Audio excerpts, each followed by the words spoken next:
Alrighty. Hey everybody, G4 Video 5 here, and welcome back to another live stream. Today we are diving again into Pokemon LeafGreen. And I'm still just setting up some chat windows and other windows and stuff. But it looks like I am good now. Alright. Got everything all sorted. So, we are going to continue here in the Sevii Islands. As we still have some things left to do. We still need to find the other gem for Celio. So that way we can communicate with other regions and whatnot. So, we left off here at the Altering Cave, which is the cave directly behind me now. And just to reiterate, there's really nothing to do here, because all you can find are Zubats, but there's cut content from the game, where I believe there was supposed to be some kind of event that allows you to find other Pokemon in the Altering Cave, such as Mareep and other Johto Pokemon. And instead of going all the way through the routes that we were, that we had gone through to get to the Altering Cave, which was well worth it, by the way, because there was a PP up behind the cave, so I'm fine making that trek. Oh no, there's this douche. Hez. Looks impossible to get to the Pokemon by hanging around just these parts. Maybe there are Pokemon we don't know about somewhere far away. Yes, like in the Sinnoh and beyond. But anyway, yeah, there's still another portion to this area, even if Pez doesn't think it's worth being here. Oh god. Alright, let's heal up. Now, I've actually, behind the scenes, looked up a spot to train my other Pokemon, because it's really not wise to be fighting the Elite Four with only Wigglytuff and Gyarados being trained up. It's an awful idea. So, there's thankfully other spots in the game that can provide experience, and will definitely be used. And also, we'll get a Pineapple Berry, even though I don't really think it's all that needed or anything. I suppose this is kind of cool. You can either take the water or walk down. And hey, Sentret! Oh man, Sentret's so cool. Sadly, I don't have Pokemon to catch other Pokemon easily. See, this is where Parasect would actually be very useful, with False Swipe and Spore. And ooh, welcome, L. Glad you could be here. Send Sloots, exactly. I hope you're doing well, man. As we continue downward here on this route.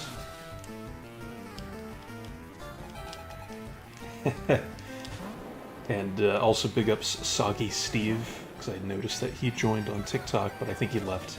But I still like that name quite a bit. Yes, watching me and the soccer, hell yeah. Very nice. Oh, soccer? I heard the door.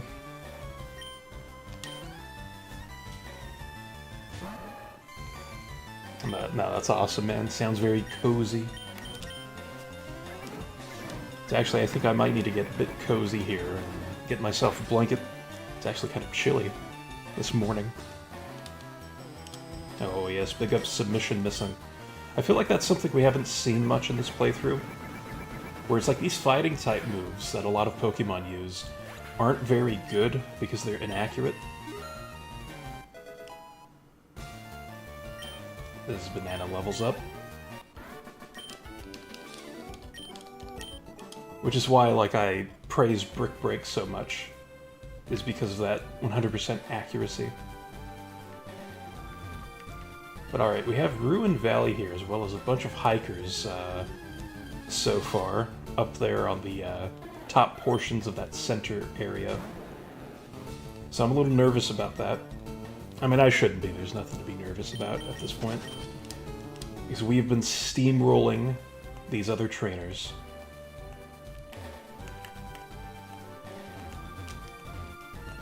Interesting. Strength puzzles.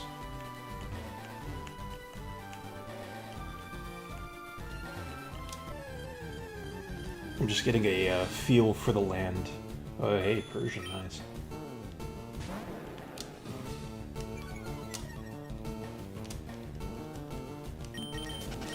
And maybe I'm glad I did, because I see a little side path area. Yes. There we go. And again, I haven't really spoiled anything for myself, but I do have some wiki pages pulled up, because there is some information I would like to talk about.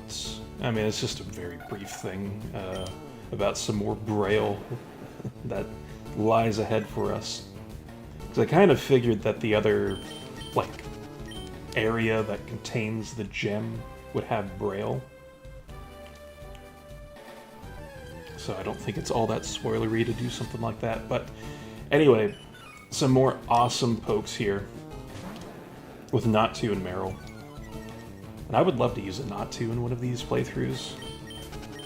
Like, its level up moveset is awful, but with some TM investments, you can definitely make it quite formidable with good old Psychic and Giga Drain. And even Shadow Ball, because its attack stat isn't that awful. It's like 75. But yeah, Meryl is awesome. But anyway, let's start fighting these trainers that are like encompassing this central area. So I think I saw 4 trainers in total.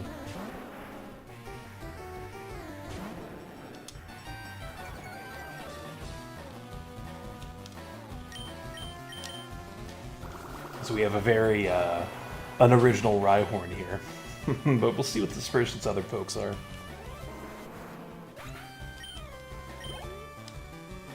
Alright, Kangaskhan, awesome. And I kind of wish Gyarados came out against this Kangaskhan, but we will make do. So I would have loved to use Intimidate on this thing, because who knows what it's going to use. Probably like Mega Kick or Mega Punch. Oh, Dizzy Punch. Interesting. I believe that has a chance of confusing me.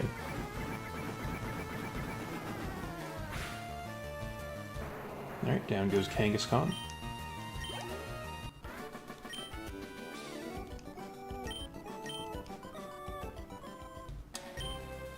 The door to the ruins has these strange patterns engraved on the outside.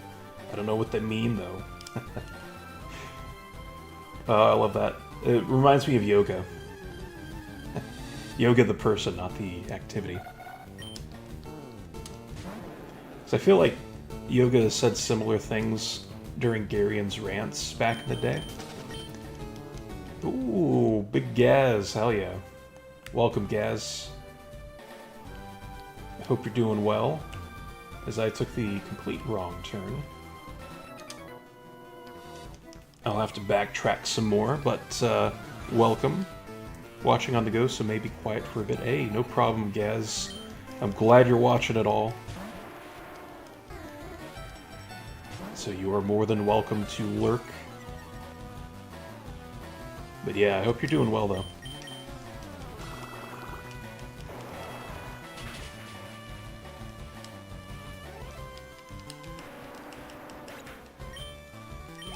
I've been popping off lately about these Johto Pokemon that we can find. We found a Sentret, and I'll be honest, Gaz, because you might like this, I genuinely thought it was a shiny. But it's just, the Sentret has a very light coloring to it in this game.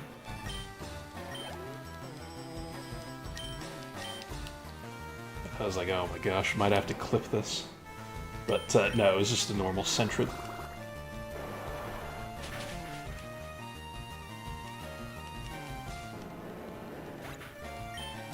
Alright. Down goes Stanley's Pokes. I love these Ruin Maniacs, though. They're not the hikers, they are Ruin Maniacs. And they have really cool, like in-battle sprites. Alright, so next up... Ooh, Golem, hell yeah. Golem's sick.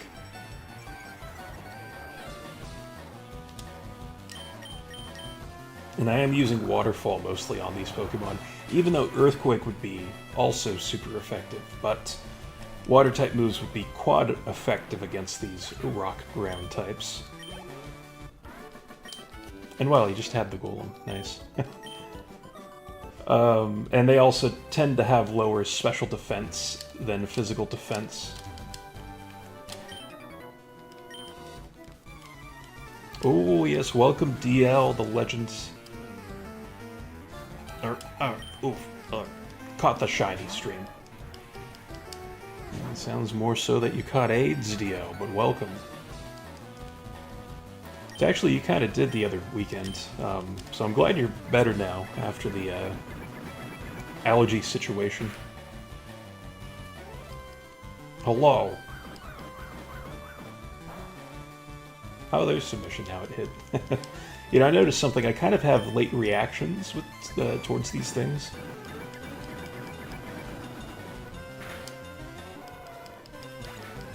But I will be honest,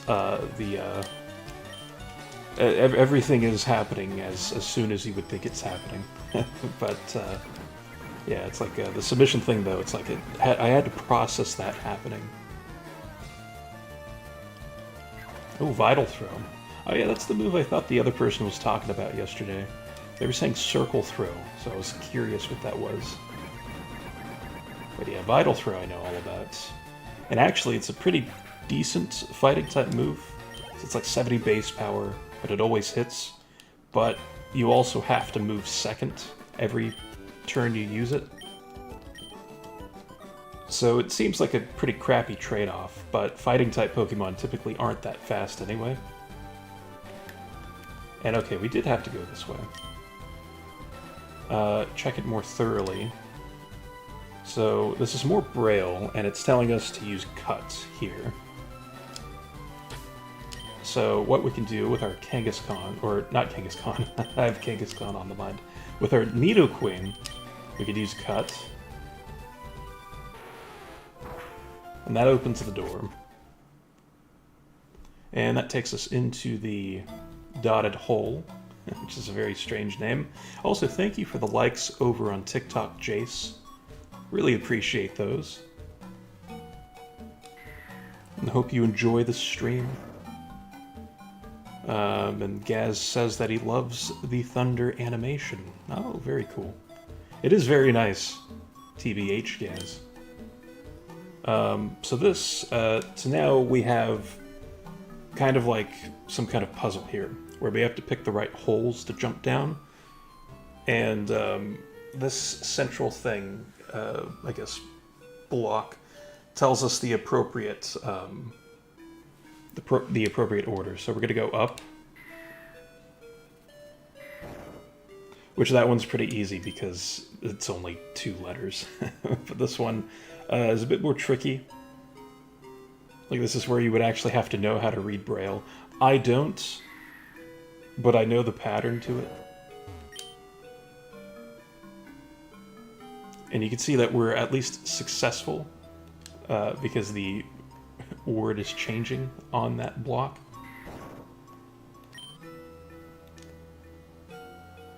So we're technically progressing. So you could basically do this through trial and error.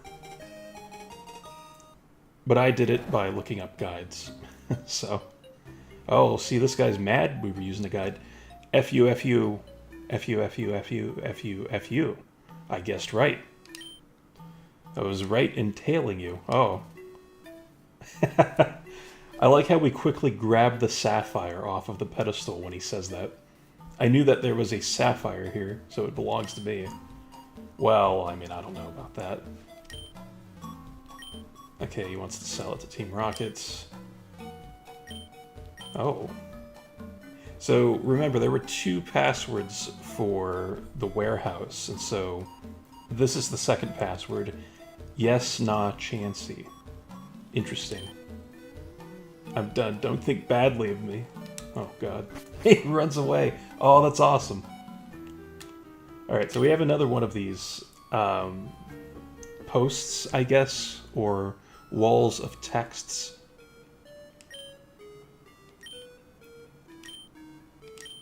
And so I personally can't decipher this. So again, we turn to technology. And this one actually goes on for a little while. So, let me see. I don't think that this one's as inspirational, but let's see here. It says, let the 2 glittering stones, one in red, one in blue, connect the past. 2 friends sharing power open a window to a new world that glows. The next world waits for you. So it's not so much inspirational. It is very optimistic sounding. Sorry, I'm clearing my throat again. See, this is what happens. I say it every time. You wake up and start streaming. Your throat does funny things. In a non-dirty way. Just to put that out there. Because I know some of you like your jokes. But anyway. Essentially what that's talking about is that you can trade with other regions in the Pokemon universe now.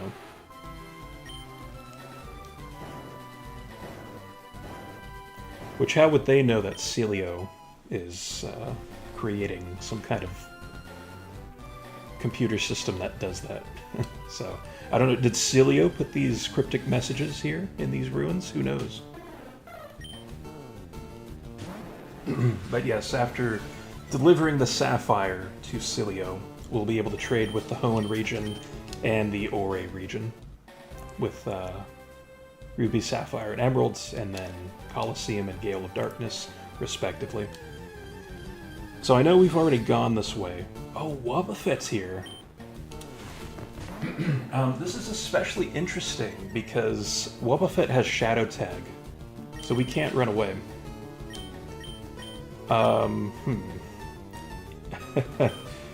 Maybe I'll just... Well, I'm sure we can knock out a Wobbuffet, right?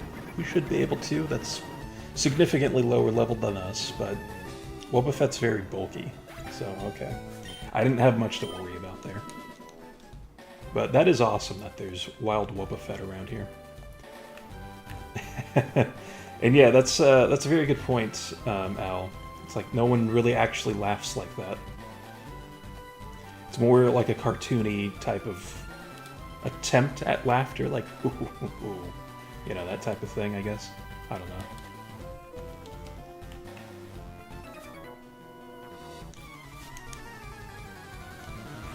But alright. We'll fight this last trainer and get this item. Ooh, Sudowoodo. Hell yeah. Love Sudowoodo.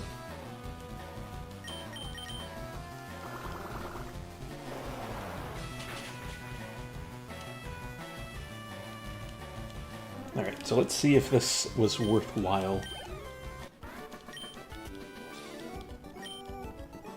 And also, thank you for the likes, Jay, over on the TikTok side. It's very much appreciated. And there is a full restore. So yeah, that. I'd say that was worth it. And actually, let me get some water, because I shouldn't be clearing my throat so much on stream. So just give me a moment.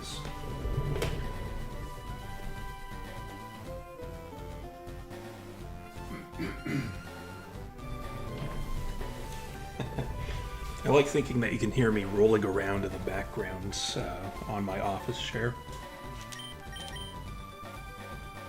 Alright.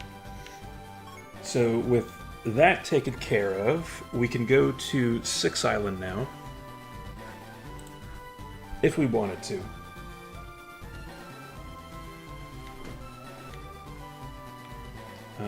So let's go ahead and go to... Yeah, let's go back here. What am I doing?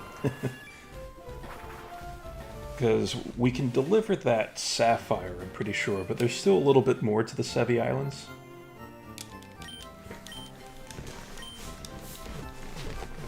And I'm sure you could probably guess like what's going to happen with all the Team Rocket members that we've been encountering up to this point. But on 5 islands, there's some kind of warehouse, and so we'll go ahead and do that. Let's go to other, and then 5 island.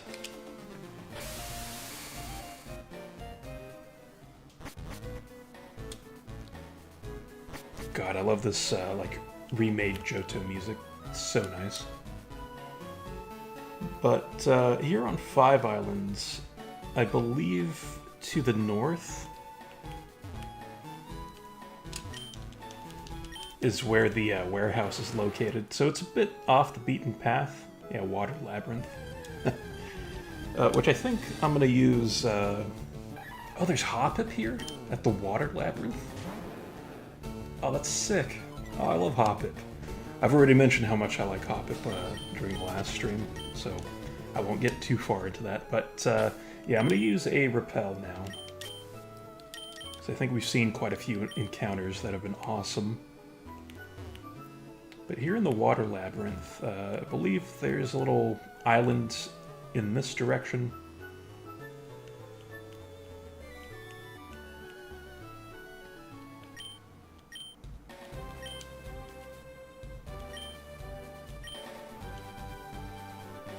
I don't have the space for this. Oh. So do we get a Pokemon then? Interesting. Available Pokemon. I'm curious. I'm curious what that is. Oh my gosh. So my voice does more weird stuff. Yeah, I'm gonna look this up real quick. Because I'm very curious about this. Not quite seeing anything. Let's go to Water Labyrinth. Togepi. Oh, that's so cool. You get a Togepi from this guy? Oh, that's awesome. Oh my gosh. More fantastic stuff. With these 2 random people just hanging out here, though. Welcome, 9Zard. And also, let me go back to your other messages now. There was something very Joe in that statement. Yes, actually, yeah, it's the Joe rubbing off on me. Because of yesterday watching his stream. It's like one of those things where you're subconsciously influenced by something because you've been watching it. Wait, there's Hoppip here? That's sick. I love Hoppip. Yeah, that actually does sound incredibly Joe-like. Hopefully your game doesn't crash like his yesterday. Oh gosh, yeah. Thankfully we've been okay, but I'm gonna be honest, my heart still kind of skips a beat at the load screen for this because of what we encountered the other day. Or not other day, it's been weeks at this point, but the other week with the Analog Pocket deleting the save file. Also nice, using car mods in GTA 4, very good. Good stuff. As we're now done with this battle, cool. So, I guess there's really nothing else to do here, but that Togepi is a hell of a reward for adventuring in this direction.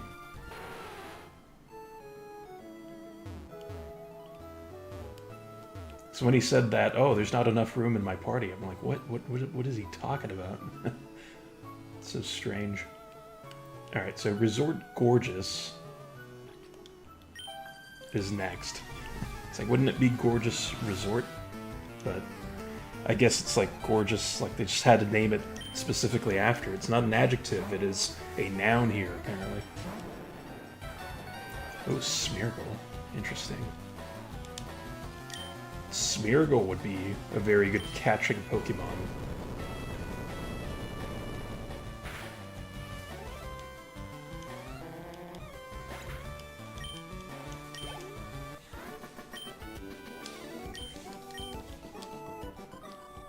Alright. So take that, Artist.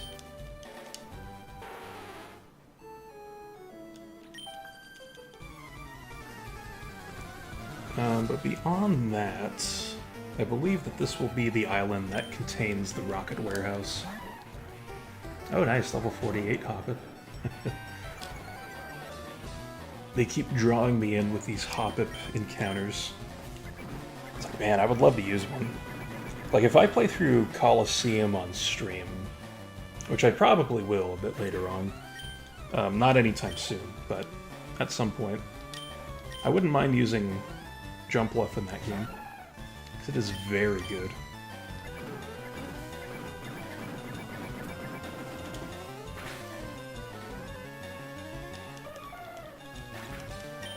Alright, down goes Skiploom. Still haven't seen a Jumpluff, though.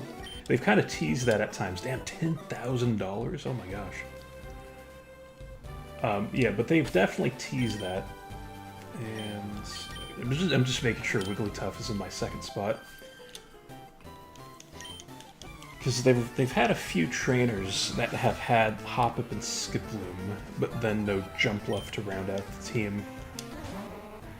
And this is strange.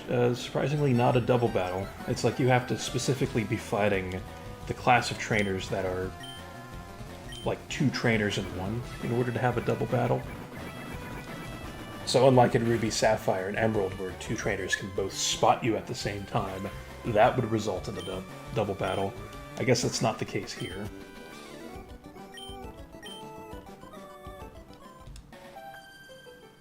It's very weird.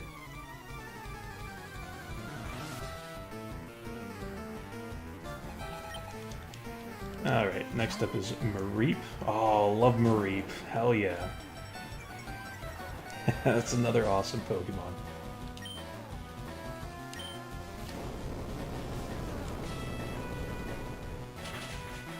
And actually, that's another Pokemon you could use in Colosseum, too. It's like Colosseum was the way to use quite a few Gen 2 Pokemon in Gen 3. Like during a proper playthrough of a single-player campaign.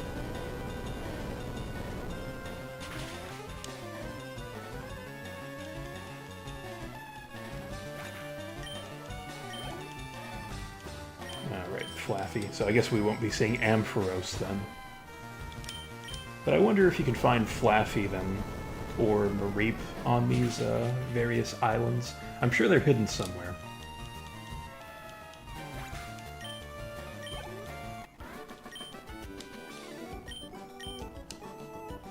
It's like if I were playing off-stream where I, could utilize as much time as I wanted.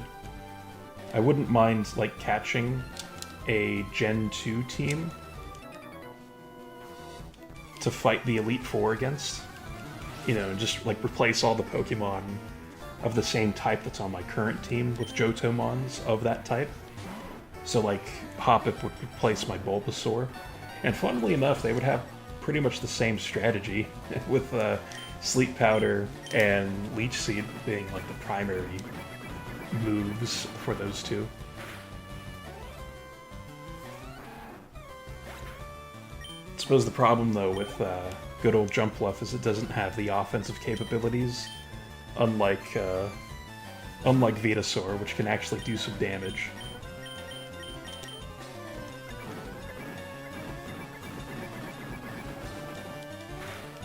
But I think at this point I should probably switch. I mean, I guess it doesn't really matter, but I should probably switch to Wigglytuff. So we take care of Destin. It's like, I guess that's the male version of Destiny, maybe? I'm not sure.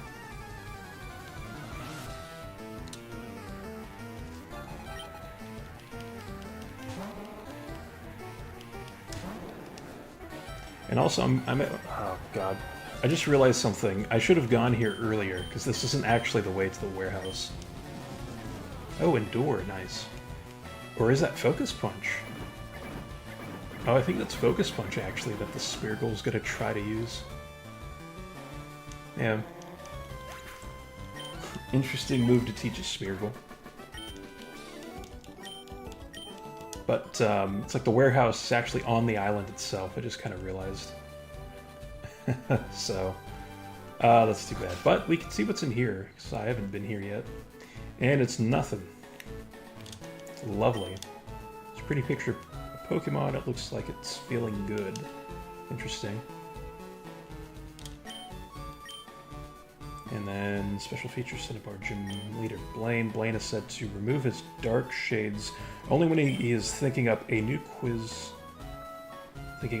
questions. Interesting. Wouldn't you leave the shades on though to appear smarter? But alright, let's get out of here. I'm glad we came this way though.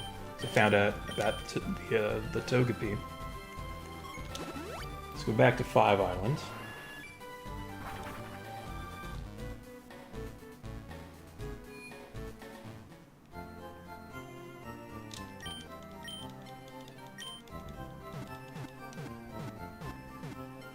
And I'm curious if these people have anything to say in here.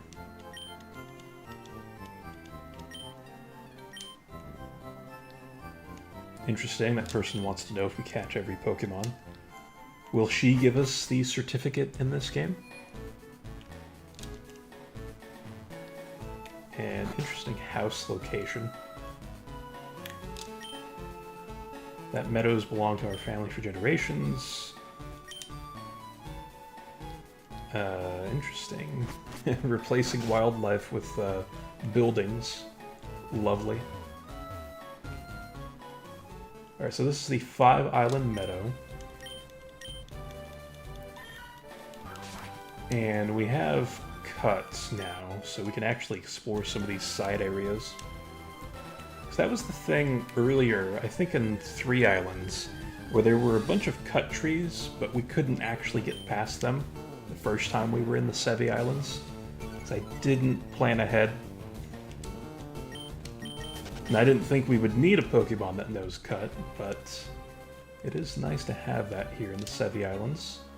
So we now have Rocket members, nice. So we're definitely on the right track now.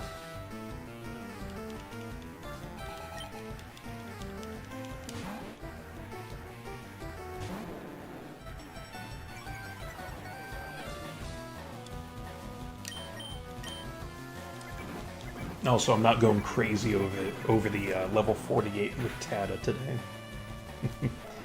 But now we're inching closer, though, to the level 50, like, Weedle or Caterpie. And no, we'll keep Gyarados out. Use Earthquake on this thing. This poor Grimer. Which is like the perfect sprite for getting hit by Earthquake. Oh, yes, oh my gosh. Welcome, Bradley.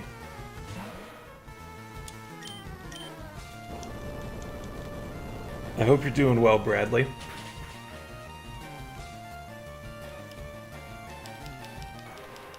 It's funny because the Grimer sprites...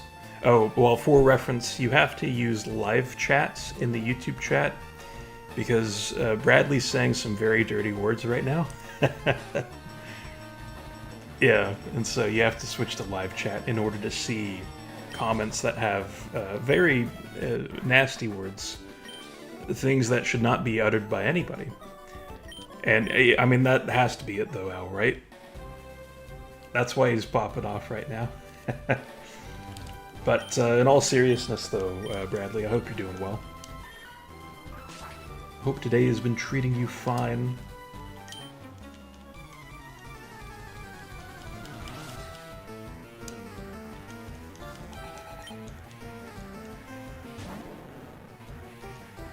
Alright.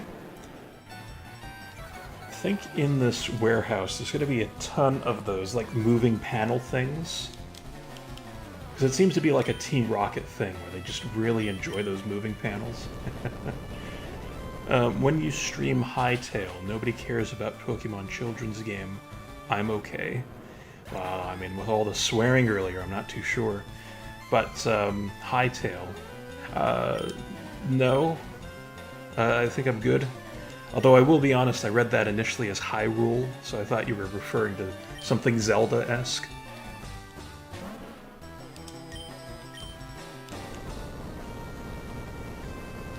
Which reminds me, actually, the island that we saw yesterday in this game was not the same name as the Zelda island in Wind Waker.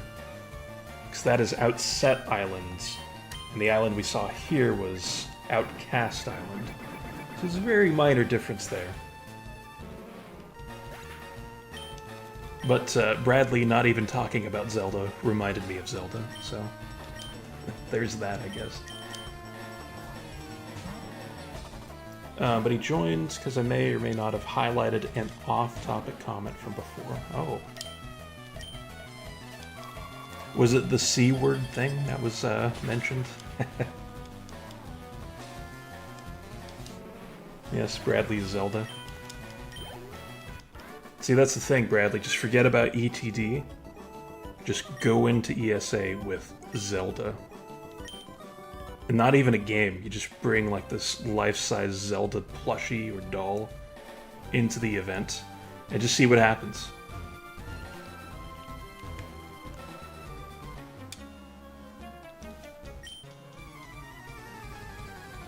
Well, I think your Yes Wally won. But see, that's the thing, though. It's this change of character that no one would be expecting.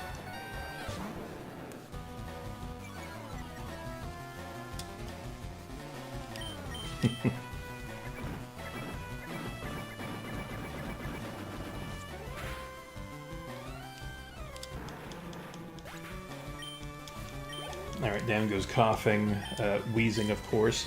I wonder if this thing will try to explode on me if I don't knock it out. I wouldn't be surprised.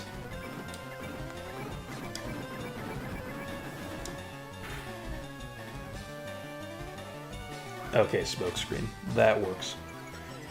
Now I am who I am, and ain't no one changing that. Ooh. I like it. Remaining staunch on his, I guess, opinions and ideologies and all of that. Yeah, very, very nice. We need more confidence like that, I think. Oh. Okay, so this makes sense why you couldn't come here originally, and why you would have had to have veered off the path a little bit and go to the other islands, is because you needed both passwords for this door, which makes sense. That's the whole purpose of those passwords. So, cool. And it's like, I love that, you know, Gaz is occupied, because he said he's out at the moment. But I love if, like, just barely now he spotted Yes Wally won, even though he's left quite a few messages.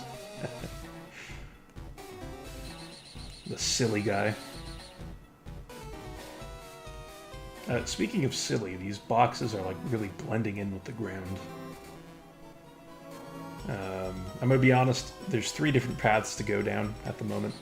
I have no idea which path to go down. That, I believe, will lead us just back to where we were. This is the same. So I guess this would be like a way to the exit, maybe. Alright, Big Pearl. Yes, exactly. Gotta acknowledge Wale. Which is very true. It's always a joy to see him join VCs and also streams in this case. Alright, so that looks important up there. Let's go up here first. Ooh, an upgrade! Hell yeah! That's to evolve Porygon into Porygon 2. Love Porygon 2.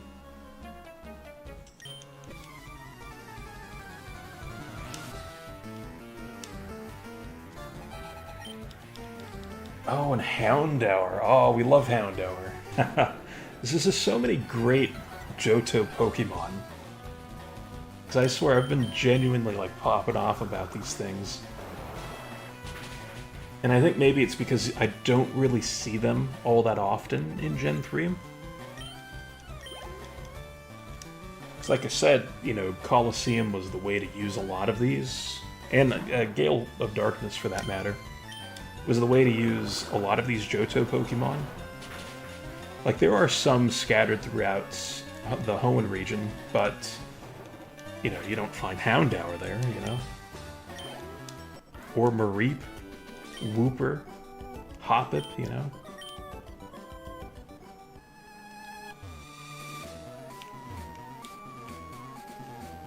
Okay, this is sketchy. We'll go this way first. I think that was the bad move. Well, actually, this kind of worked out. Now we get to see what this is. A pearl. Lots of pearls being scattered around this place. Alright, so that was the left path. Let's use the right one now. Or I'm foolish, actually. That was pretty similar to the other one we saw. So I guess both of these would not lead to the appropriate place then. Well, we will try again then. Or is this the right way to go? This is, okay. So it would be the left path. Okay. It's very disorienting with the, like, boxes in the middle of these moving platforms that look the same as the floor. Oh man, level 48 Machop. My gosh. Well, definitely nothing Gyarados can't handle, so let's take this on.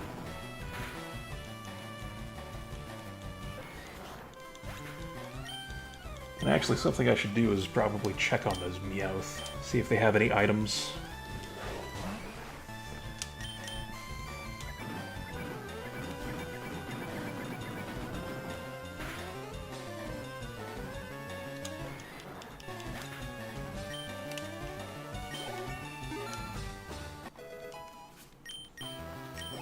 Man, we actually might hit that 200-point threshold for one of our stats.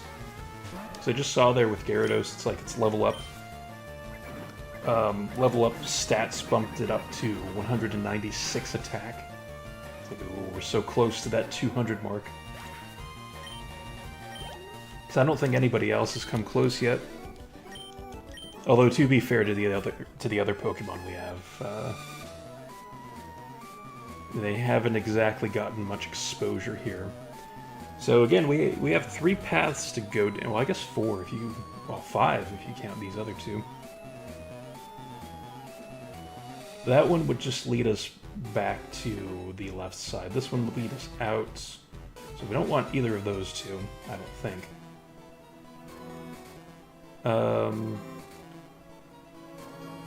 This one would lead us down. We'll try the top one for now.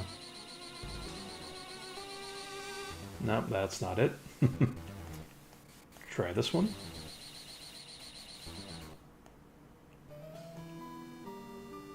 So that would lead us back to where we were, I think. Oh my goodness. So we just take this slowly.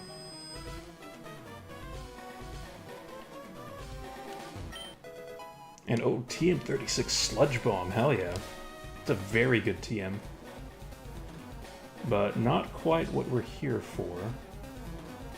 I guess either of these work.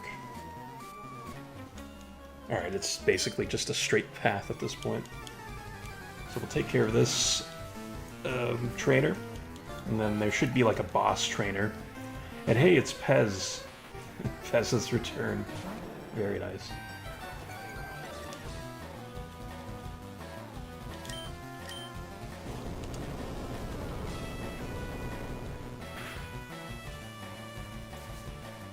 Thankfully, Pez can be thwarted with a good old Earthquake to the face. So we have another Hypno. May as well just keep using Gyarados for the rest of this. Like I said at the start of the stream, I found a spot where we can train up our other Pokemon fairly easily. I know we still have to go to 7 Islands and then deliver the Sapphire to Cilio, but I already know about a spot that we can use to train up our Pokemon, and it would require Versus Seeker spam, but I don't think it should be too annoying to kind of go through that process. We also have the EXP share, so we can use that. Oh hey, there's a second trainer, cool. So we might have to do that for a little bit, for like a half hour or so. Hopefully. Hopefully it doesn't take too long. Because I was thinking, it's like, in the Elite Four rematches, the highest level Pokemon that you end up encountering is 75, I believe. So even like right now, I wouldn't trust Gyarados in that Elite Four, because it would still be on the lower end of things. And so I think getting up to like 63 or 64 might be good.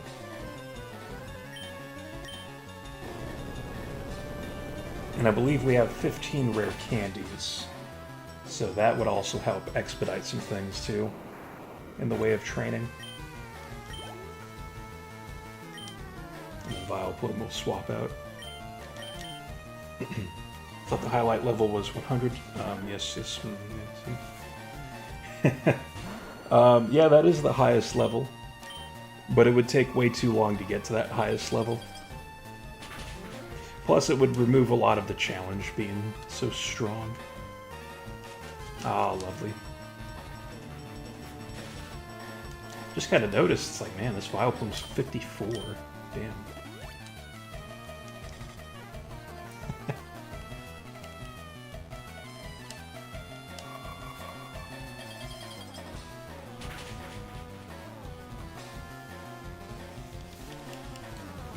I would have loved if we would have seen a freeze there.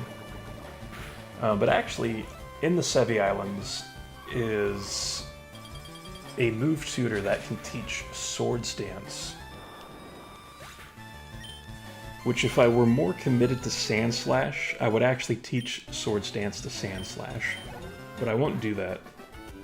But I was thinking too, Vileplume could actually benefit from Swords Dance. Not my specific Vileplume, but made it so you can come back in through there. Why don't you go and get rested and refreshed for what lies ahead? Oh.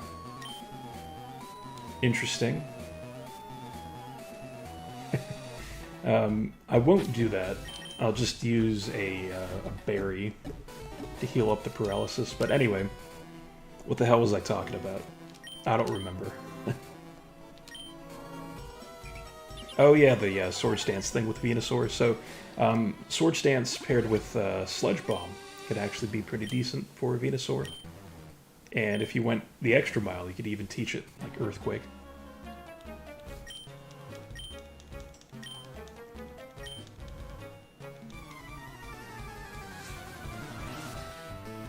Interesting. This doesn't look like the admin. Oh, it is. But he looks like any other Team Rocket.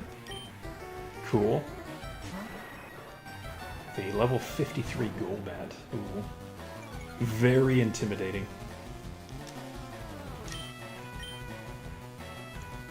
At the risk of getting confused, because I'm sure it's going to use Confuse Ray, let's go for a Dragon Dance to hopefully sweep.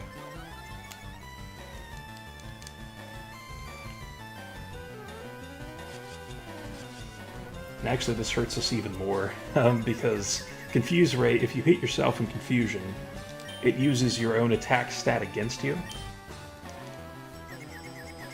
And so getting buffed by Dragon Dance is not good.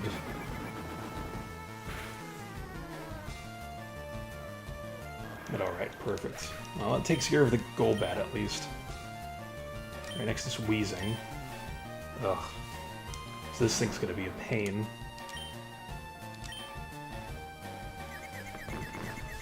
Honestly, I should have saved before this fight.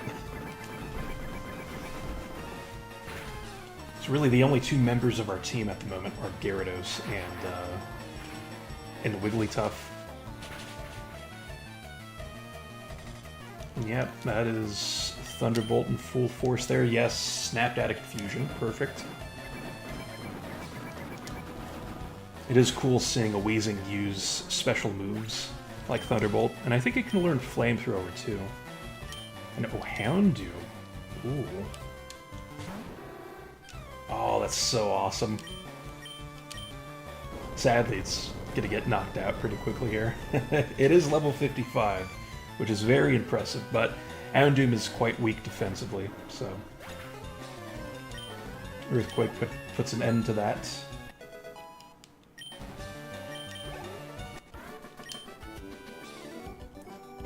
You were too strong.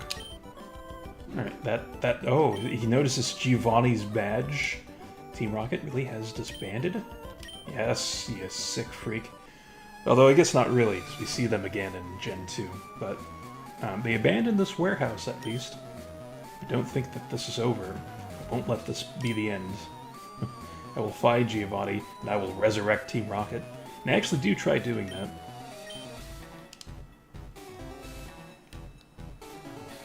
Alright, so there's this pervy scientist back here.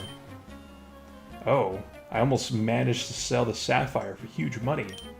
That you just had to come along and blow the whole deal apart. F you, F you. F you, F you, F you, F you. There's no forgiveness for you. Well, clearly, because he keeps swearing at us, basically. Alright, so Gideon here. Interesting. Starting out with Voltorb. This is kind of awkward because we're almost out of, Earthquake TM, or Earthquake PP. I guess Return should knock this thing out. Hopefully Voltorb doesn't have static. Hopefully it has soundproof instead.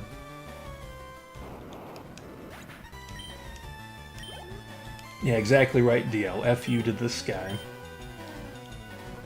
He's being a jerk.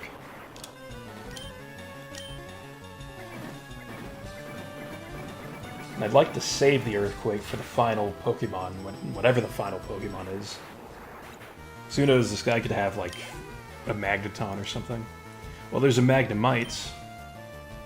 This is weird. Let's go with Wigglytuff. We really have nothing good to take on the Magnemite. So I guess Ice Beam, even though it's not very effective, is our best bet. With only one Earthquake PP remaining. Alright, Taylor Swift, nice. And we'll use Thunderbolts.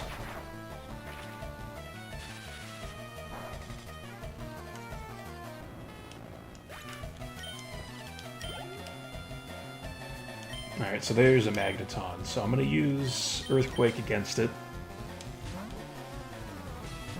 And we're going to hope that there's not a second Magneton hiding there.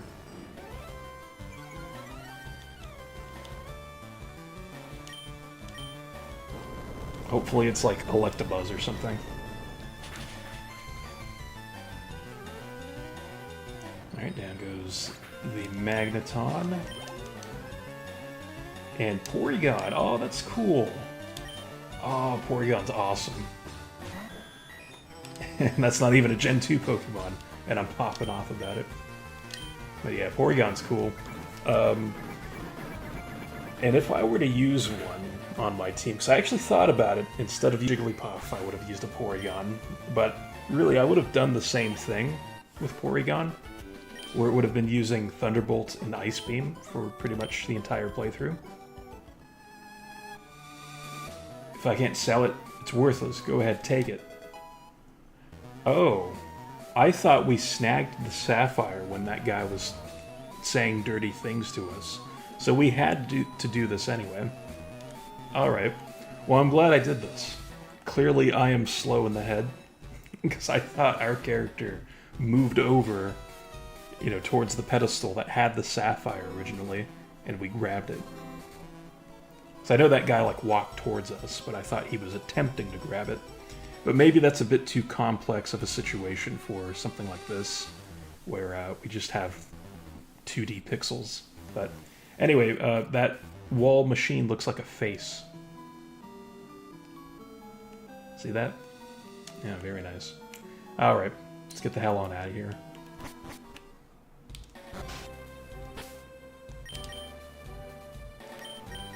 So no items on Meowth, but we will... I guess we don't even have to fly. We can go and continue southward. Or southbound.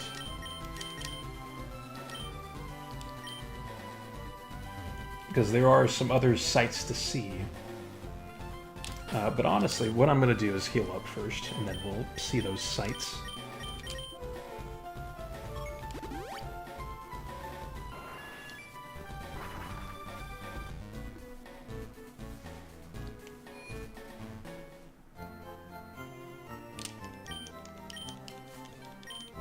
And actually, while we're here, I think I'm going to swap out Gyarados now.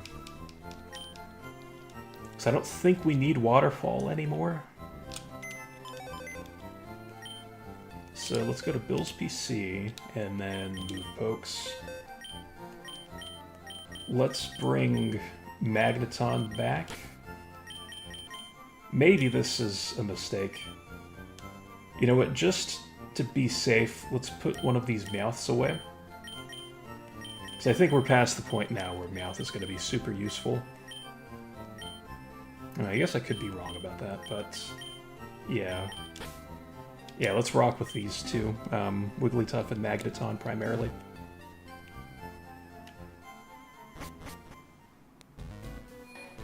And then we will continue past the Rocket Warehouse.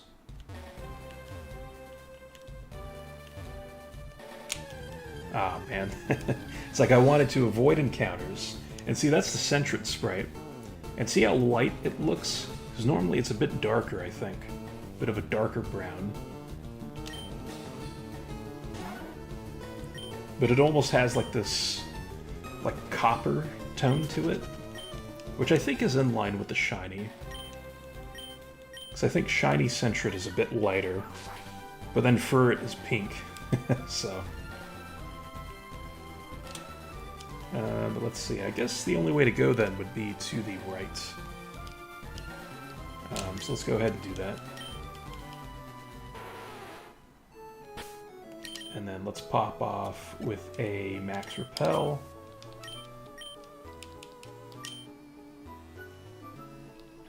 And we have Memorial Pillar. The Bird Brothers. It's like... I put Magneton on the team for a reason. I didn't even put it in the first slot, because we're going to send out Wigglytuff now. At least, thankfully, it's just a Pidgey that we're fighting against. I would hope that Wigglytuff could handle these Pidgey.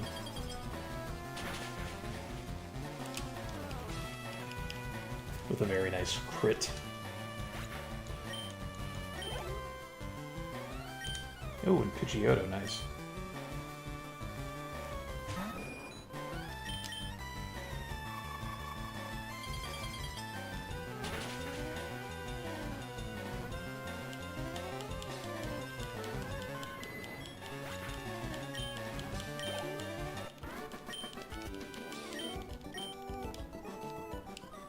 Okay, so now let's switch over. And let's put Magneton back in the front. I believe Magneton still has the Amulet Coin. Yeah. So I guess we'll be making some more money this way, which is kind of cool. But there we go, Raspberry. And I'd like to fight all these guys. Especially with the Amulet Coin now. Because something that is still in the back of my mind is to put Ice Beam on Gyarados in place of the Water HM move. So I don't think we're going to need Waterfall at any point again. So I don't think Cerulean Cave has a Waterfall spot.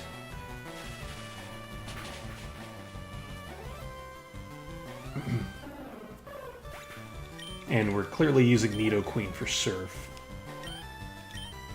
And I didn't need to go back into that screen. Also, big ups Birdkeeper Chaz.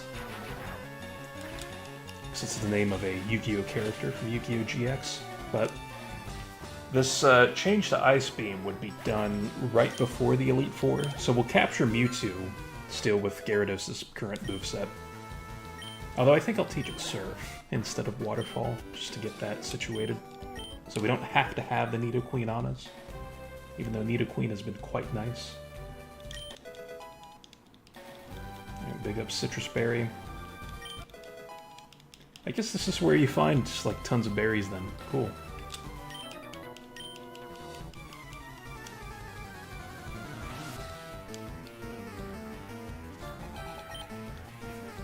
Oh, Hoot Hoot. See, and this one looks lighter too. It's like a lighter shade of brown. Almost venturing into like an orange. Well, maybe not orange, but I don't know, there's something off about it.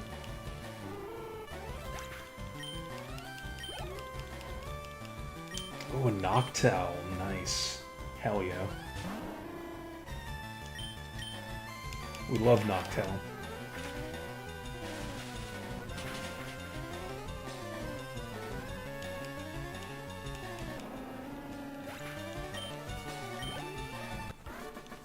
Alright, so down goes this guy. Down is so comfy, it makes me drowsy. What? Down is so comfy. Oh god. I don't want to know what that is. It sounds like more Pez speak.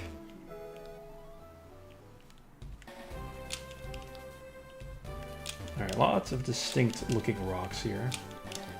Like, speaking of shades of something, these are literally different shades of gray than what we normally see. Hey, metal coats!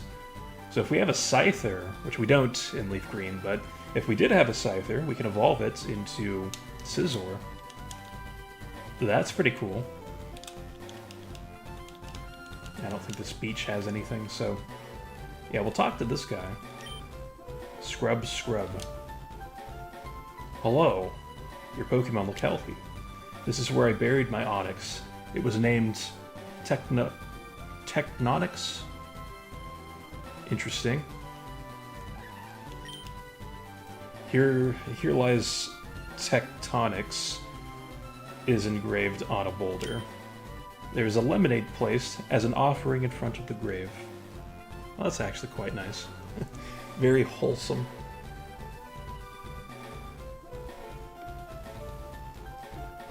But alright, let me just check out some things here.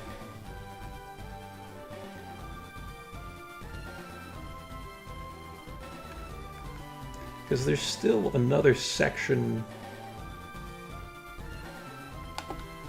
of this place that I haven't really been to yet. And I see foolishly I passed on doing something, so we're actually going to have to head back north.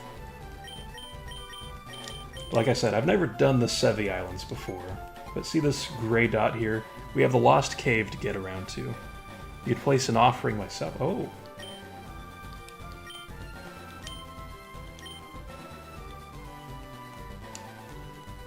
I think you can place a lemonade or something. Sadly, I don't have any beverage items. And the guy gives you something. Oh, interesting. Let's see here. Oh, yes! Yeah, I see that here. A tribute for Tectonics. Where this guy ends up giving you the TM4 facade. Oh, so thanks for pointing that out, Al, because I completely glossed over that. Yeah. If you give him a lemonade to offer to Tectonics, yeah, he gives you Facade, which is a really nice move for certain Pokemon. Because I think it's like a 70 base power attack that doubles in power if you are inflicted with some kind of status condition. And there's a few Pokemon in this game that have Guts as their ability, which makes it to where their attack is doubled when they're inflicted with a status condition. So you're getting all of these buffs by being inflicted with some kind of status. And it just makes it to where Facade is super strong on certain Pokemon, like Swallow, for example. I think Machamp is another one. Ursaring. But it's a bit more difficult to pull off that type of strategy in single player. Now, in XD Gale of Darkness, which features all double battles, it's actually quite easy to pull that strategy off.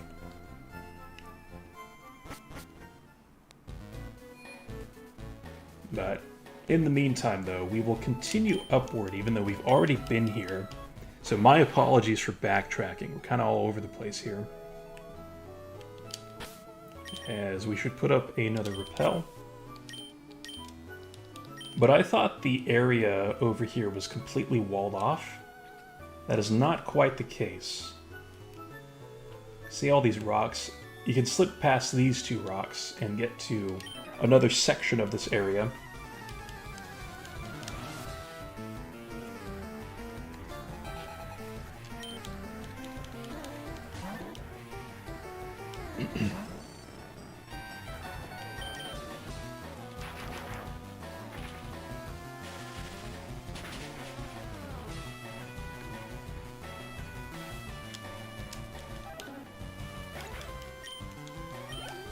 And so, I guess to refresh what we did before we left this spot the first time, is that there was a house that we passed by that was completely abandoned, or at least it looked that way, like there was nobody inside, but there were some trainers outside of it.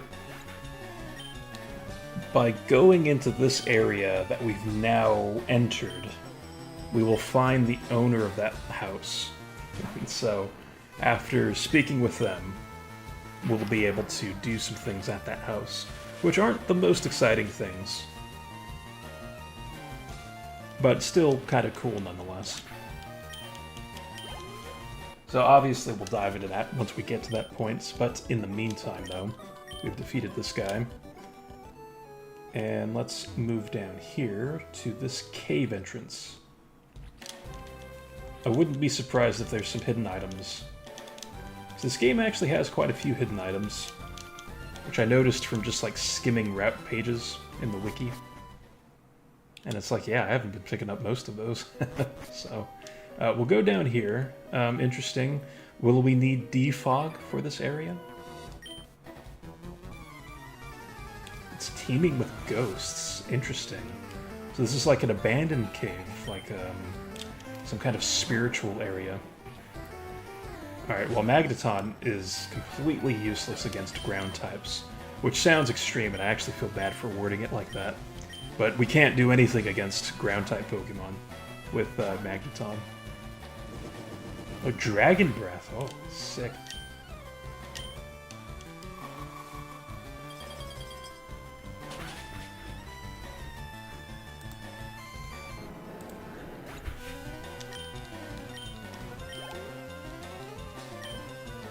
And then we pretty much have no choice but to continue using Wigglytuff, so that is fine. Use some more ice beams to the face for these trainers.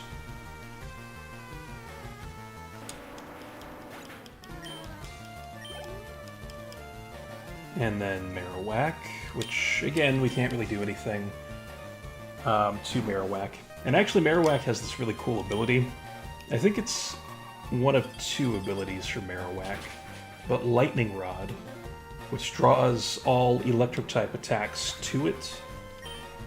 And Electric-type attacks don't do any damage to ground types, so it's basically completely negating any Electric-type moves that are being used when it's sent out in battle. And that's extremely useful for double battles. Like in Gale of Darkness. Big ups Gale of Darkness. Oh. Interesting. Trying to get out of here, but I always end up at the same spot. Ooh, more puzzles. Maybe the number of boulders is a hint. How would that be a hint? So we had 3. I think there was 4 in the previous room. Let's see. No, there's 3 in the previous room. Okay. Trying to get out of here, but I always end up in the same spot. Aha.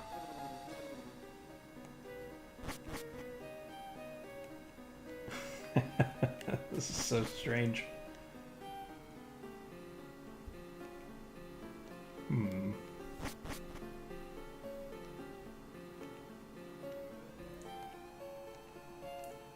It's like, again, though, I don't see how... Oh.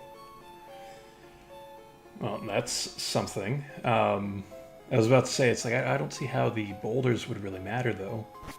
Because it's not necessarily guiding you. I didn't think. So I think there's an order to this. Where we had that initial room, which I think you access through the light down there. So when you enter the room with the guy who's lost, you go right, and then up. And I guess this will just be trial and error, yeah. So we're in the room with the guy who's lost, so we'll go right, and then up. And then we'll try up again. No. Right. Up, and then we'll try right. It just brings us back here. What the hell? So do we go back down then? Right. Up. And we'll use another repel, because I feel like we're going to be down here for a little while. I guess down? Yep, there we go. Nice little trick there by Game Freak. So yeah, let's... Well, before we speak to this person... I guess Magneton's fine. I think there's mysterious power at work in this cave.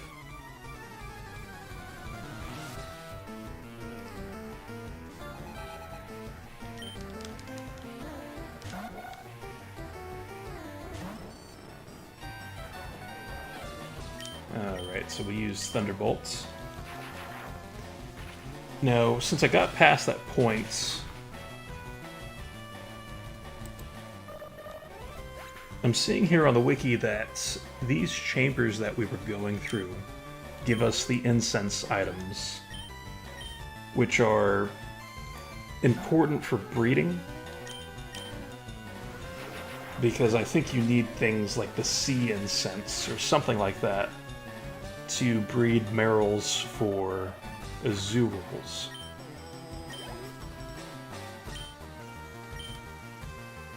And then I think Why Not needs some kind of incense when you're breeding Wobbuffets.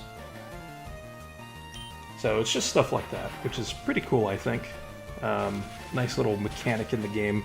Plus those items also have a benefit where they typically do something else. Like the Sea Incense will boost the power of Water-type moves by the Pokemon holding the item. You know, just stuff like that.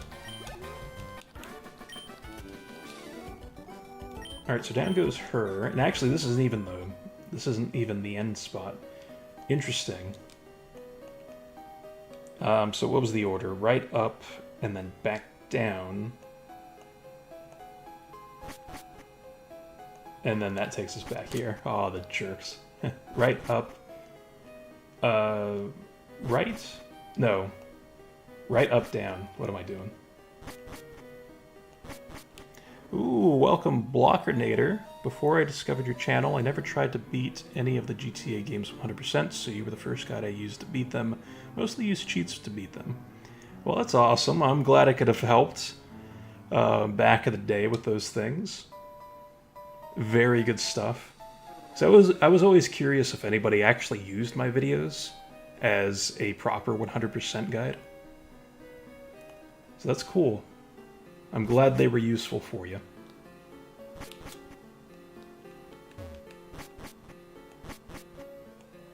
Alright, we'll try the south entrance there.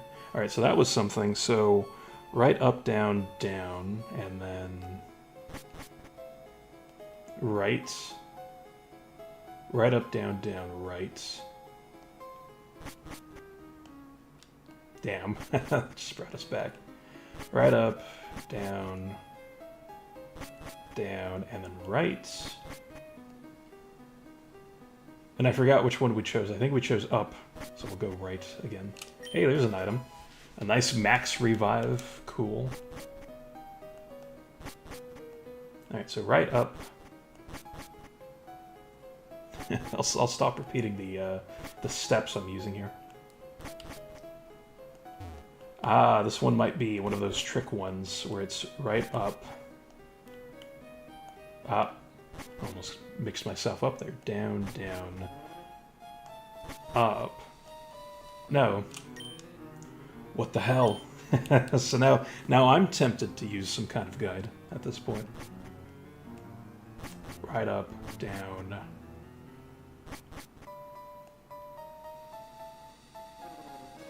So I thought we tried left.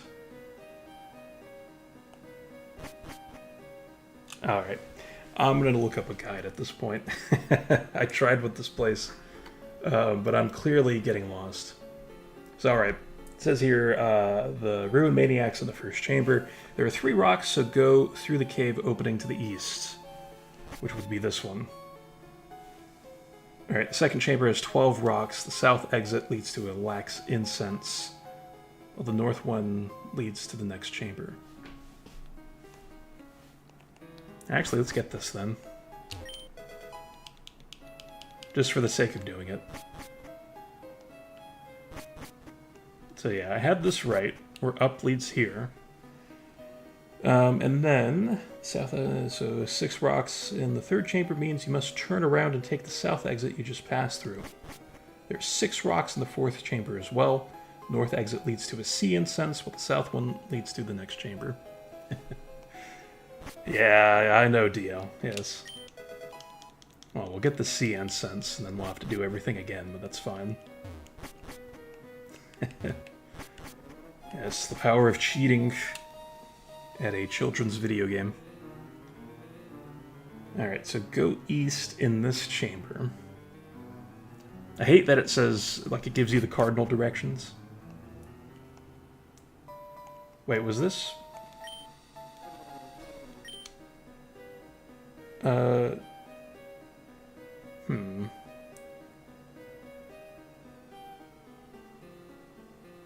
There's 6 rocks.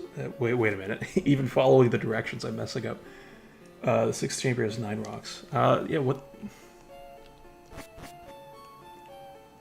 So I did that. I went through the appropriate door, I thought.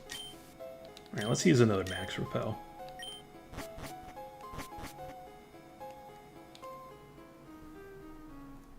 I sense some shenanigans going on here. Yeah, you take the south exit that you just passed through, and then now we have this room with 6 rocks. North exit leads to sea incense, south... Oh my gosh, okay. Alright. And then now, go east in this chamber. Alright, so this room has 9 rocks. East exit, which we've been through, leads to the max revive. West exit lets you continue on. So we'll do that. And then go south in this chamber. And then here we'll use the west exit. That leads to a rare candy. If we pick up the red candy, that means we have to do all those steps again. But the rare candy, I think, is worth it.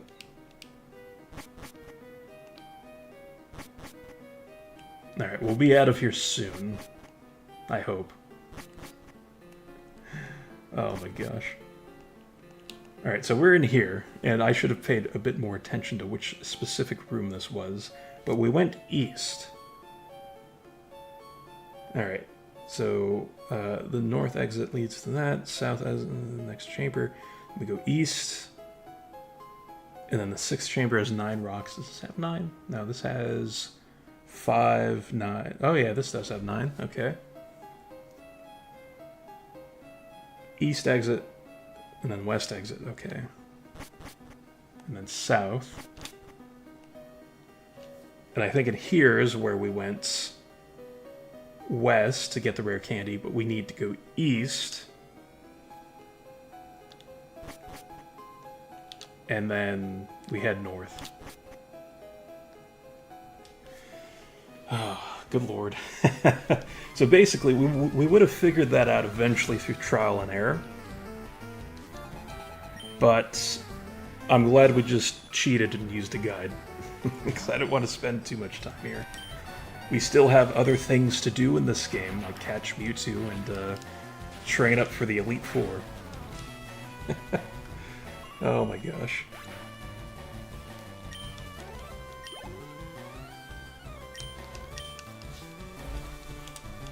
Which hopefully won't require too much training, because Gyarados is kind of where we want it. Wigglytuff is almost at that point.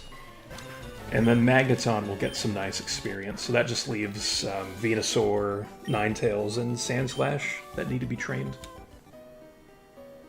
Alright. So this person's bored of walking, and they're feeling rather fatigued. Although I put the rather in there, they didn't actually say rather. But yes, you get teleported out of here. And then Selfie says that we may go now. Oh, interesting. But if we speak to her, do I know you from somewhere? Yeah, from outside. What the hell is this? Oh, but that doesn't matter. I'm exquisitely bored. Please hear my wish. I wish to see a Pokemon, a darling Butterfree. Oh, we actually have a Butterfree in our box. Want to see one right away. Please make my wish come true. So if you show her You know, you might be onto something, Dio. But if we show her a Butterfree as quickly as possible, so the game actually tracks your step count, then you will get a rare item. And typically the rare item, I think, is a luxury ball, but you have the chance of getting other items like sellable items and even a rare candy, which is tempting to show this person a Butterfree because of the rare candy thing. But I won't do that. We've spent a lot of time on 5 islands and its adjacent areas, so I'll pass on doing that. So we'll heal up and then move to 7 Island, because we haven't been there yet. And then we'll be done with the Sevii Islands. Because after that, we'll give the gem to Celio. Oh man, what an ordeal that was. Who's on my team? Okay. Yeah, I feel good about that. Alright, let's go to Other, and then 7 Island.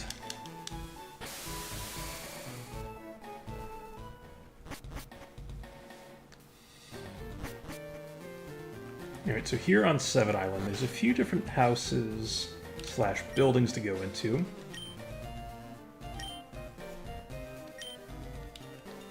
Nice. Oh, wait, I think... No, I could be thinking of something else. See, there's like a door entrance back there. It's like breeze blowing around the box. There's a building like this in Emerald, I think. That's like an e-reader room, where if you had the e-reader, you could scan in trainers and fight them, but those were never released for Emerald, or something like that.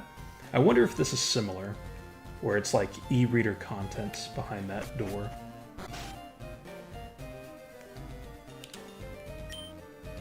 Alright, these islands are called the Sevii Islands because there are 7, or at least that's what the young people believe. The truth is, these islands are so named because they are said to have been made in 7 days. Nice. This island has been left virtually untouched in its natural state. It can be a little difficult to hike around because of that.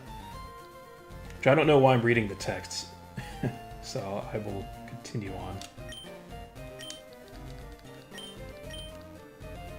Oh, and this is the guy who teaches you sword stance. So very, very useful. Oh, and the canyon entrance. Interesting. I feel like there's something up north, though. Oh. As we walk right into a trainer.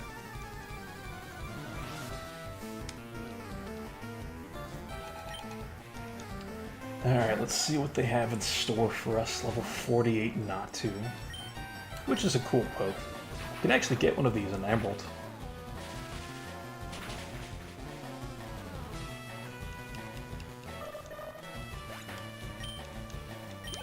Alright, down goes Mewtwo, Drowsy. So used to seeing these things.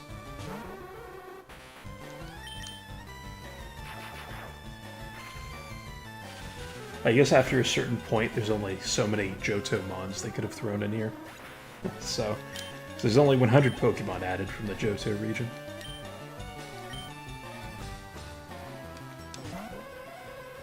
Alright, Pez makes another appearance, so we'll Thunderbolt him into Oblivion.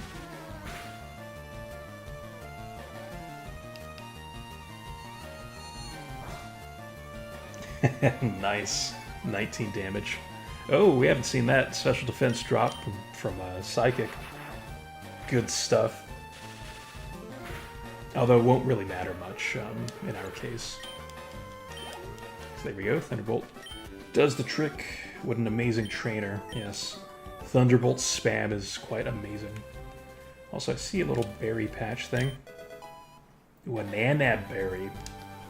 Big ups Pokemon Go.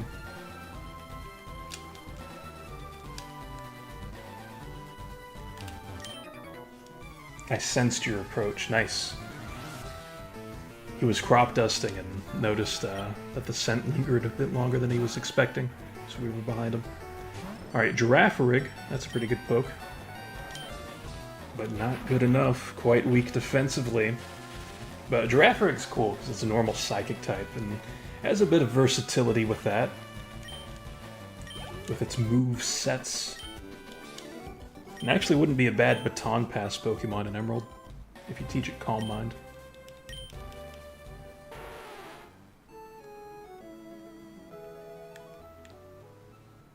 Oh yes, so this is the Trainer Tower entrance here. Rise to the Challenge Trainers. We won't actually participate in this. But there are, I think, 4 different types of challenges you can participate in. And if you defeat each challenge, so there's single, double, knockout, and mixed, with the time board in case you want to speedrun through those challenges. But there are items that you can acquire. 1 item for each of the challenges. And I think they are repeatable, so you can just continue beating the challenge to get more of the same item. But they are evolutionary items, like the King's Rock, the Dragon Scale, and 2 other things. I don't remember quite what they are.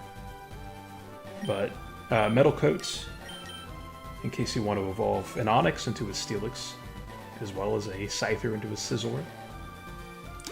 But let's just fly back to the main island. What's the brown thing on Drowsy? Fecal matter. And actually, I don't know. It's like pants, I guess. So actually, it could be excrement. Yes. All right. Yeah, we'll keep Magneton out for now.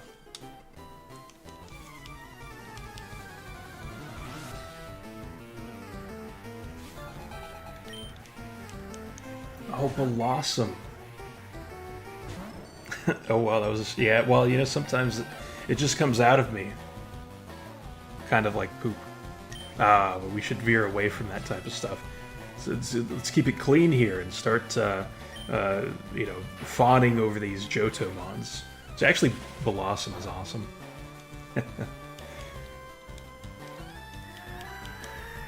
And if I were playing through Emerald and doing that idea of just using Johto Pokemon, I would use Blossom on my team, since you could obtain one pretty easily with the Oddish that you encounter early on in the game. Nice, Stun Spore actually missed. Hell yeah.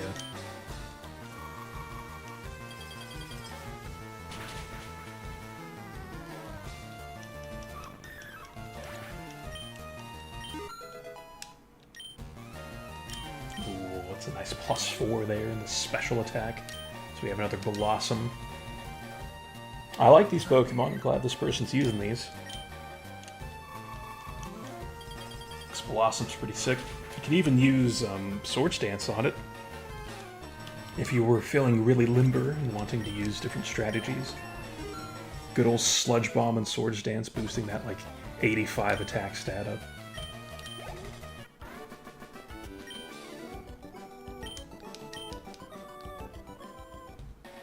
Okay. I sense some kind of bird trainer from that guy. So we've been seeing more of those lately. Hey, there's the non-shiny Sentret again.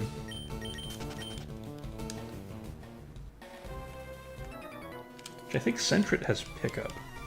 I could be wrong about that. But Sentret could be the new Meowth, right? And that could be the thing.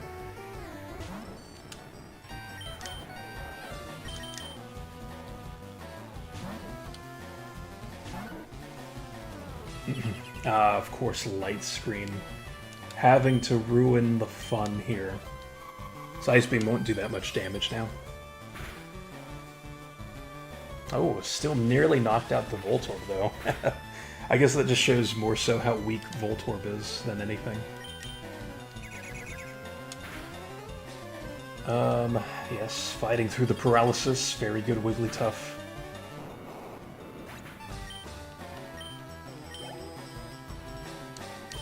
Alright, so since we're paralyzed, I don't want to deal with that, so I'm just gonna send out Banana. Just Earthquake these things. Because I wouldn't be surprised if this person also had Electrodes. So, we'll just kind of get this over with. But I'm glad Earthquake's getting quite a bit of use. And Gyarados has kind of reached its full potential in a lot of ways. Pineco? That's very interesting. Yeah, we'll send out Magneton. Yeah, well, Pineco. Oh, man. Another really great Pokemon. Pineco and Fortress are super cool physical walls that can actually do some damage offensively. Because I think it has, as a Fortress, like base 90 attack or something. So an explosion or self-destruct is actually not too shabby. Plus, I think it can learn like Earthquake, and you can teach it Body Slam. Yeah, it's a pretty solid poke. Alright, so very nice. Well, actually, I am a fan there, Mason. See that? He's telling us, oh, you're not a fan. I am. I love Pineco. Pinecone. I don't know what the hell's going on today, but I just cannot speak. And maybe that's every day, to be honest, but today's been especially bad.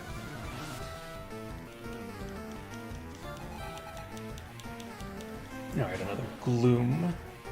Well, I shouldn't say another, but Blossom is related to Gloom, because it evolves from Gloom.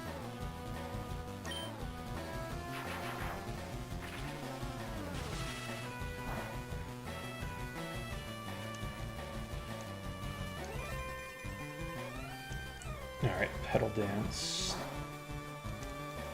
Isn't Petal Dance like the grass version of Outrage? I think it is.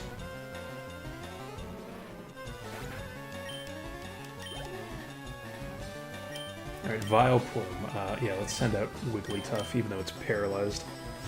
I think Wigglytuff gives us the best chance to beat this thing. Which, the great thing about being inflicted by some kind of status is that you can't be inflicted by another status. So who knows, these things might have like Toxic on them or something. I actually like those flowers in Petal Dance's animation.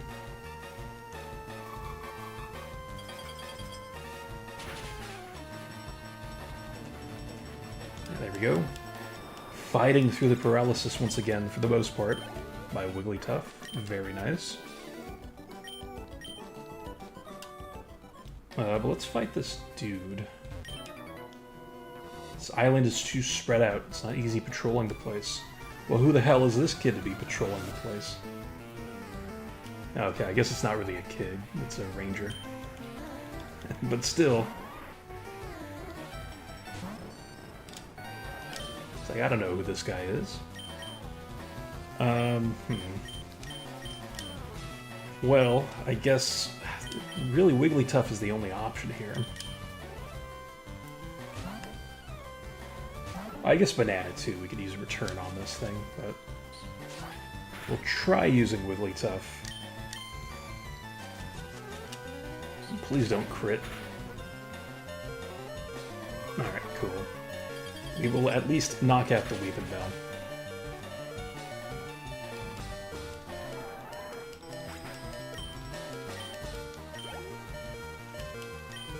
Yeah, let's switch. Just use Banana.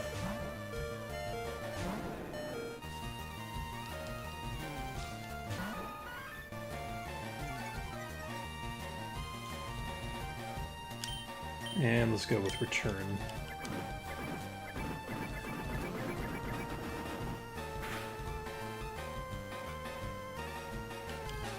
Ah, of course, Stun Spore. Oh gosh.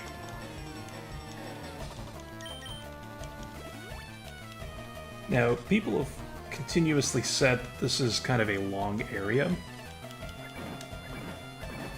So I'm thinking about going back to the Pokemon Center, healing up, and getting some more of our team members. So I think it would be beneficial to pivot to something like Ninetales a bit more often. Because Wigglytuff has kind of been our go-to with Gyarados riding the bench a bit more. Because the whole Meow thing really isn't something that's been too beneficial for me. So yeah, let's go back to Seven Islands, get ourselves the Ninetales from my box, and then we'll just kind of go from there.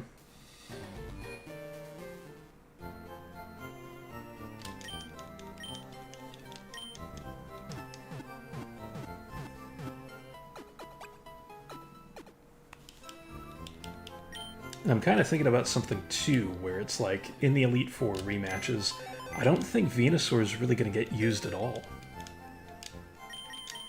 Because I know, like, Lorelei, for example, is going to have some more intense strats. Like, she would have to, right? If it's the rematch. So having a grass type out against Pokemon that, you know, have a bunch of ice type moves, it probably won't be too wise this time around. But with that, although of course Sleep Powder and Leech Seed is a phenomenal strategy, but all right. So we have these people making out down here, just mildly interesting. If they're already weird double battles, we'll have Ninetales and Magneton in the front. When I'm with Eve, it feels like we could never lose.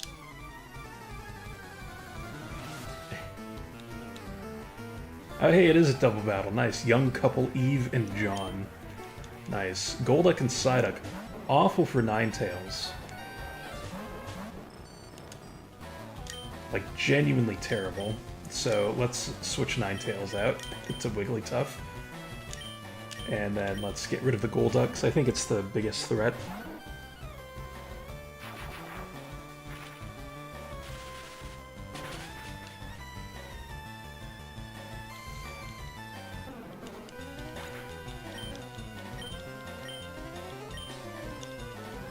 Oh, Hydro Pump, oh my gosh. Coming from a Psyduck?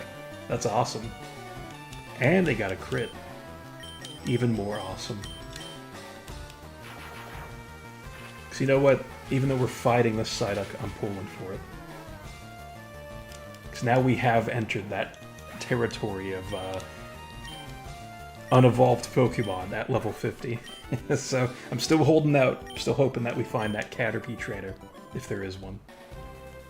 And does she have anything to say? Work harder with John. Oh, well, that's lovely. Couple goals, I suppose. So we have a Rostberry.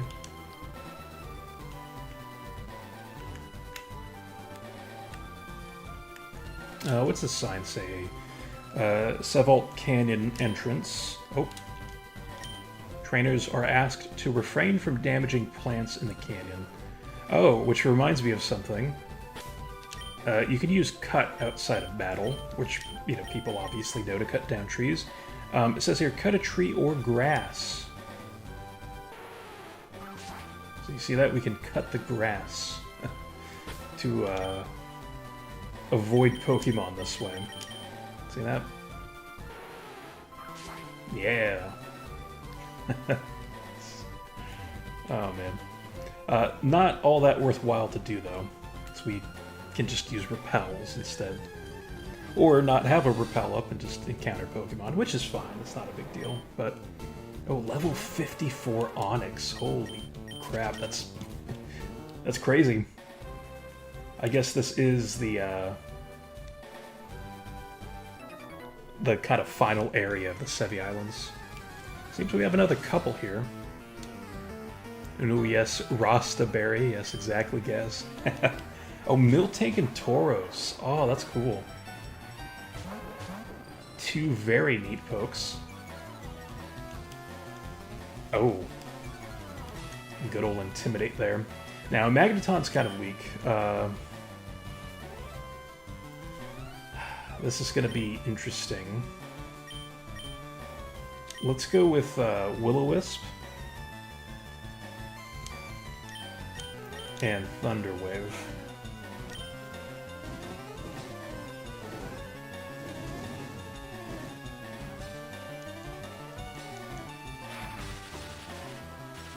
So now Tauros is going to be weaker, because Burn... that's fine. Because Burn halves Tauros' attack, and then Miltank hopefully won't be able to attack us. But yeah, there's Body Slam popping off. Damn. Well, that's fine. At this point, we'll take out the Tauros, I guess. Flamethrower hits. Tauros is a beast of a Pokemon. And then Thunderbolt knocks it out. Because I wasn't sure if it was going to have something powerful, like Earthquake or something, which would have completely destroyed Ninetales and Magneton. And then there we go, so that's the paralysis in full effect there. Very good. But not so good there, getting hit in by Confusion.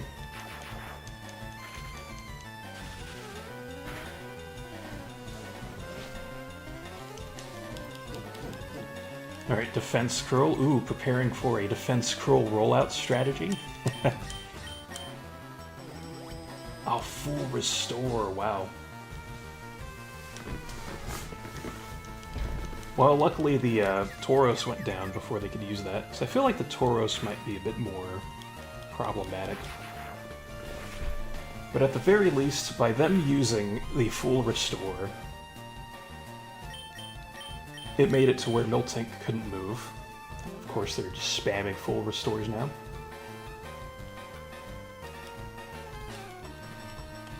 But we should take it out this turn now, because now we have Ninetales' Flamethrower contribution, and then Magneton's Thunderbolt's just going to knock everything else out, or knock out the rest of its hit points. Alright, these battles are a bit more intense, I guess, with lower level Pokemon.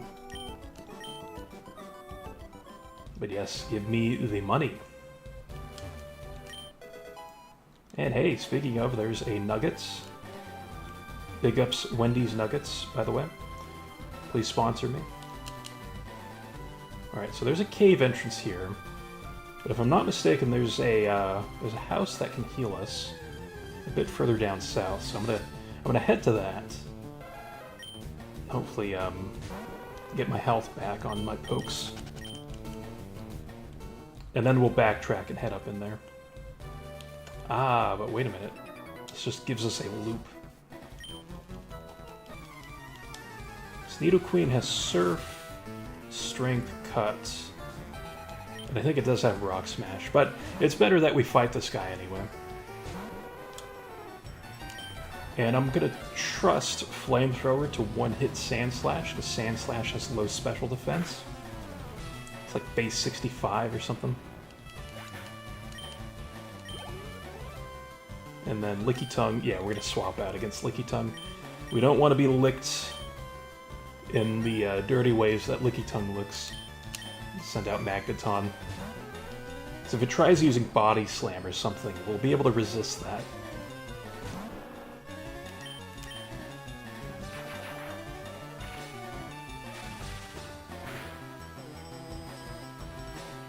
Or we could just straight up knock it out. Hell yeah. Alright, and then Ursaring. Ooh, very cool. Well, we'll keep Magneton out. But yeah, Ursaring's one of those Pokemon that has Guts. So no paralysis for you. Or burn from Ninetales. But again, Ursaring is in that category of like a weak Pokemon defensively.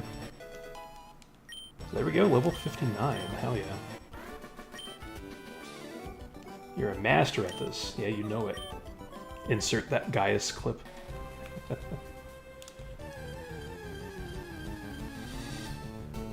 Oh, Marowak. Nice. Haven't seen one of those in a while.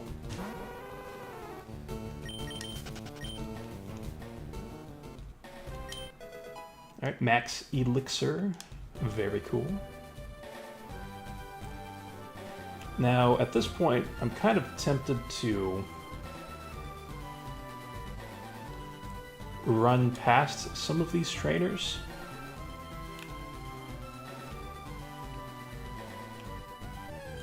Because I really want to get to this house. That will have a little healing spot for us. But we'll definitely backtrack and get all those trainers sorted.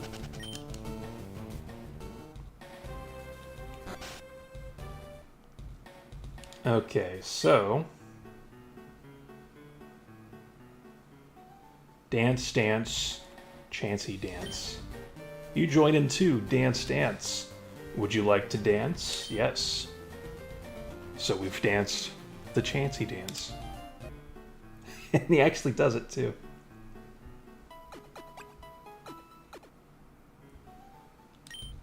He's even laughing at us.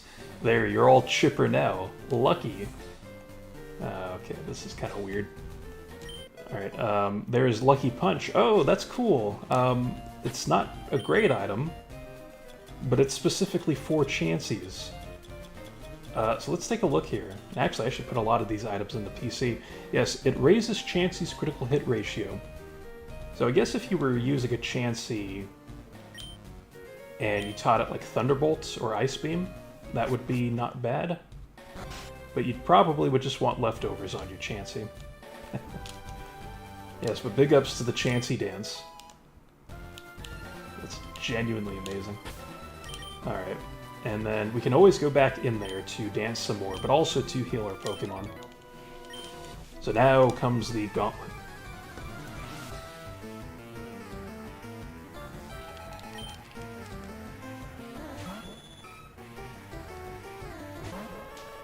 And actually, these two trainers that are outside of the Chansey Dance House are the two trainers that you can continuously fight using the Versus Seeker. Because their teams improve once you deliver the Sapphire to Cilio. And so they give you lots of experience. I think the guy calculated it out. Oh yeah, Thick Fat. I shouldn't have Ninetales out. But I think the guy calculated it to where it's like 7,000 experience per minute. Something crazy like that.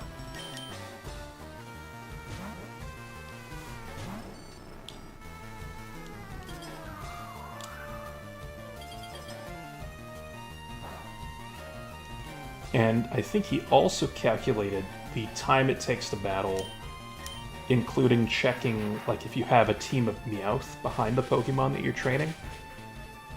Because Meowth can potentially have, you know, the ability to pick up rare candies, as we've seen in this playthrough. As we have Ninetales. Ooh, Ninetales. But it's like, there's not a guarantee that you're going to get a rare candy from pickup. And so it might not actually be worth it to even bother checking for Meowths. And so they calculated it, and it ended up being like, it's not worth it at all to check if your Meowths have a rare candy, because you would level up faster by just doing the Versus Seeker battles. Alright, now I know this is kind of risky having Magneton out against Rapidash, but... Oh, there's no PP left. Interesting. I should... Wait. Really? We're out of PP... Wait. Wait, what? Did I miss something? Didn't the Chansey Dance heal us? Or was it only Ninetales that got healed? The rest of our Pokemon aren't.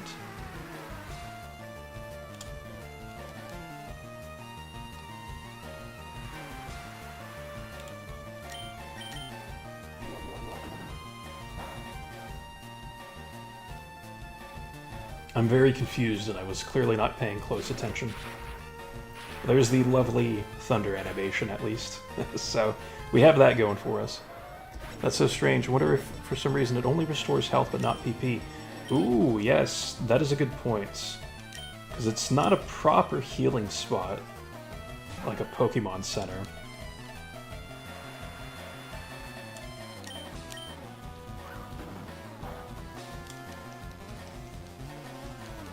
As Girafarig stomps the yard and flinches us. Lovely.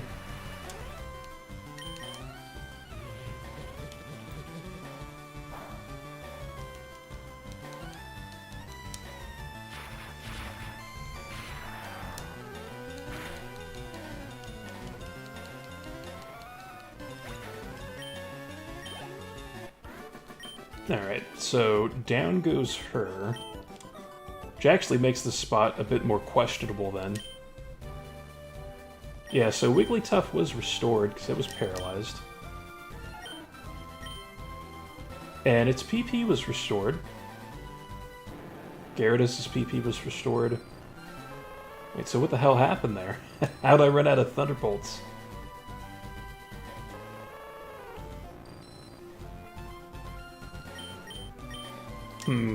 Interesting. I sense some shenanigans going on. So let's move Magneton to the front of the party and hopefully get Thunderbolt restored. It does kind of suck that you have to watch this every time. Like, I know it's funny, but it's like, I just want to get healed, man. Come on. But I guess he likes laughing at us, so it's fine. But okay, now let's check if that healed us.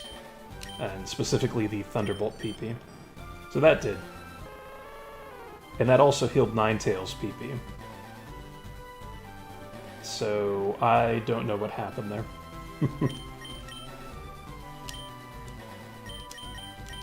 But I guess that's something to be a bit mindful about as we train up our other pokes.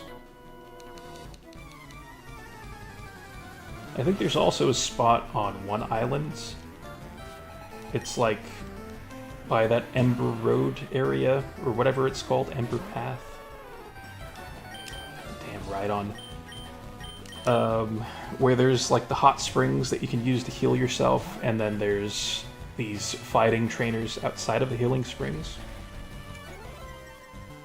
And so we could theoretically use that spot instead of this spot if things get a bit weird with the healing mechanics not fully working.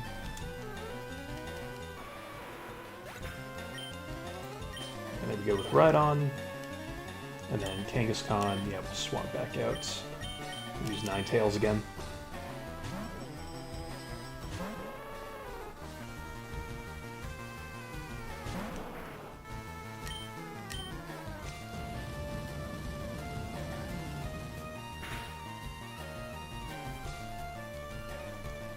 Oh, Dizzy Punch, nice. Man, these guys really love their full restores.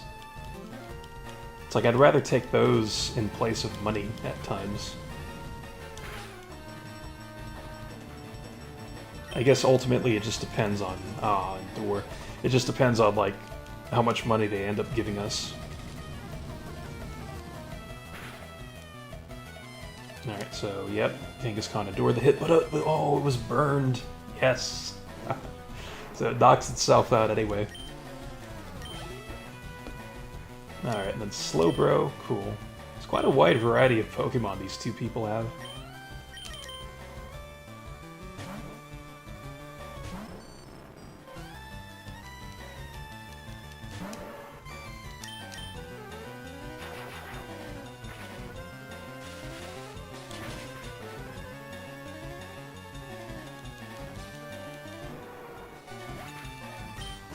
Alright, down goes Slowbro, and then Machoke.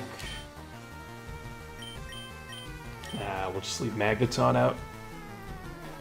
We will hope that we can Machoke the Machoke. And we should, it's 11 levels lower than us. Which is the thing, too, about these trainers, that their Pokemon will be a higher level. I think, for both of them, if we rematch them with the Versus Seeker after delivering the Sapphire to Cilio.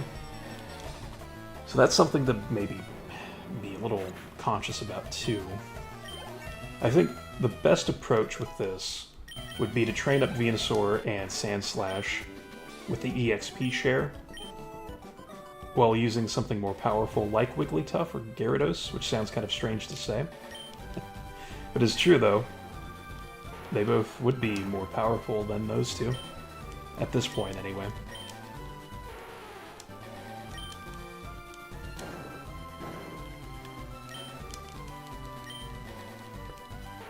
Now, I noticed something, too. So we're kind of running a bit We're not low on time or anything. We still have probably another hour and a half to 2 hours of stream left, I think.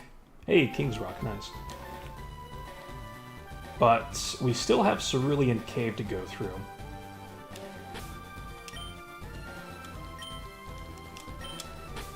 And so something I think I'm going to do here is let's turn off animations just to kind of speed up things. Which will be a bit jarring at times, because it's like, well, what the hell just happened? But I think just to kind of consider time a little bit. But if people do want animations turned back on, I can turn them back on. I don't know if anybody's watching, because I really like streaming without looking at that stuff. It's like I only have the chat spooled up. Also, big ups Hitmontop, and it's very pointy top. It's like especially pointy.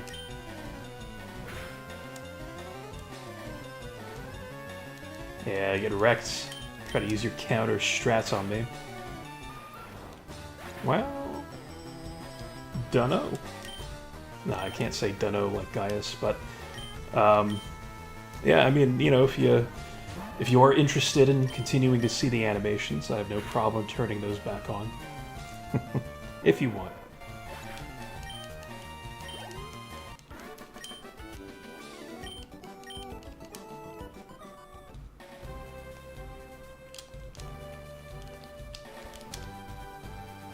Alright, so let's continue this way. I know that there's more to this place down south, but I wanted to check out that tunnel that's up ahead to see what's inside.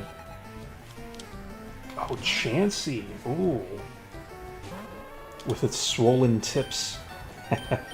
Alright, let's swap out. Really, Banana's our best bet. I'm gonna have to use Banana here. It's gonna take too long with Flamethrower.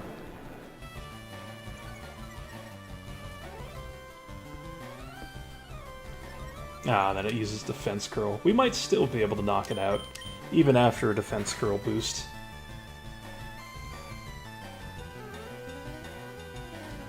Yeah, that's just how weak Chansey is defensively.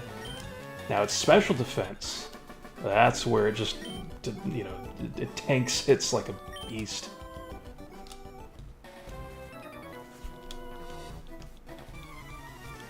And honestly, those two wouldn't be too bad to rematch. Well, I guess that trainer, I don't know what this guy has. Tangela, okay, never mind.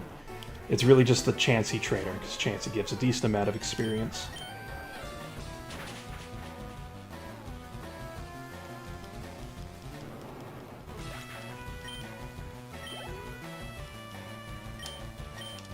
Alright, lots of grass types though, so Ninetales is thriving here as it runs low on PP.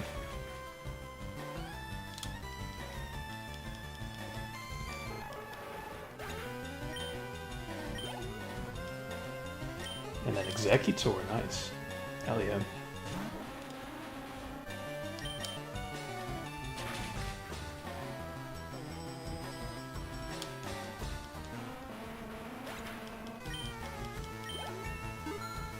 Alright, so level 56. Hell yeah.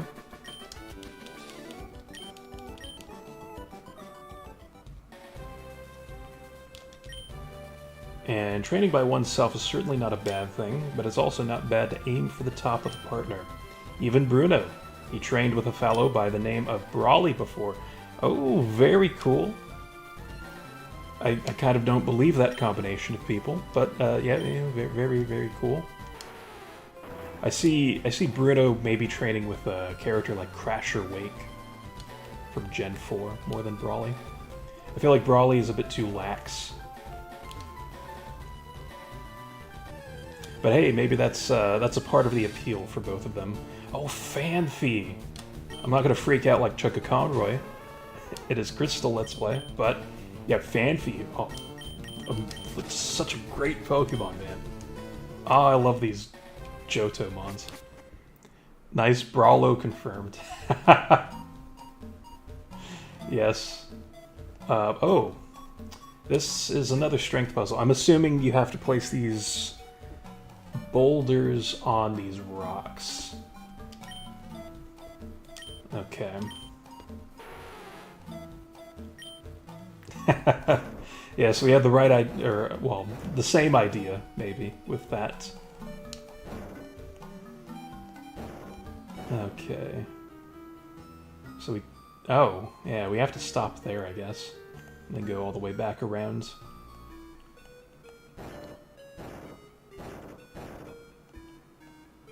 Interesting. Yeah, because if we push it forward, then there's no way of getting it out.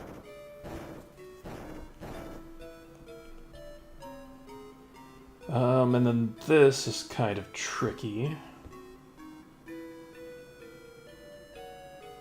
Yeah, we're gonna have to do this and that.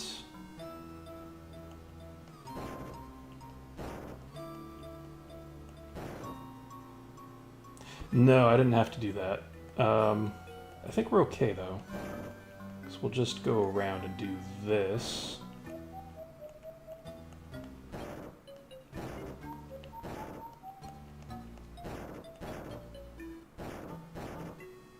And then we'll push these two up.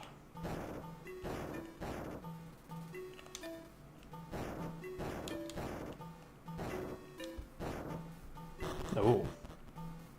A mysterious rumble echoed somewhere far away. So I don't think you get a proper item here. This cave is basically a way of getting unknown. So yeah, we're getting out of here. There's really no need to stay in there for much longer. So not the most exciting thing in the world, but fun little puzzle though. I actually enjoyed that. Oh, nice rock smash encounter. You love to see it. Yeah, level 26 Geodude.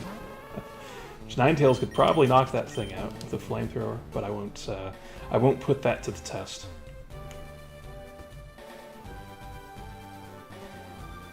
So in the meantime, though, something we can do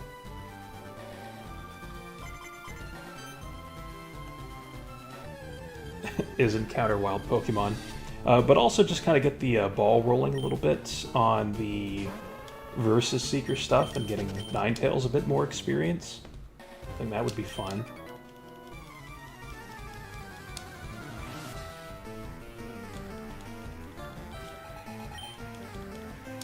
Oh yeah, he has Rhydon. I forgot about that. So I guess we'll be getting Wigglytuff some more experience.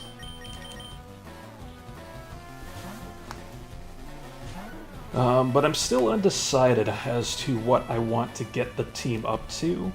I think 62 is a good spot, but I wouldn't mind pushing that to 63. I think earlier I was like, oh yeah, 63 to 64. Because I know our rival, Pez, is going to have some really tough Pokemon. Wiggly ass, yes. Yes, indeed.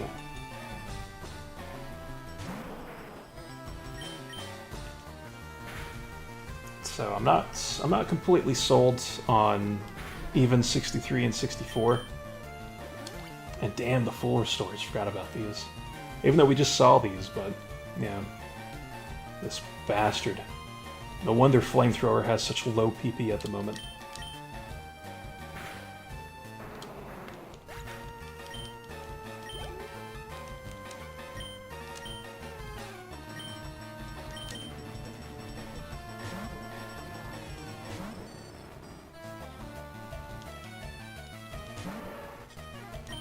And I guess something to consider too is that with all of the rare candies we have, we don't necessarily need to get everybody up to 63. Or if we do get everybody up to 63, we can push them even higher with those rare candies. Ooh, lots of things to consider here.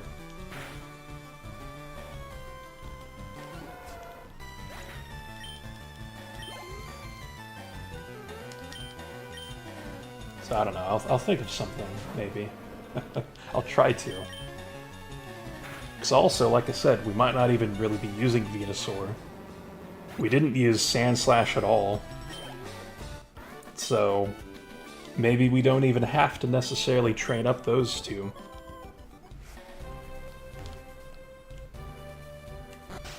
But let's do the Chansey Dance so Ninetales is restored. I know Ninetales will be using for Safeguard. And it's good to keep its levels up, so that way its speed is also up. So it doesn't get outsped by by Agatha's ghost Pokemon. Alright, so if we continue down south, we have the Tanabe Ruins. Well, with all the water, I'm going to assume we're going to be fighting water types. So let's switch back to Magneton.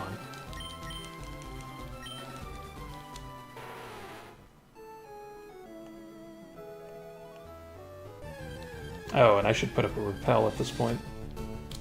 Big ups Tentacool at level 13. Oh gosh. Let's use the bag. And then, don't need the Lucky Punch. We need Max Repel. There we go.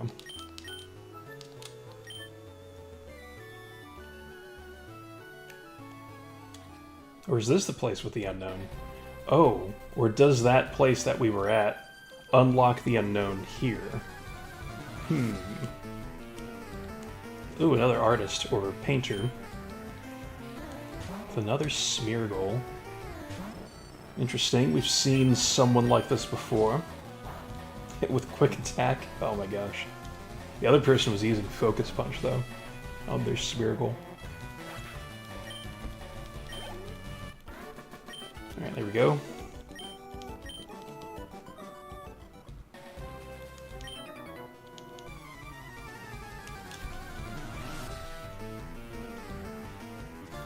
Ooh, Gentleman Clifford. I wonder if he has a Persian.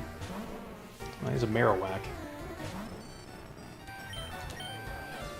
So let's go with Wigglytuff once again.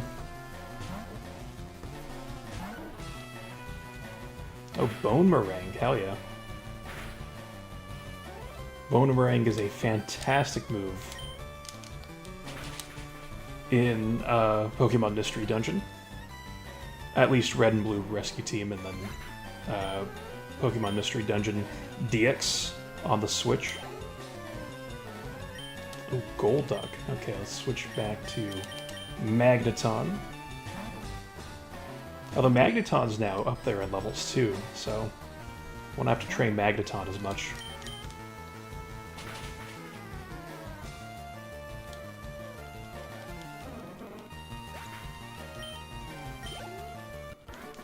Alright, cool.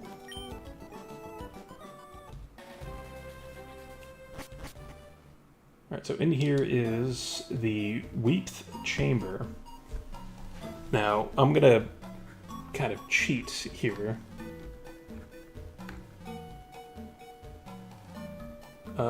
So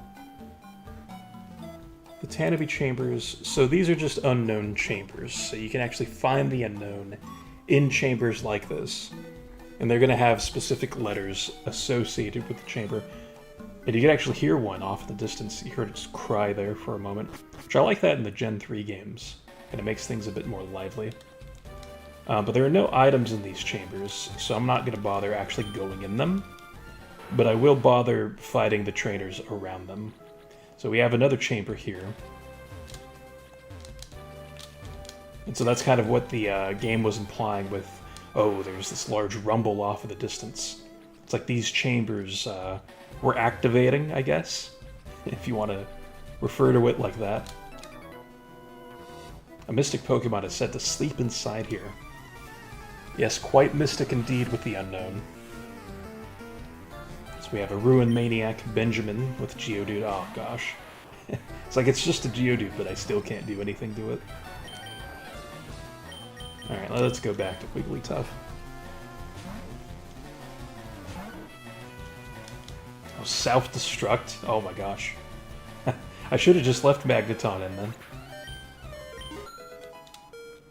Alright, nice. Level 61 for Magneton. Hey, and it reached that 200 threshold with 201 special attack. It's very nice.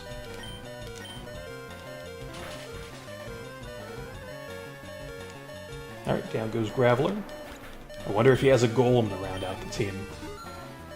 Hey, 62 for Wigglytuff, here we go. We're reaching those endgame figures. But no, he just has another Graveler. Shame on this guy.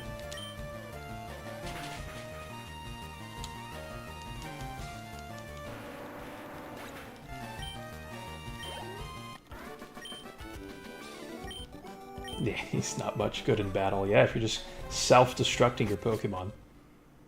Alright, so this chamber, the Monian chamber, also has specific unknown inside.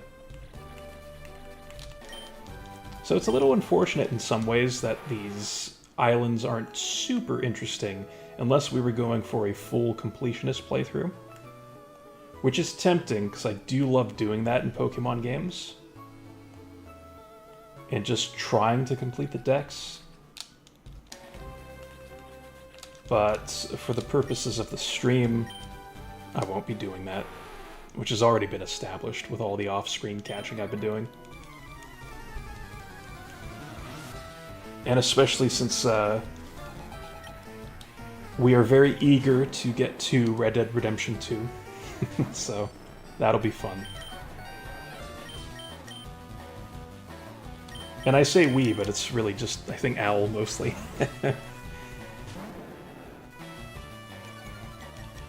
And myself, of course. Because I am intrigued to finally 100% that game. And actually, you know, behind the scenes, I've been playing Red Dead Redemption 1 again, even though I just played it a month ago, if that. And I've been 100%ing it, which I've also was kind of doing on stream as well, because I think we ended with like 91% completion. But anyway, it's like, even though I've just done all of that, I'm still really enjoying myself. Like, it's just a fun game to play through. And I don't know if these islands have any other trainers. I guess we'll check. But these should be the last two islands that have ruins. Yeah, there's nothing there. Nothing out there.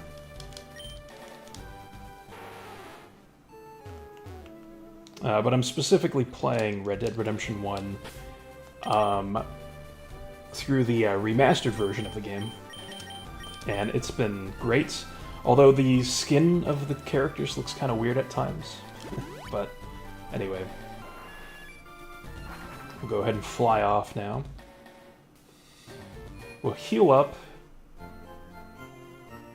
And then we'll speak with Celio to finish the Sevii Islands plot. The skin. Oh, you see, now that, you see it, and plus you're adding the ellipses. Yeah, no, I see what you're doing there. But no, it's nothing like that. Although it does sound a little weird. And I was debating pulling out my Pokemon, but I'm not going to do that yet. But it's just everyone looks sunburnt, or their skin looks very dry. Which I guess makes sense, because a lot of those... Well, it's going to sound bad too, but a lot of those characters in the game are mostly working on, like, farms and stuff. Oh my gosh. Alright, let's go to one island. Because I'm debating just going to the Cerulean Cave now, but I will hold off on that.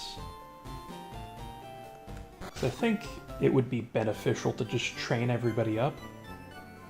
Alright, let's hand over the Sapphire to Celio. So this is the gem that forms a pair with the Ruby. Eric, you've gone through a lot to get this, didn't you? Yeah, well, yeah, kind of. It was mostly enjoyable. You don't have to tell me. I know it wasn't easy. Well, it was actually pretty easy. Thank you so much. Now it's my turn to work for you. Please give me a little time. Okay, this is good. Oh. It's like humping his machine. I did it. I linked up with Lynette. Alright, he's very horny about this. I managed to link up with trainers in the Hoenn region. Yes, Lynette is the Bill equivalent in the Hoenn region. You see her outside of, I believe it's Fall Arbor Town. I think. But anyway, finally the network machine is fully operational. Eric, I owe it all to you, yes. Thanks to you, my dreams came true. And that's it. There's no reward or anything. Which I guess your reward is being able to trade with the Hoenn games in the Ori region. And I didn't even heal up, and I said I would. What is wrong with me?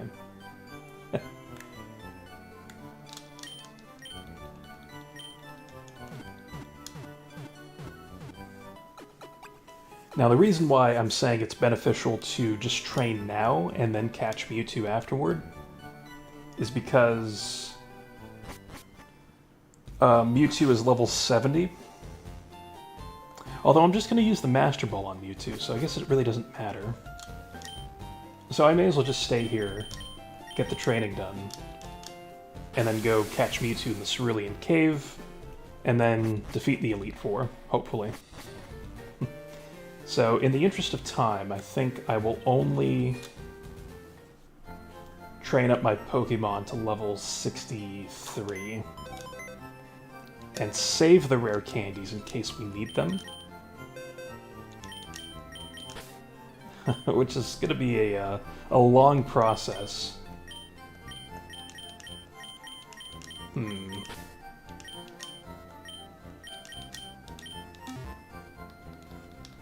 I don't know. We'll see how this goes. Let's see how long this actually takes.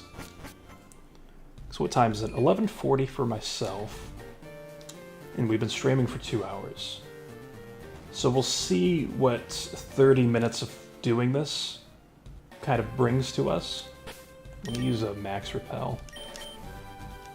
Also, do I have the EXP share? I do not. Yeah, no. Oh my gosh. I'm going to need the EXP share, so I'm not using E-Rick and Sand Slash. Oh, and I just deposited my flyer. Oh, this is going terribly. This is like a cursed stream. Because the stream has kind of been all over the place. Home just in time. Yes, just in time for the grind session. So let's deposit some of our items. Yeah, we don't need the Lucky Punch, don't need the King's Rock, although King's Rock could be interesting. I may, you know what, I might actually withdraw the King's Rock for that flinch chance. Put the Pearl away, Sunstone. Do have a hit point up, but I don't think we can actually use it at this point. I think all of our Pokemon have, like, the max amount of effort values. Let's get this, and then let's get the King's Rock again. Because actually, King's Rock on Magneton, with those thunders being shot out, I mean, that could be pretty nice. But let's see, okay. So, remember that one guy has a Rhydon that he starts with. So for now, let's boost up Ninetales. Let's give Ninetales the EXP share. Yeah, that's fine. And now we will go down south and test some things out. Yeah, this is the way. I think. Yeah, this is the way.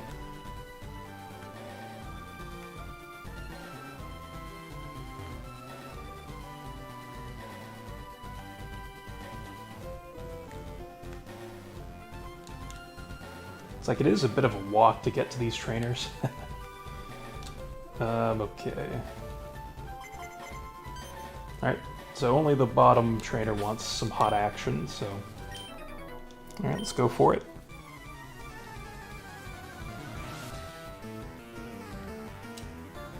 And let's see what their upgraded team is like, because a part of the appeal here, so level 53, I think before it was level 50, but it could be wrong about that.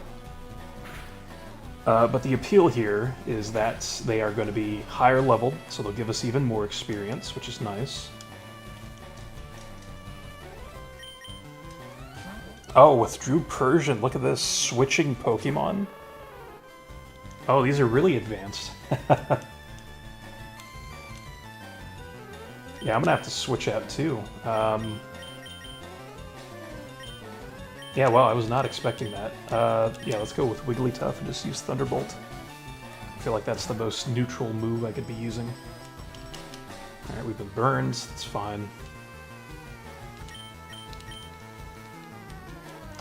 Damn, we're getting our ass kicked. Hurt and confusion with burns. We're going to be taking damage that way. We're getting a taste of our own medicine here. Although confusion, okay, we snapped out of confusion, that's great. Still hurt by burn. It really wants to get rid of all of our PP with Thunderbolt, anyway. We'll use Thunderbolt some more, I guess. Hyper Potion, oh my gosh. Yeah, these rematches don't mess around. I think this is going to be a bit more challenging than I thought. Flamethrower, that might actually knock us out. Yeah, crit. Jeez. Oh, what a beast Ninetales is. Oh my gosh. Well, let's send out Magneton. I know it's stupid because he has, or she has Flamethrower, but yeah, we outspeed. There we go.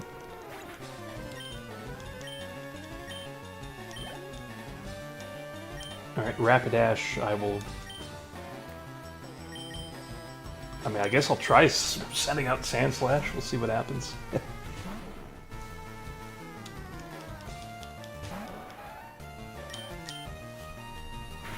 Alright, take down.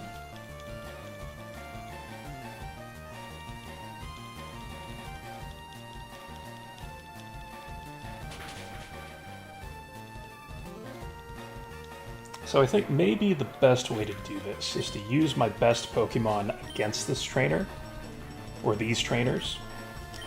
These individuals, and let the experience share do the work for everybody else. So that way, the Pokemon that are being used mostly in battle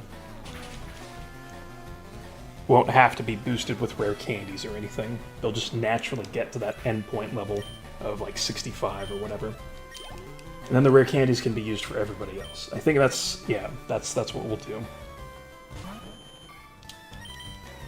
As this Persian has returned now.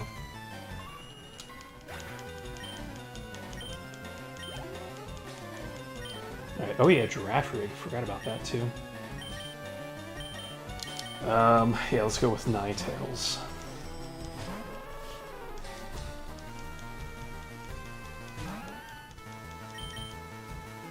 And damn, 56 versus 56 action here. Girafarig gets a crit. Jeez, man. These traders are rough.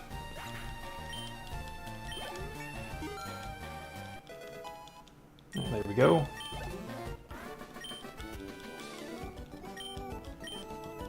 We got a lot of money from that. I don't think that really matters at this point. Alright, so that went terribly. Let's put Banana up at the front. Ninetales has the EXP share. I'm going to take that back. Well, yeah, I'll take that back. We'll give it to Eric. Yes. And with Banana, I'm going to give it the King's Rock.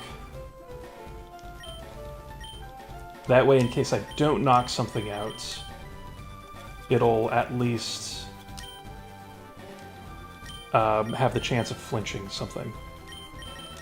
And then Magneton I'll also give... Well, actually, no. Yeah, Magneton will give the leftovers.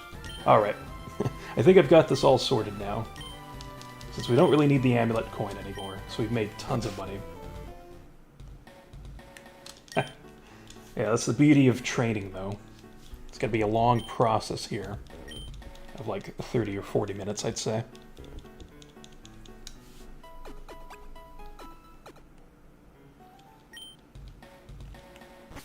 But I don't know. Like I know Al, for example, if you're still here, like, do you have any suggestions or recommendations for training up my team? Or do you think just battling these trainers is the best way to go?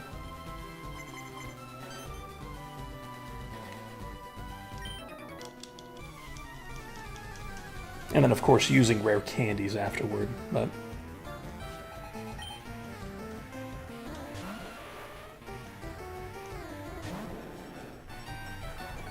There's good old Rhydon. Versus Seeker, yes, and there's a specific spot I would always do it in, which I think you may have referred to before. Is that the one on, like, one island with those... Oh, but it has 2 hikers, you think? Oh, okay. It's on one of the last islands. Ah, interesting.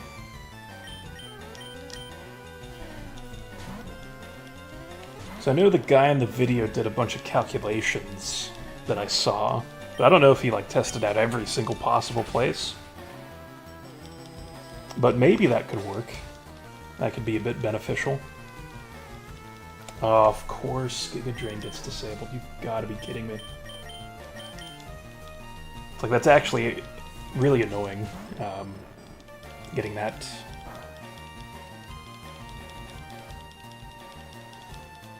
Getting that move disabled there. But yeah, interesting.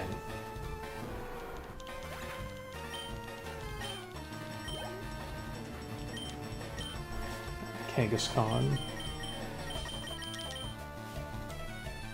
I suppose I'll stick with this then, because I don't remember where the 2 trainers are. Where the 2 hikers are, specifically.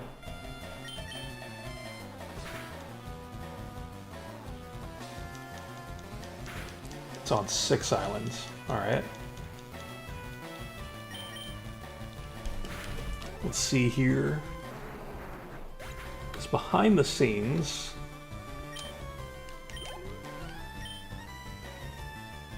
Ursa Ring, that's fine.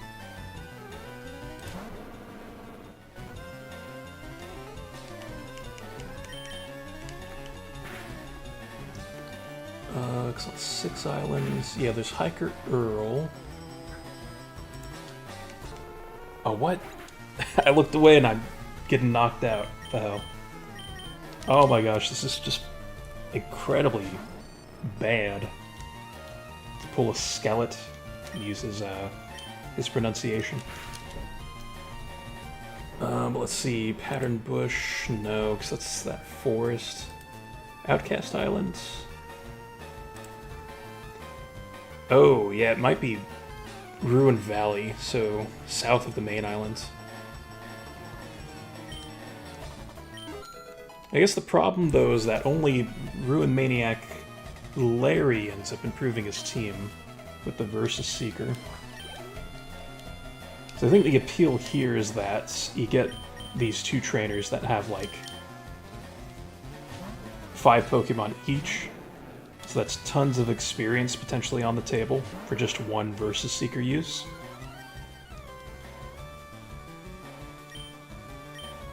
Which maybe is a bit too much for me at this point, because I'm just getting my ass kicked constantly.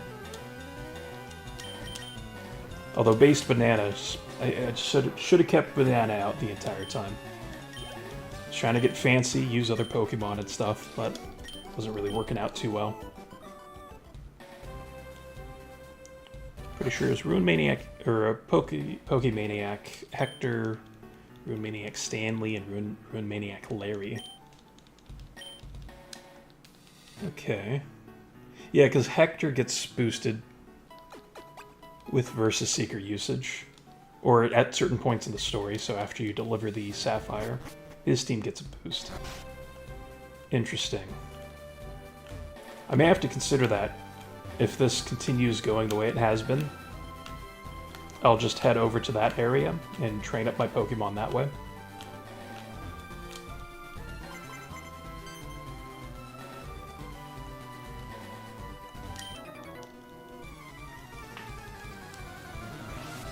Yes, and that makes sense.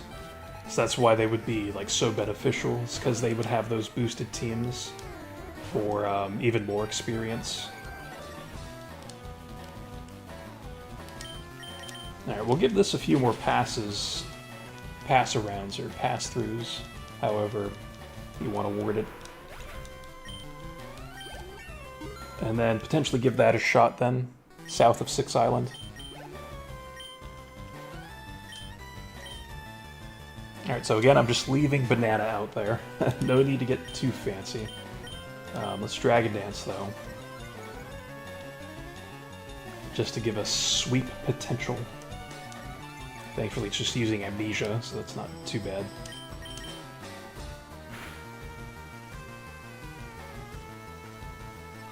Damn, it's a good thing I used Dragon Dance, actually, because that was pretty low.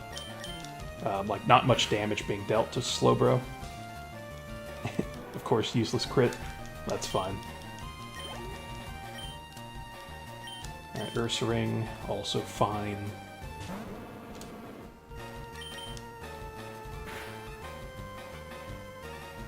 Slowbro is you. No, I don't know about that.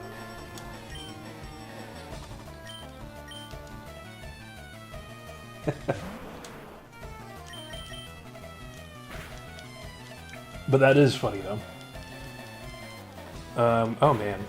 Something not funny is not knocking out these Pokemon, though. Yes, we get more full restore action.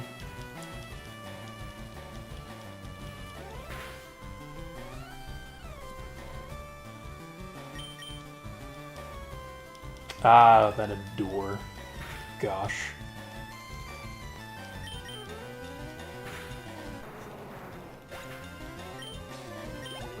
It's like maybe against the Slowbro in the future I'll do 2 Dragon Dances.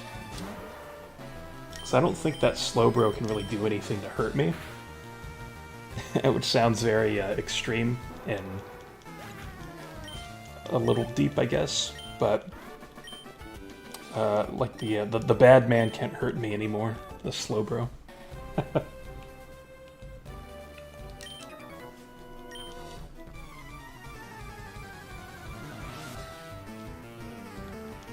Alright, let's see what this trainer has. Old Michelle, yes, with the Persian. Actually, with this Persian, because it can't really do much against me. We'll Dragon Dance, see how far that gets us.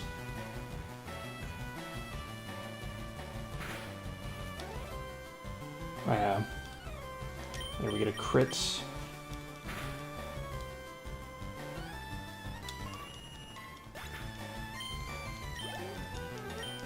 And actually, you're using a Slowking, nice. The Galarian form, which is a poison psychic type, I think. But yeah, I actually like Galarian Slowking.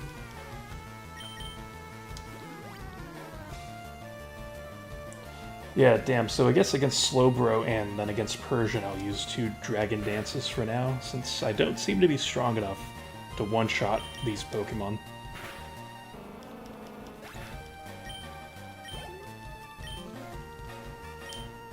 The Ninetales, we should be fine here. Just popping off with Earthquake.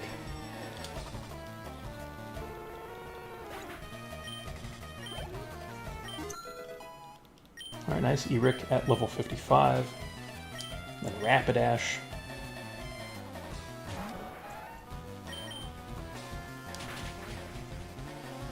I suppose one thing I should really...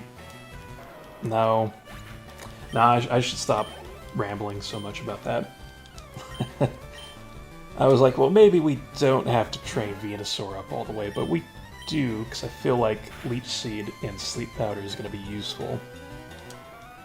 I think I will neglect Sand Slash, as sad as that is, because I love Sand Slash, but we have these other Pokemon that can do the job quite adequately.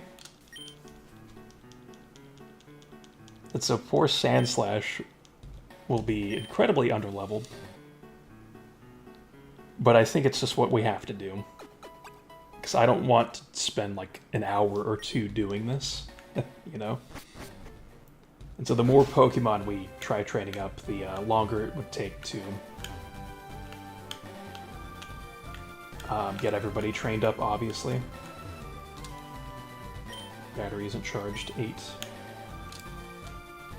I also have to make sure both of these trainers are on screen.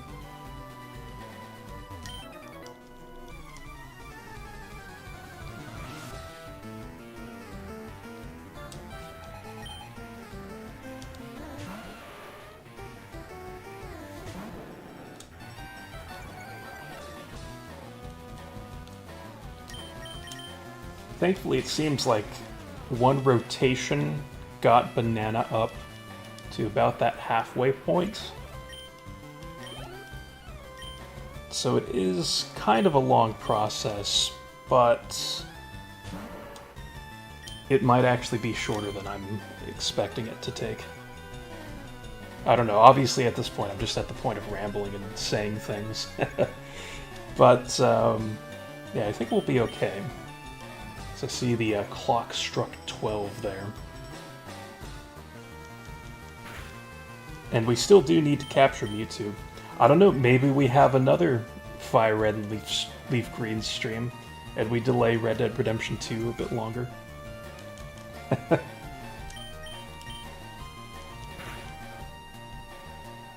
Where tomorrow I end up defeating the Elite Four and the champion.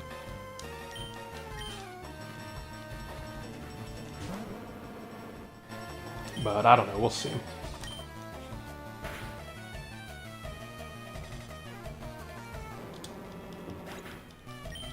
And I just kind of realized something. It's like I don't need to be using Earthquake on Slowbro. I could just use Return. They both would do pretty much the same amount of damage. Return slightly more, because it's probably capped out now at 102 base power.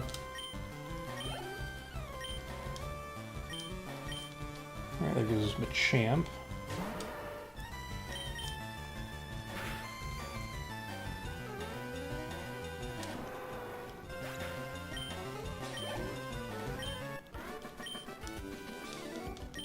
Alright, there we go, Leroy Jenkins.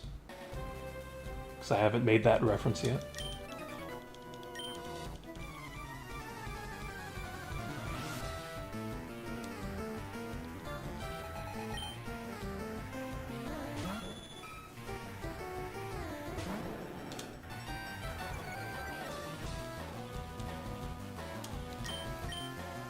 And yeah, I said 2 Dragon Dances against Persian. That's right.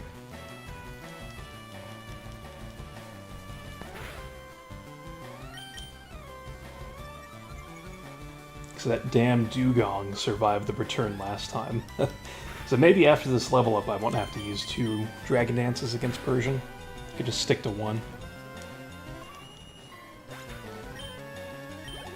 Alright, so there we go. It's Banana up to 64.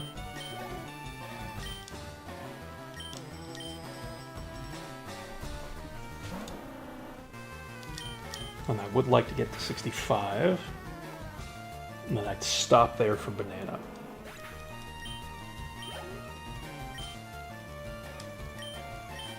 Which is actually too bad, because I don't think Wigglytuff is going to have the same success as Banana is at knocking out these different Pokemon. So if we take a look at what Elle was saying, those other trainers have mostly just rock types, although Hector does have a Kangaskhan. And Eric, level 56, nice. And so those rock types would actually be fine, like, you know, if I'm using Wigglytuff. I would even be able to use Eric, actually, on the offensive, because it has Giga Drain.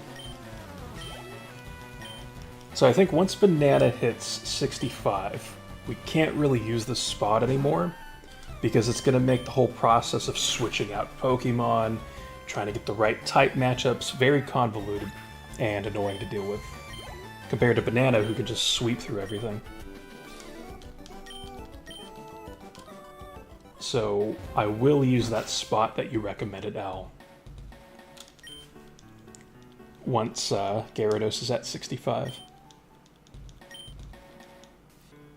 Now, sadly, this is one of the last times we'll see the Chansey dance. But maybe that's actually a good thing.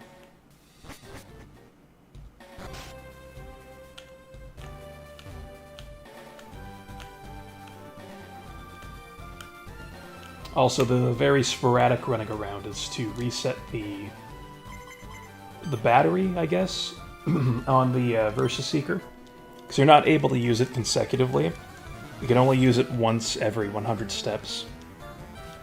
Yes, and that's a good thing. To the shenanigans south of Six Island. Alright.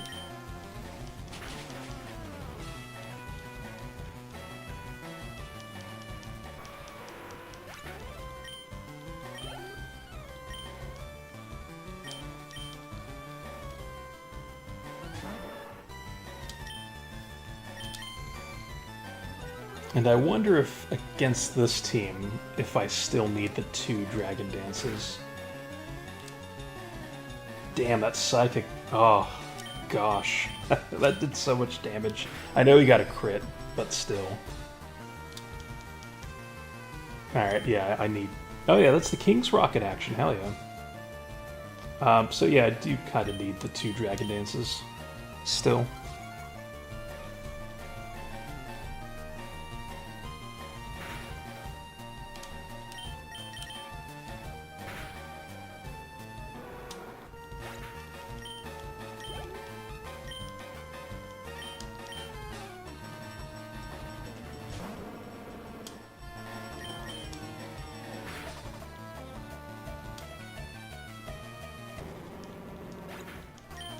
So I think at this rate, we'll probably have one more go-around at both of these trainers after we're done with this current go-around.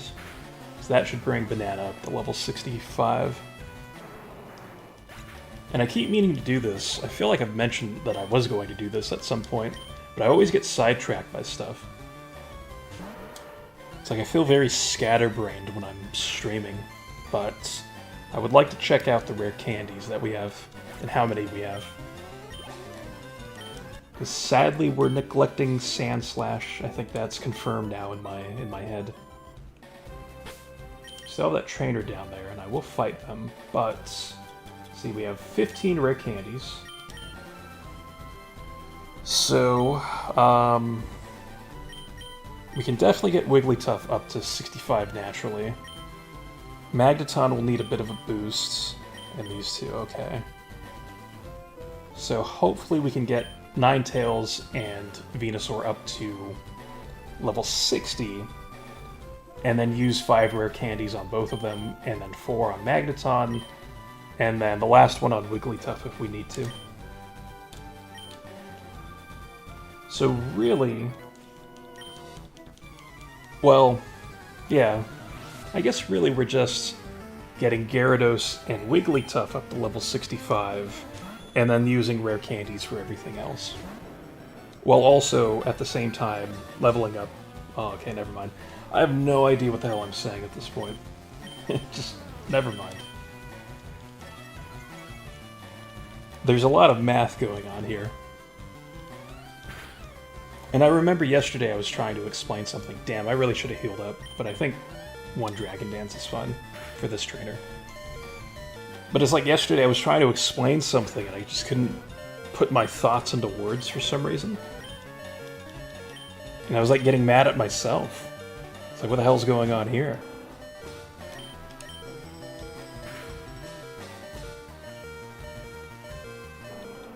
Alright, there we go. So yeah, just 1 Dragon Dance needed now for this second trainer. So Ebrik gets to level 57. Thankfully 57.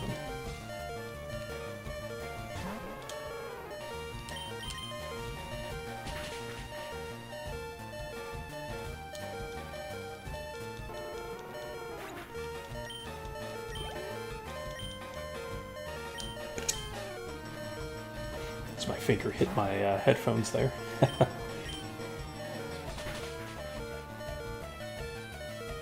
It's like there are times where I'm very self-conscious about the noises that sometimes happen on my end.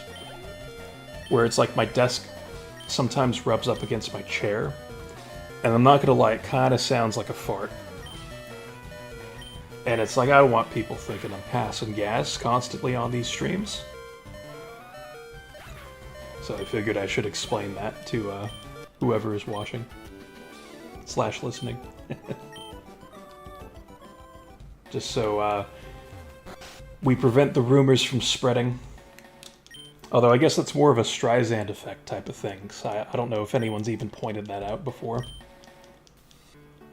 Yes, yeah, exactly. Nice big gas stretch, see?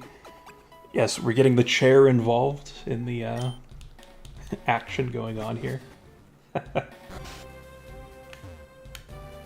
Alright, so again, more sporadic running.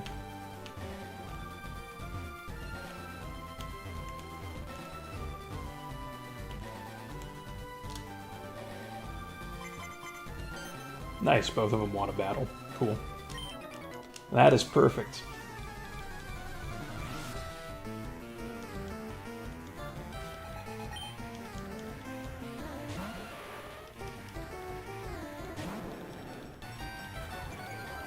And actually, Banana's really knocking on the door to 65. Lovely.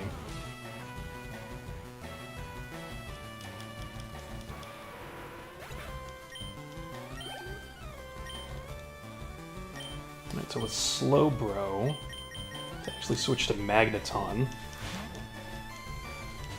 Although I suppose I could have just left Gyarados out there, but we'll level up Gyarados with the Persian, I think.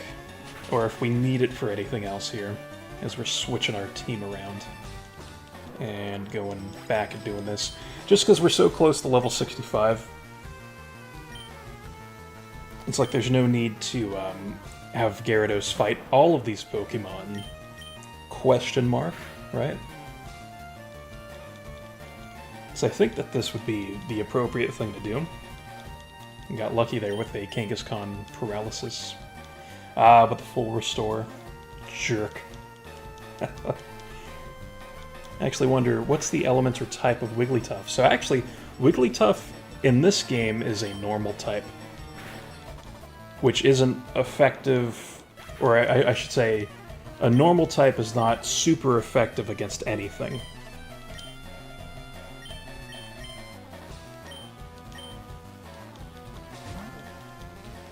So, it's not the best type in the world. But in the newer games, I believe Wigglytuff is a normal fairy type now. But I could be wrong about that.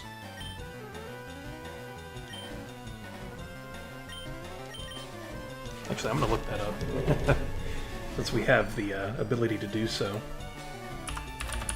As we just kind of mindlessly fight these trainers. Alright, Wigglytuff. Bulbapedia. Yeah, it's a normal fairy type now.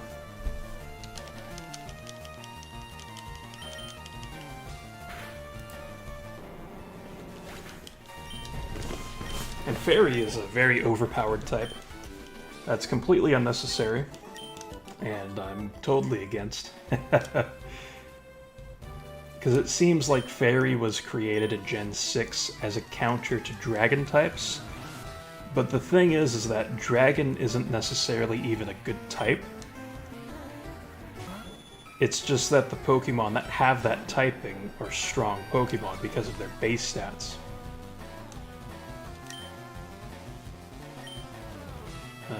Yeah, we'll do a return here. How is it Fairy? Well, yeah, exactly right. It's like they just slapped Fairy type on some of these Pokemon. It's actually Marill and Azumarill are also sub-Fairy types. So it's like they're Water Fairy.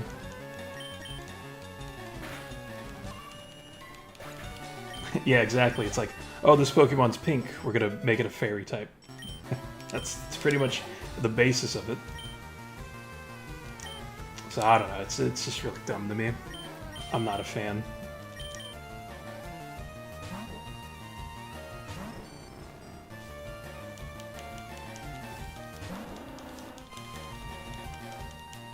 I actually wonder Dragon is somehow weak by the book. But I feel like they're freaking overpowered like Dragonite. Yeah, exactly. So it's like Dragonite's stats are what makes it so powerful. Same thing with like Salamence in Gen 3. So it's purely related to just the stats more than anything.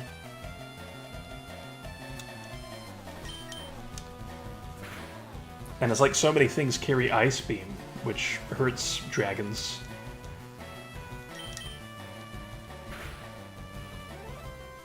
Chansey never got the fairy type. Yeah, exactly, which I think I read that, but I'm reading it again. But yeah, Chansey didn't. And actually, you can argue that Chansey is more powerful than Blissey is. And I think... I forgot what he's sending out. Oh my gosh. But, you know, because of the Eviolites boosting both... Oh yeah, it's Rapidash. Boosting both the strength of its defense and special defense stat by 50%. Because it's not fully evolved. And that's actually very nice. So, it makes Chansey a bit more formidable than Blissey is, because you can still heal yourself using Soft Boiled. So you don't necessarily need leftovers.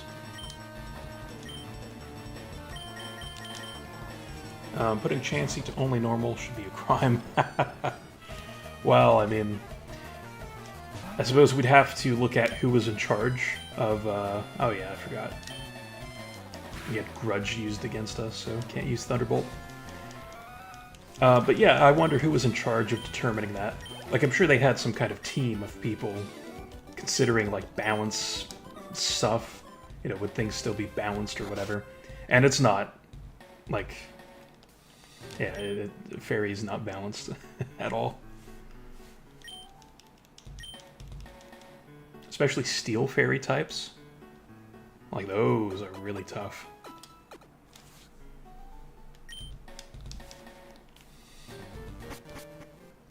But yeah, just because it has the healing ability, right? Like, that would make it, you know, a fairy in a lot of ways, right? If we're trying to apply logic to Pokemon. And it's a good thing the battery wasn't charged, because that guy up there moved. I know I said I would swap over to the other spot, but this actually worked out pretty well with swapping Pokemon. But I could have just gotten lucky there. We'll try this some more, I think. Well, we'll put the Mystic Water back on Banana for now.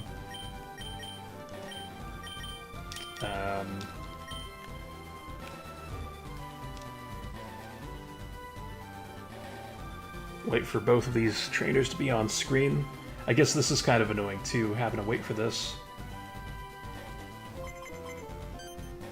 Alright, so they both want to battle. It's perfect.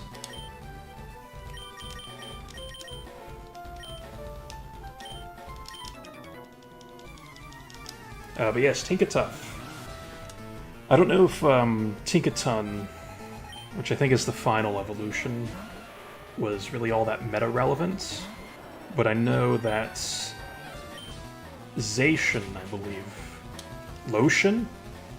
No, yes, Zacian, which is the Gen 8 legendary, is the Sword Dog, I think. That is Steel and Fairy type.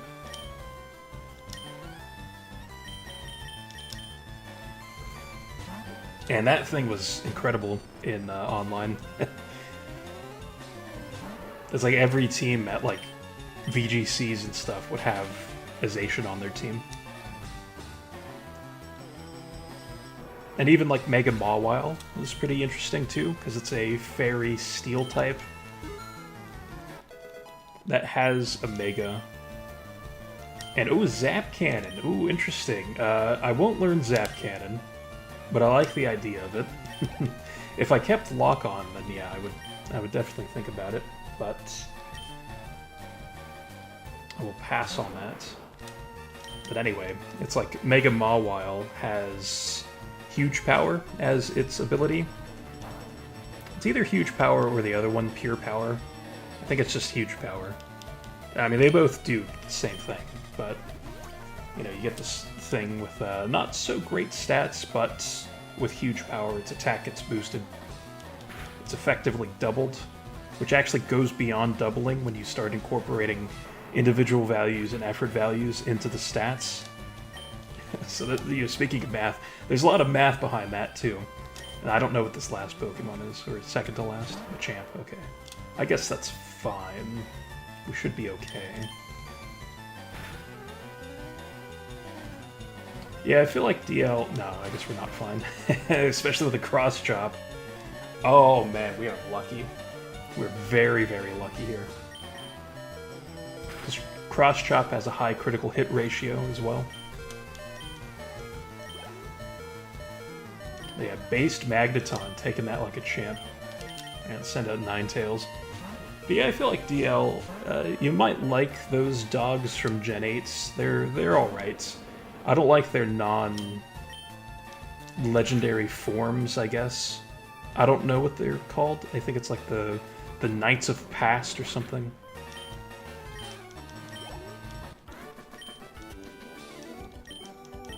But I could see DL like being like an Entei fan or something. So this person had the Persian. So we'll swap to Ninetales.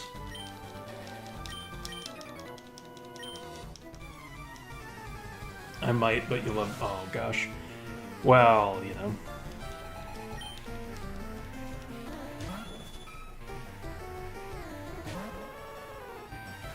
I guess that and Gardevoir, and probably Typhlosion as well, right? Nasty.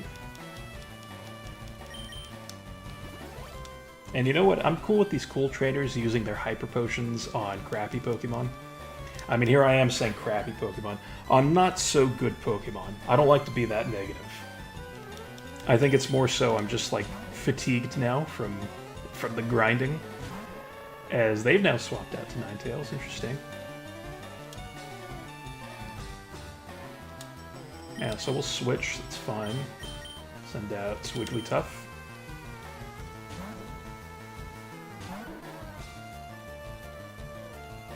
Of course, Confuse Ray. Okay, yeah, so this Ninetales is super annoying when we're not using Gyarados. Yeah, super annoying. So I think this confirms that now is the time to make that switch over to the spot Al was talking about. Because this trainer is the pain in the ass trainer, I think.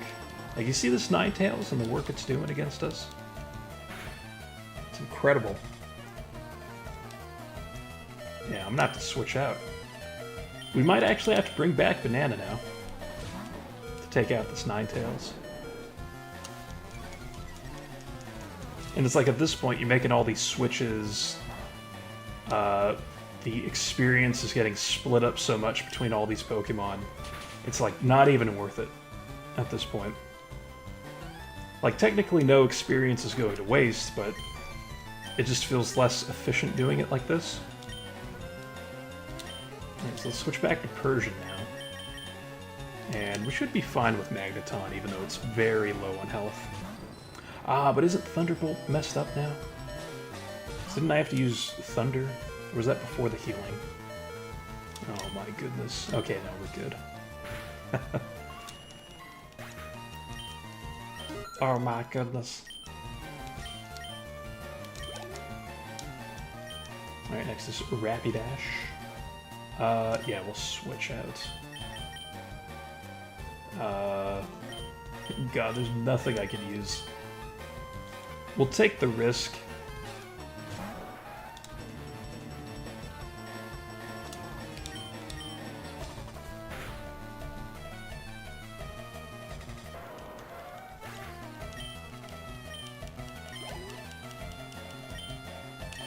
It's like it's really just that Ninetales that is so problematic here.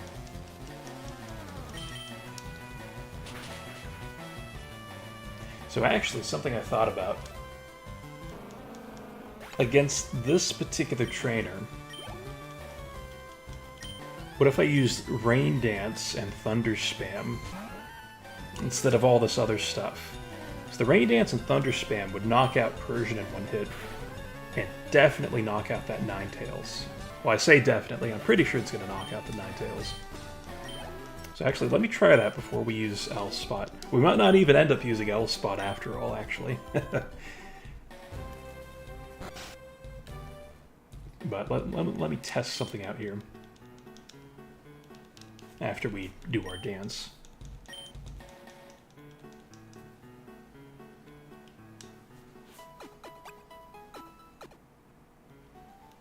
You see how much I flip-flop about things? That's why I stayed non-committed to what games I'm playing on stream.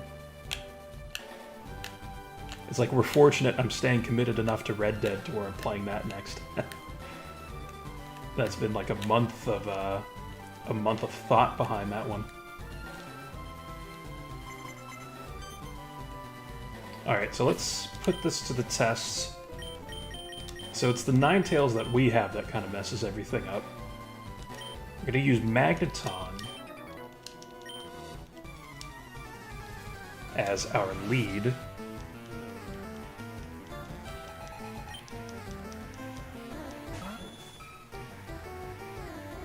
Because after Persian, she's definitely going to use Ninetales and a Rapidash. And really, you got a crit there from that. Damn it. If I flip-flopped from Red Dead 2, that would be fair to TBH, because that would be a mammoth of a project. I was thinking about that too, where maybe we can sprinkle some things in between, so it's not just Red Dead 2 for like 2 or 3 months. I mean, it shouldn't take 2 or 3 months, because what I plan on doing with Red Dead 2 is during the week, I probably won't stream. I'll still just stick to streaming on the weekends. But during the week, I will play Red Dead 2 and do some of the side stuff, like the hunting and all that, and then just kind of recap what I did during the week at the start of the stream, but leave all of the missions for actual streaming time. Because some of that stuff can be very RNG intensive. Like, I know you had gotten lucky sometimes with some of the animals that you found and like the fishing stuff. But it's like other people have said that, oh, this took me like 3 hours to do. And for all we know, those comments that we see, they could have been doing something completely wrong anyway. But I'll give people who say that type of stuff the benefit of the doubt, because I've had that happen before with hunting for animals, like in Red Dead 1 with those boars, where on stream in Red Dead 1 I was trying to hunt boars north of McFarland's ranch, where they are a bit rare, so you're not guaranteed to find any, but I didn't find a single one after looking for quite a while. And yeah, we'll keep Magneton out. Actually, this worked very well with Thunder Spam. But anyway, last night, I was doing some hunting, and I found all 5 boars, within like 30 minutes, north of McFarland's ranch. Bro, why you not play ROM back of Pokemon Fire Red? Well, I gotta ask you, Fury. Why do you not spell correctly and use proper grammar? That's the question. But to answer your question seriously, though, it's just because I like the vanilla games.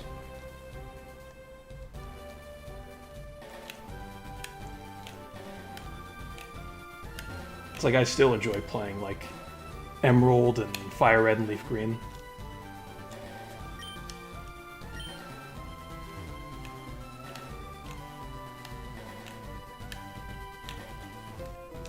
So I think, really the only ROM hack I've ever played is Emerald Legacy. And it's like they just don't really interest me all that much, to be honest.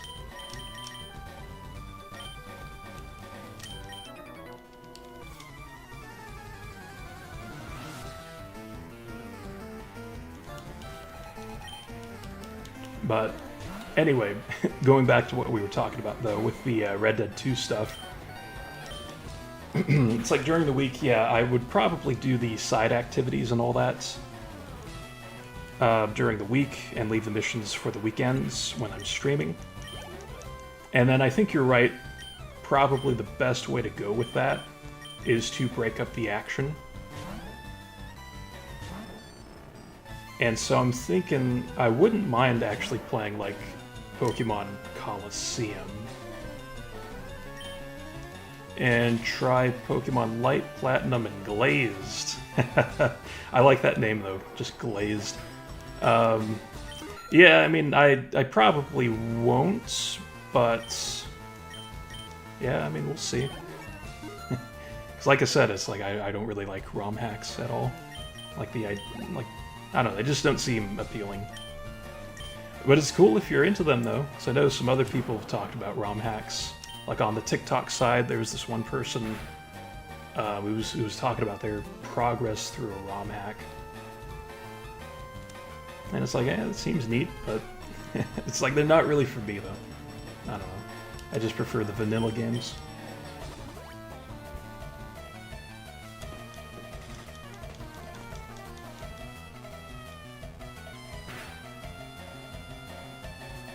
Oh man, I actually took that like seriously for a moment there, Gaz, when I read that in my head. Yes, Legends Asios. Well, actually, I would have to purchase that game. Like, I know you're just joking around, Gaz, but yeah, with that game, I would actually have to make that purchase. And it's like one day, that one, I think more than like any kind of ROM hack, I am more interested in playing Legends Arceus at some point, but I have no idea when that would be. And I've been saying that for like a year or two at this point, so I don't know. Because I had a friend, IRL, where she was pretty into Legends Arceus, and she was like showing me all of her progress and stuff, and it did look pretty cool, but not cool enough to, you know, make me just want to buy the game. Well, bro, you have any shiny Pokemon? Not currently in this playthrough, no. I do not.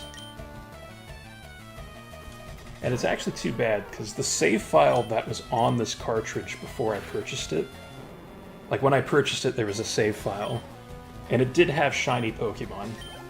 It had, I think, 2. And I wish I saved those, to be honest. Maybe one day. Yeah, exactly. I mean, who knows? Maybe the Mewtwo that we catch will will have will end up being shiny. All right, so let's give Ninetales the EXP share now. Yes, let's switch the items. Switch back to Magneton at the front. Ah, it's such a shame too, because this. Yeah, no, I'm gonna have to heal up. I think I'll prioritize that woman at the bottom, because her team can be more easily swept by Magneton.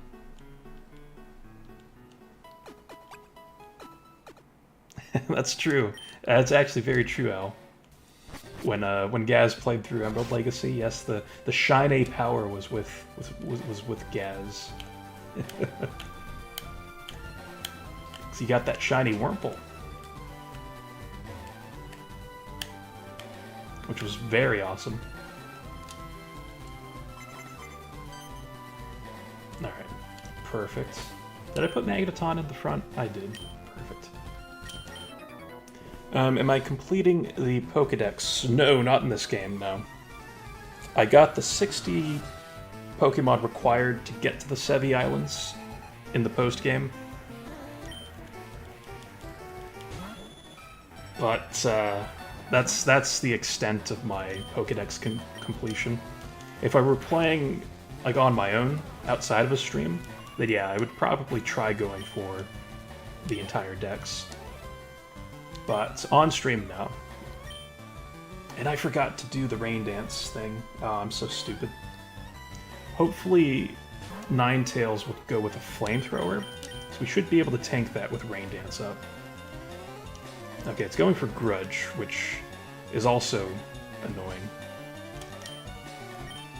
Because that's going to remove all of my Thunder PP, which was the entire point of this. So we'll go with Thunderbolt. Okay, there's the flamethrower. But let's see. Genuinely, I have never wanted anyone to get a shiny at full odds more than Big Gaz playing Emerald Legacy. Exactly.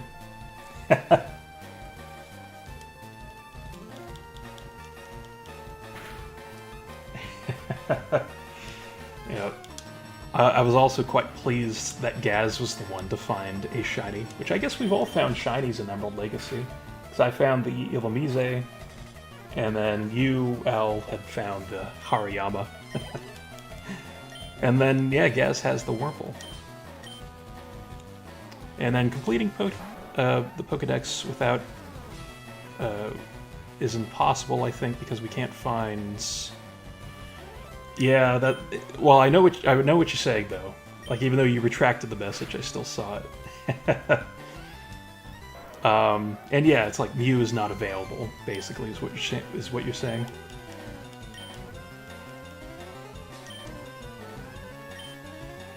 And I do have a device that I think allows me to inject the events in Gen 3. So I can put the old C map in my game.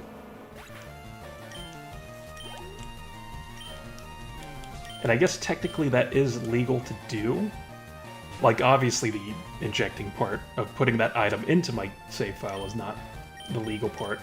But it is theoretically possible if someone still happens to have a Japanese copy of Pokemon Emerald, I think it was, that obtained the old C map way back in 2004 at whatever events distributed the old C map. And then if you mix records with that save file, you would then have the old C map. That's my understanding, anyway. Oh yeah, this guy didn't want to fight.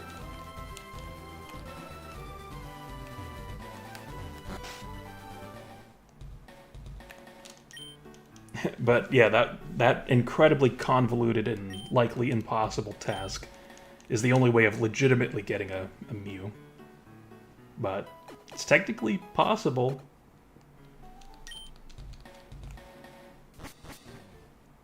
And I guess for me, it's like I don't have the Pokemon Coliseum bonus discs, so I wouldn't be able to get the Jirachi or the Celebi if I had the Japanese bonus disc. But let's see, not only do you not like Hariyama, it also has... Oh yeah, that one, yes, I remember that, because you did do the IV calculator. And I don't remember the specific nature, but it was like lax or something. Right, so again, we will prioritize this trainer, and then go from there. And, yes, Gaz says, yes, you got a free one in BDSM. Well, you know, it's much bullshit there. Ah, no, I shouldn't be swearing on stream. But yeah, that's related to the save file stuff, where if you have a save file of either Pokemon Let's Go Eevee or Pikachu, then you can speak to, I think it's the old lady in Floroma Town, where she will give you a Mew. And then if you have... I forgot to do Rain Dance again, I'm so dumb. But then if you have Pokemon Sword and Shield save data, then the old man will give you a Jirachi. I think that's how that worked.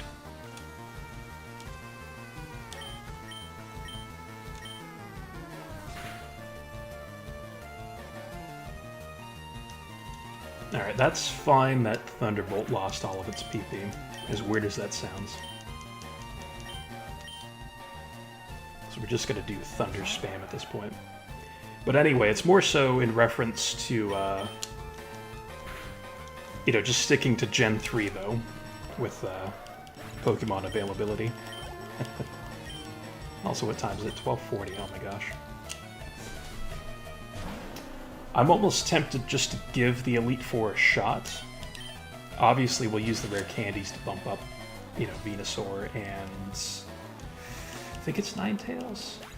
I forgot who it is exactly, but...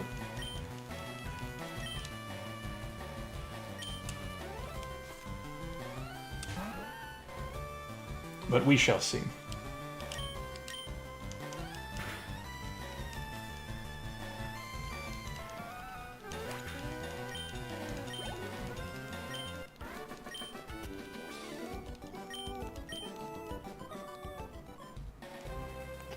And this individual has Erg, the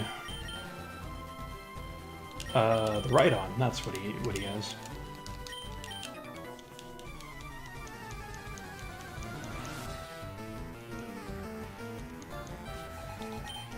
And I suppose going back to Fury's comments, it's like, I don't think the game requires you to get the mythical Pokemon in order to acknowledge your national dex like being completed. Because I know a lot of games do that throughout the Pokemon series, where they're okay with you not getting the mythicals, from what I remember. And so Fury mentions that they're from India, and there's only less people playing Pokemon games, and most of the people play Pokemon Go and Unite. I don't even know Pokemon Fire Red and Emerald exist. See, that's the thing, yeah, exactly, right? It's like a lot of folks don't know about these older Pokemon games, which is too bad, because they are very, very good.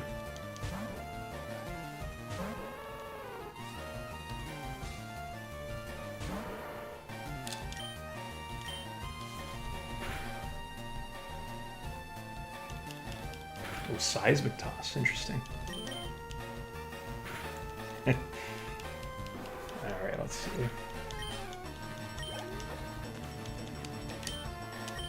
I was kind of hoping that Slowbro would have come out sooner, so that way I could have used Rain Dance and Thunder on him. Which I guess we have no choice but to do that, since we're out of Thunderbolt PP. Which I think when Ninetales does Grudge, and that's fine that Rain Dance got disabled. But when we see Grudge, we can then just use Thunder Wave on the Ninetales.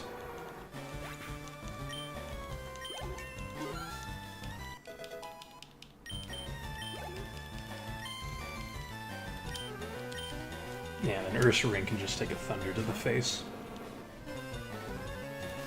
It's like, that's why I'm glad something like Let's Go Pikachu and Eevee exists, because I think it introduced a lot of newer fans who got into Pokemon through Pokemon Go to the series.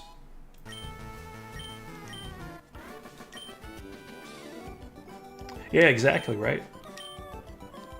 Spreading the knowledge of these games is quite a nice thing to do, I think.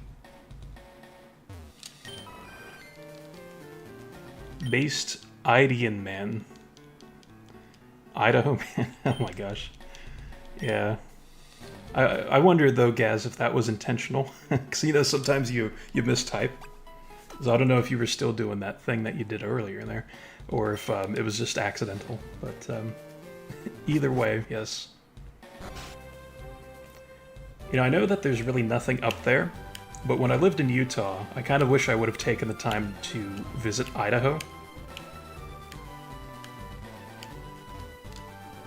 Since they're neighboring states. And like I said, I prioritize this woman. I will remember to use Rain Dance. Oh my gosh. Alright, still need lots of experience for Ninetales. Oh my goodness.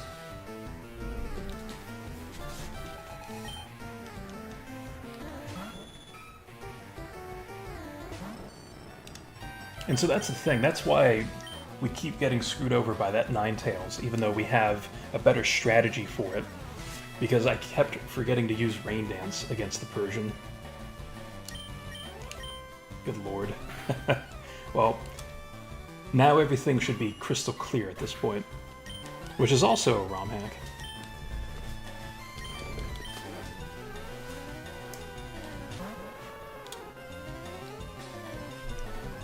I've heard of Boise, Idaho. Yes, it's a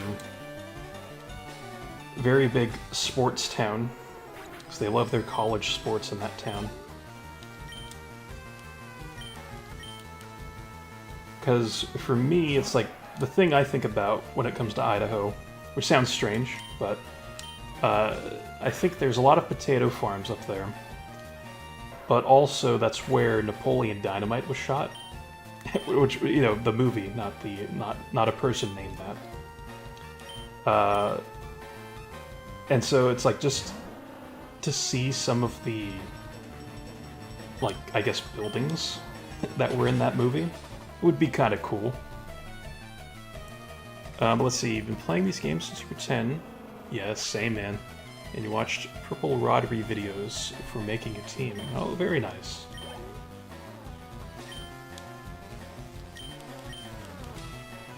Oh, that's good. Because I'm in that same boat where I've been playing these games for a very long time. Like, pretty much since they came out. Back when I was 9, yeah, so pretty much the same age. And, yeah, it's like they're still fun to this day. Like, they're just as fun as they were when I was growing up.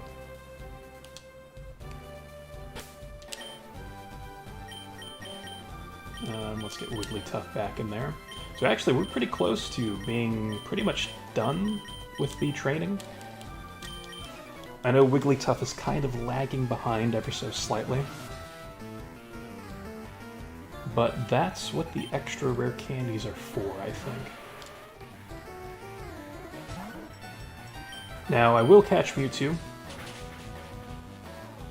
Probably in about 10 to 15 minutes. So I think we still have a little bit more grinding to go. And then after that, we'll defeat the Elite Four. And then after that, we will end the stream, because the game would be over at that point. And then YH. Mewtwo. I don't know what you're on about, Gaz, and I'm scared.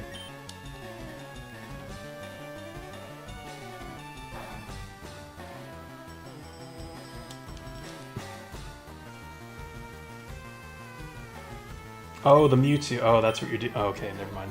I just finally... Yeah, okay, it clicked. I was trying to write Mewtwo in a meme way, but yeah, exactly. Okay, yes. Yep, I see what you're doing there. You got Horny for it. Yep, very nice. That's natural, Gaz. Mewtwo is a beast of a Pokemon. And to be honest, I also, you know, unironically do like, I was gonna say Machamp, Mewtwo quite a bit.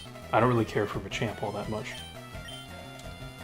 But speaking of Pokemon Go, like, I would always love doing the Shadow Mewtwo raids. Like, oh my gosh. It was like my favorite thing. Because just having that and just how versatile of a Pokemon it is in that game, with all the moves it can learn, like, you could use it for so many different situations and so many raid battles. And it's not necessarily the best at whatever type it's choosing to use for its moves, but it is still very powerful. And that is one thing I do miss about Pokemon Go, because I don't play it anymore.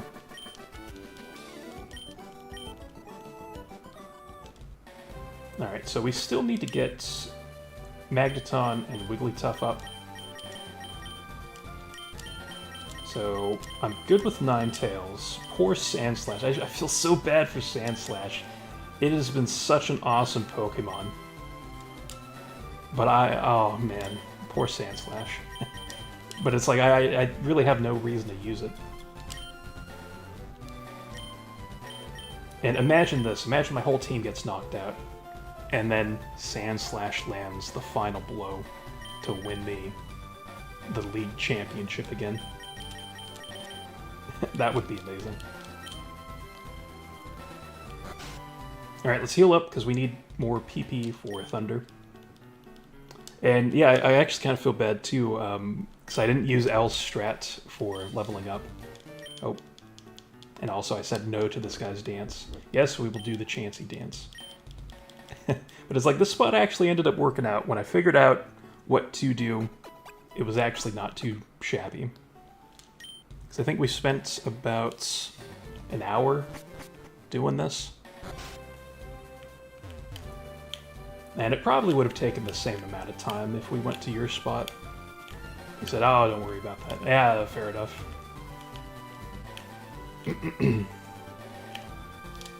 Also, thank you for the subscription there, Fury. Big ups, Fury Gamer. And against this person, yeah, we'll use the Magneton.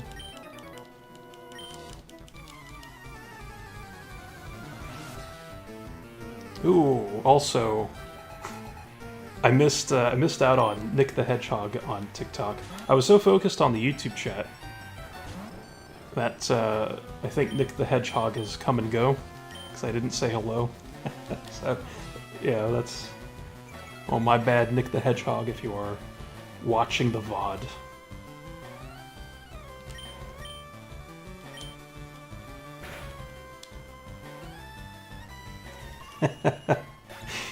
Oh, man.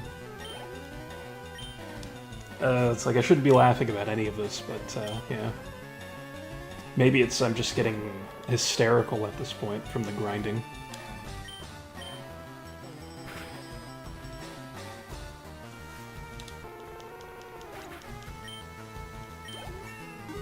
Alright, so there we go. Level 65 for Magneton. Hell yeah. I mean, yeah, they're basically the same person.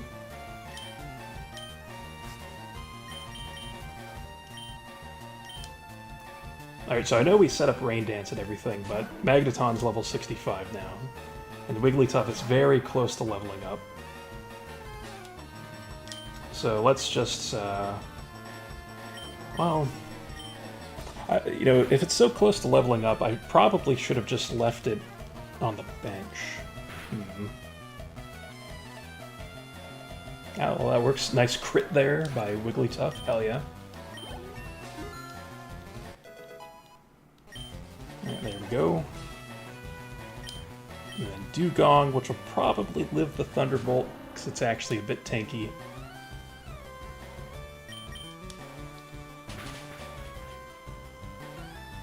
But yeah, I'm very excited now. This journey is coming to a close. Not because I didn't enjoy playing this, but just because, I don't know, it's a very accomplished feeling beating the post-game of these Pokemon games. Although I suppose if we really wanted to go the extra mile, then we could have, we could chase after Entei, which is now roaming the region. And the crazy thing is that even if we do encounter Entei, it's just going to run away from us.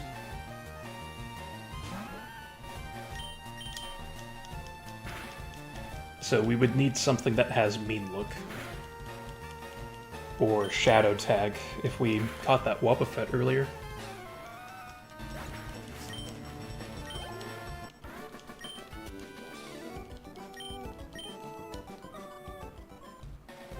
Alright, so now with that taken care of, we'll put Wigglytuff back in the front. So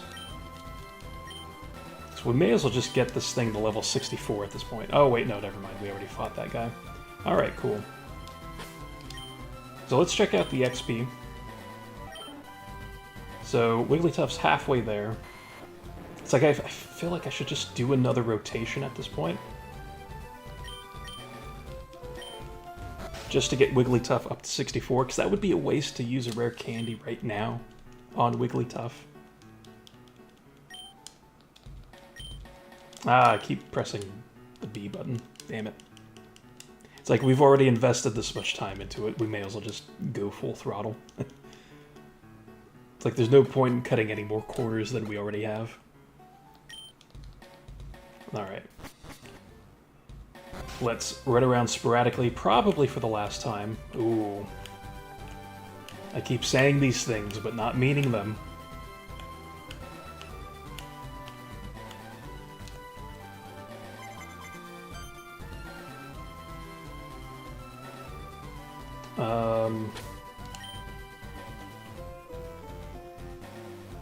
Yeah, we'll go ahead and do this trainer first. Because it's a bit different, the order of operations now, without Magneton leading the way. Or Gyarados, for that matter.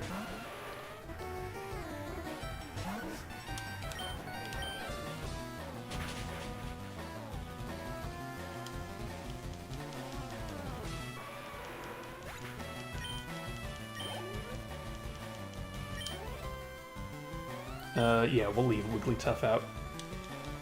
It's a very strange not switching or not having the EXP share kind of do its thing. Because it's like now Wigglytuff's just getting all of that experience, you know? It's actually quite nice. It wouldn't have necessarily made this process any faster, because I would have needed the experience anyway from these Pokemon, but still cool to see.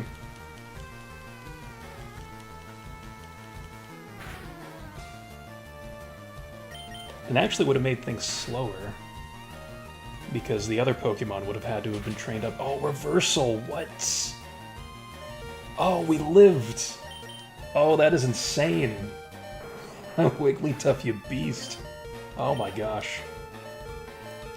Yeah, we're definitely switching out now, with the Machamp coming out. Oh my goodness. Very impressive there, the good old Wigglytuff.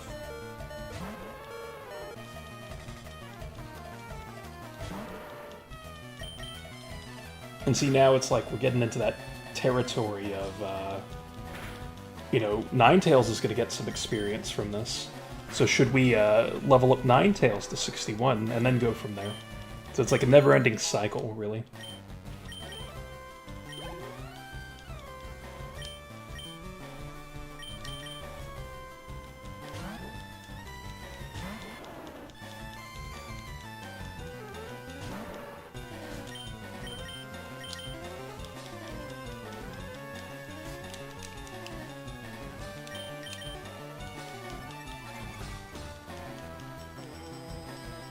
Oh man, he woke up already. Oh, and he's using Amnesia. Oh my gosh. Damn it. That was the whole point of using Growth, was to hopefully knock out Slowbro in one hit. Oh, Amnesia again. Well, let's hope for a crit. We probably won't get that, but let's hope for it. Please don't use... Okay, it's using Psychic now. That's probably fine. Yeah, that was a crit too. We'll get some of our health back here.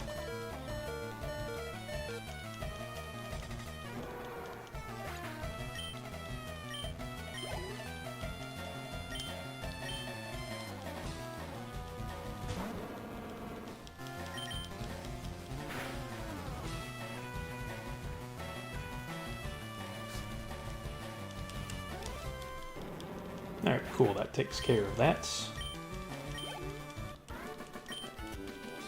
With Leroy Jenkins taken care of. Now, down there at the bottom, we still do have this trainer.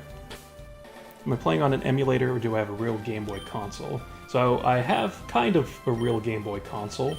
I'm playing my real cartridge on an Analog Pocket. And the Analog Pocket has a docking station that I'm using to plug into my TV, which then also plugs into my capture card.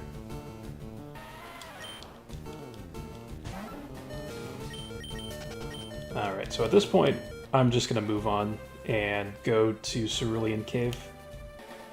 So yes, finally, we're going to catch Mewtwo. Oh yeah, I can't do Rock Smash. Ooh, see that Fira though. Can't take this thing on. Oh, it's faster! Damn it. That's fine. Bad time for me to go to the shop, but hopefully I'll be back in time. Oh yeah, you should be back in time, I'd imagine. But yes, I hope you enjoy your shop going. Am I going to catch Mewtwo? Yes, we're going to catch Mewtwo.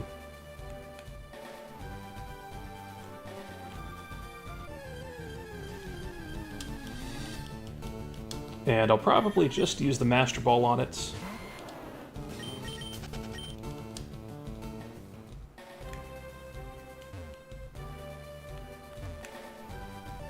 So it's like all of this training was just for the Elite Four that I'll be battling afterward. Oh, Larvitar! Oh, sick. I have to catch that, don't I? Although it's actually going to be kind of tough to catch. Never mind. That's cool, though. You can find Larvitar here. Hell yeah. Yeah, it's a pseudo-legendary, so it's going to be tough to catch in the wild. Sadly. Oh, that's the wrong turn. An A, Slowpoke, nice. It's another great poke. But now I'm running back to town because I don't have Fly on me, so... I have to do this the old-fashioned way. That's fine.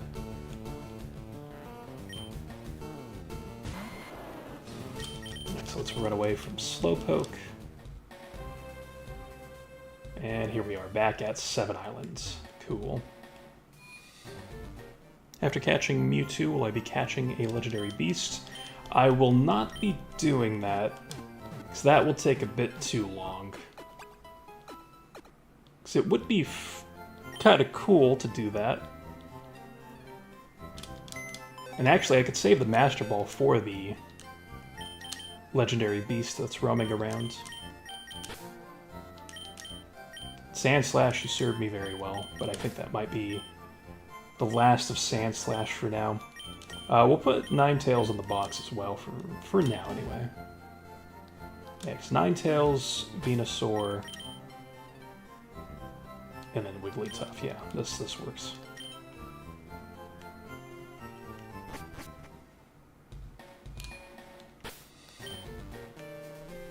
Alright, so now we have to go back to the pier and talk to the sailor that'll take us back to Vermilion.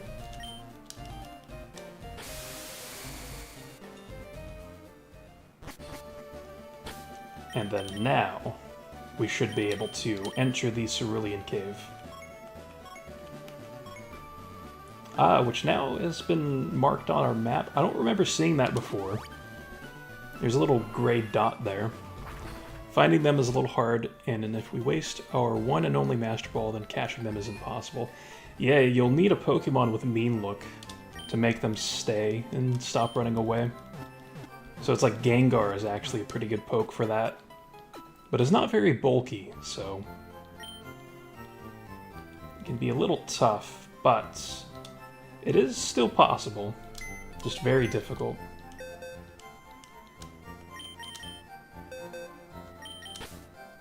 Alright, and I do have Nidoqueen on me, because I think we're going to need Strength as we kind of move throughout this place. And actually something I'll need. Well, I don't need to do it right now, but I may eventually need to get rid of Waterfall on Gyarados. Because like I said, I might put Ice Beam on it for Lance's Dragonites, just in case we need to use Gyarados for that. So let's go ahead and use a Max Repel. So if we check our money amounts, currently have $219,000. Which is plenty of money to purchase an Ice Beam TM, even if we don't end up using it.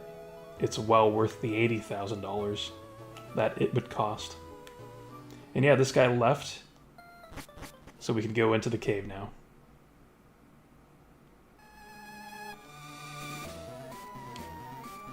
Which I don't know if there are trainers in here. It might just be a massive puzzle.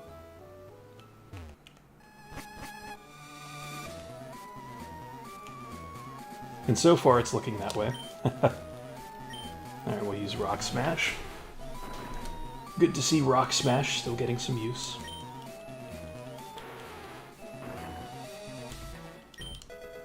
Alright, so there is a full restore, nice. These items are actually going to be pretty handy against the Elite Four. Mostly with healing up in between battles.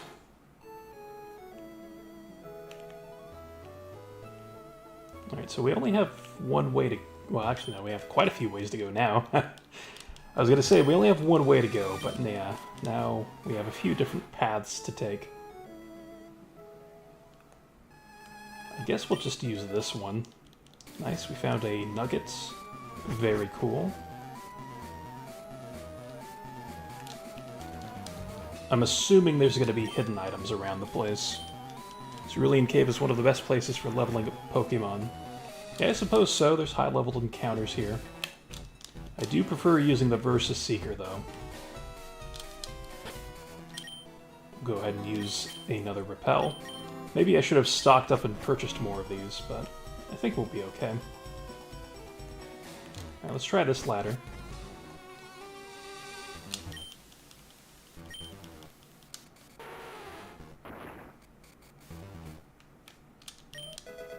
Hey, pee-pee up, hell yeah. We will need more of those, as many as we can get.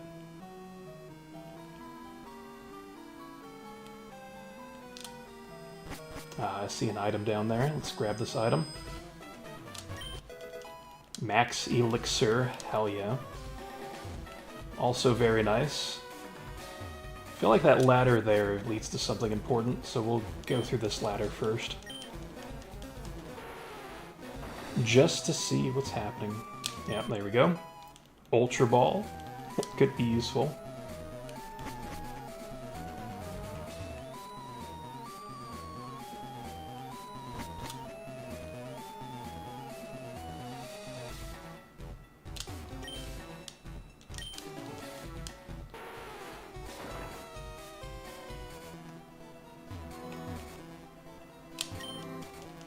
Yeah, so the thing about this floor is that it's very maze-like. So I'll probably be ending up taking the wrong turn at times. Yeah. Which is fine. So let's continue.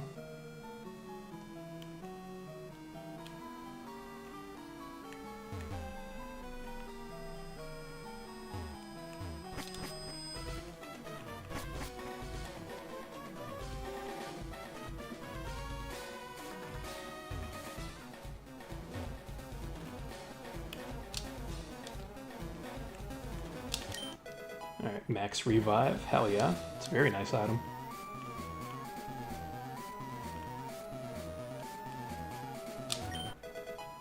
Another Ultra Ball, nice. Maybe that's a sign. You know, maybe something I should do is try to catch Mewtwo in an Ultra Ball. And then if I fail, which there's Mewtwo by the way, and then if I fail, I could just reload my save and use a Master Ball. Alright. This is gonna be interesting.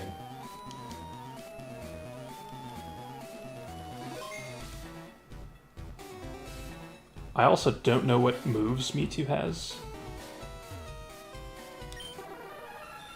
But here we go. Little bit of a cheat. I mean, kind of, right? So there he is, the beast of a Pokemon Mewtwo. Incredibly powerful, and would actually be incredibly useful to use against the Elite Four during the rematch. Like, this thing is going to outspeed us like crazy. We're not going to be able to do much damage against it. Yes, very amazing timing there, Al. Because I think Venusaur's just going to get knocked out from this, yeah.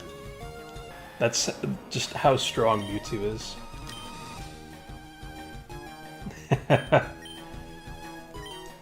Yeah, actually, damn it, I should have set up with Wigglytuff, now that I think about it. Mewtwo still outspeeds me, but yeah, using Light Screen would have been a not-so-bad idea. And we really have no choice but to do this, where I'm going to use Thunder Wave. So we resist Psychic. And I didn't even put the right items on my Pokemon either. I just kind of jumped right into this. So I'm not taking it too seriously since we do have the Master Ball.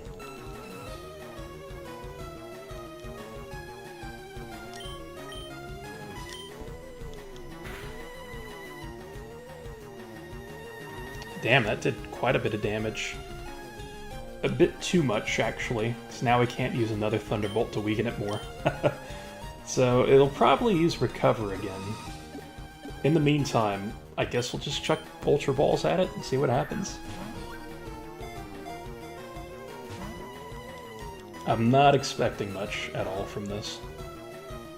And oh gosh, a crit. Mewtwo is such a beast. Alright, let's go for Wigglytuff. And just in time there, set up another light screen. Safeguard, okay. Well, I'm glad we used Thunder Wave right away. And then we'll go with the Thunderbolt. And that's as good as we're gonna get until it uses another Recover.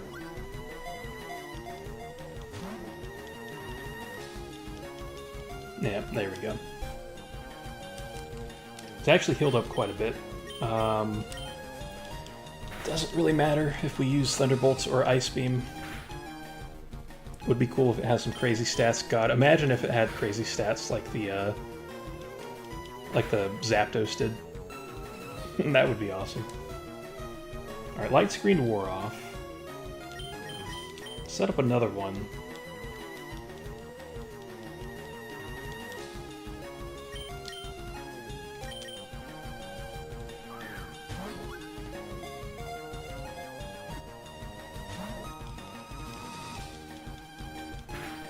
It's going with Swift, which is a physical move, so Light Screen doesn't do anything against that.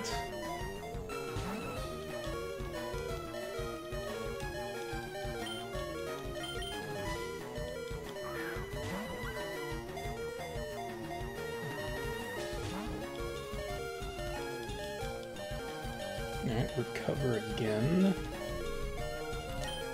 Oh, didn't mean to go into the bag. Let's go with Thunderbolts.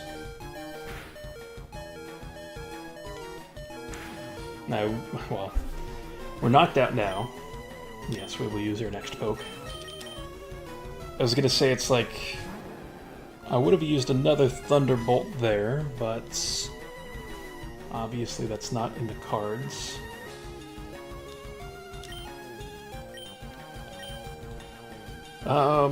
Maybe Waterfall would be fine to use. We'll try it. Yeah.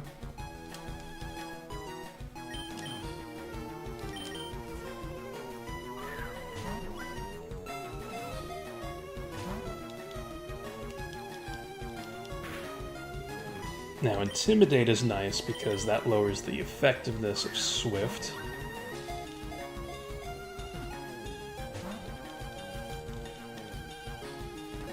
Thankfully, it keeps trying to use Safeguard. Yeah, get him. So you have about a 3% every Ultra Ball when he's on low health and is paralyzed. Oh, gosh. Yeah, it's very likely we're going to have to use our Master Ball. That seems unfair. Nah, but that's the challenge of it, DL. That's what makes it kind of great, actually, is not being guaranteed these things. Wink, wink, nudge, nudge, right?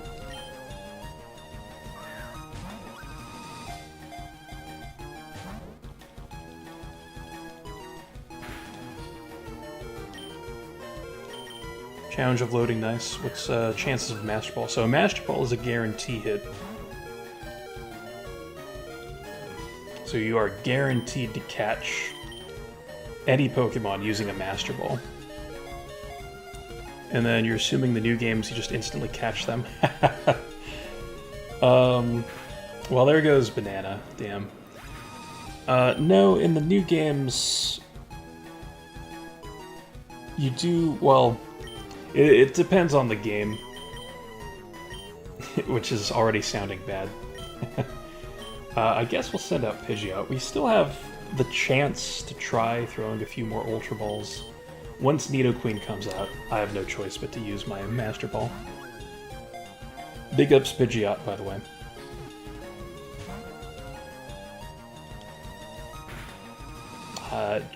Wow, I actually tanked that pretty well. Surprised by that. But I would say, nah, in most games it's not a guarantee catch.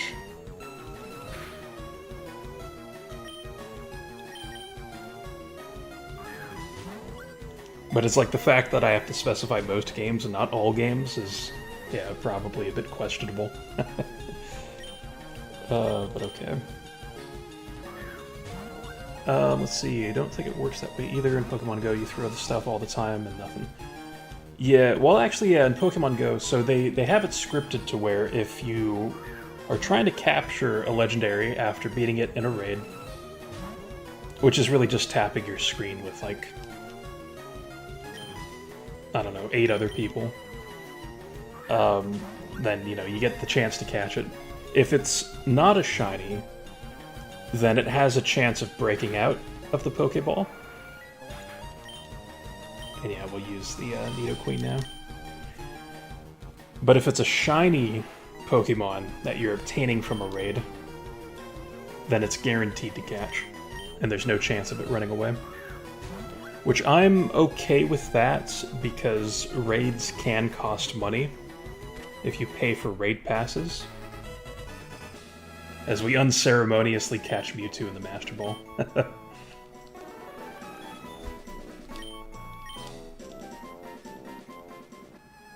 Yeah, so it's like I'm completely fine with that too, because that would suck if you've paid like $20 worth of raid passes, you know, for like 20 raid passes.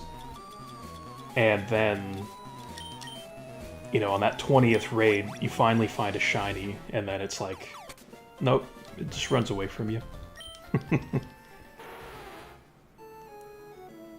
Alright, so let's... oh yeah, it's way up here. I think Nidoqueen can run away from these encounters, so I'm too lazy to use a repel.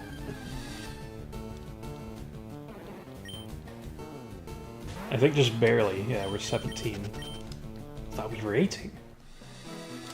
Let's see. Let a bug catcher tackle Mewtwo and force him into a regular Pokeball. Yes. As that Red Dead Redemption 2 music plays in the background. It's like they're wrestling. And then, I enjoy Pokemon games more than its anime. Yeah, actually, I'm in the same boat, Fury. I feel the same way.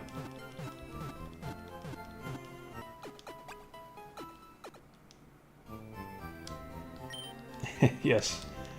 It was hella on the sly, for sure. It's like, oh yeah, just mid-conversation, just sneak a Master Ball in there. Alright, let's see it. So, obviously level 70. Lax Nature. Shit Nature, yes. And those are its stats. I don't even want to bother doing an IV calculation on it. And I actually kind of feel bad for swearing at it. But, I mean, I suppose I could reload my save and try again. Wait. Can you linger on the IV? Oh yeah, sure. That's fine. If you wanted to screen cap it and do a calculation.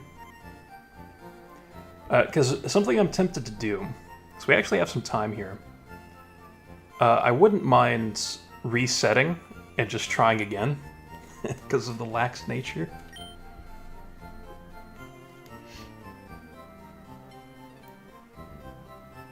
In fact, I think I'll do that. I'll just use a Master Ball again.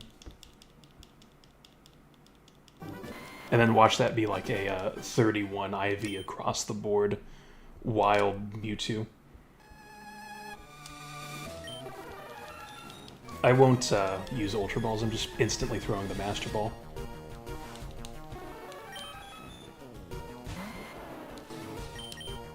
We should, oh, you know what, Gaz? I'm gonna turn this into a shiny hunting stream. Just gonna reset on Mewtwo for, like, 30 hours.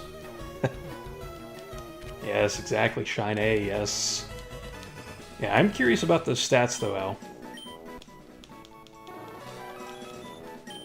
But we'll try again. I mean, I'm not going to go for like a timid or modest Mewtwo or anything crazy. I'm just... I don't know, I really don't like seeing lax there, you know? It's just an awful nature. Those hit point was 0 IVs. Okay, perfect. Even more of a reason to reset. God, and that's crazy, because it's like... It was pretty challenging.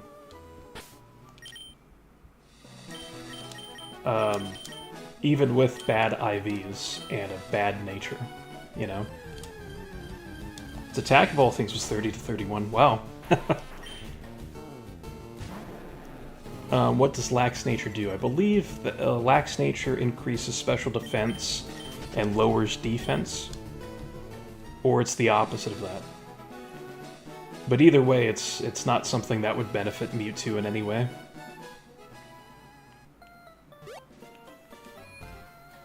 Special attack, no offense attack.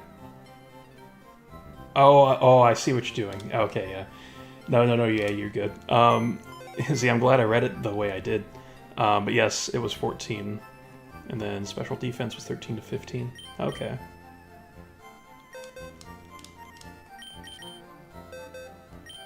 Alright, let's see what this one is. Alright, this one's Impish, which still isn't great. In fact, that's probably even worse. Because Impish is like plus defense and minus... it's minus special attack. Alright, I'm resetting. Speed was unironically 6 to 7. Oh my gosh. I feel ill after reading that. Alright, I know I said I wasn't going to reset for a nature. It's like we're doing it, so it's like I almost... See the way I flip-flop? See what's happening here, the madness.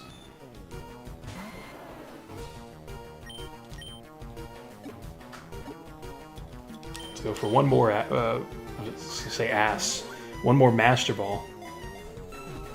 You're loving this. Well, that's good. Man, we're gonna get a shiny Mewtwo. Could you imagine? Oh my gosh. I mean, I might even have to throw that on my team in place of Sandslash.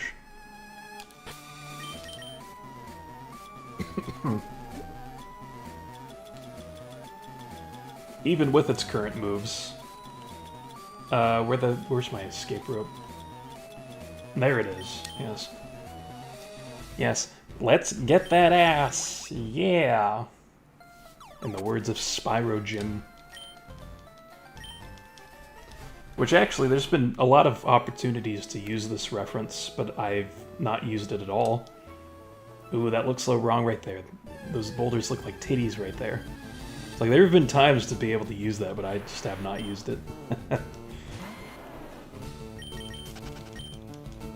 Wait, can I just fly to... Do I have Pidgeot on my team? Do I?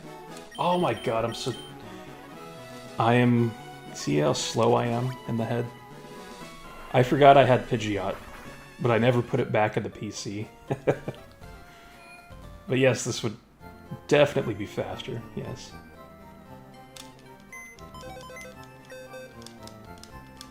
So I thought when I flew to Cerulean City, I put it back into the PC. Naive Nature, which is mixed. I believe Naive boosts speed and lowers defense, maybe? So you can see its special attack stat, when it's not being impeded, is 231. Because the one before this was, you know, significantly lower. Because it had that minus special attack nature. Oh yes, that's right. I'll put the stats back up for a moment. I'm still resetting, though. But I am curious.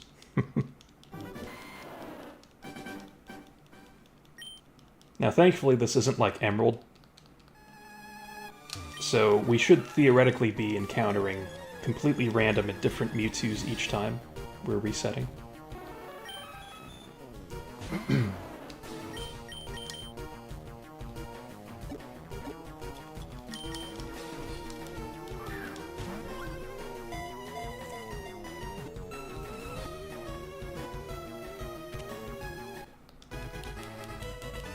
And also now I know that I have the Pidgeot, so I could just fly out of here. And it's so dumb that I didn't even think about that, because I clearly used it in battle. I even said big ups Pidgeot.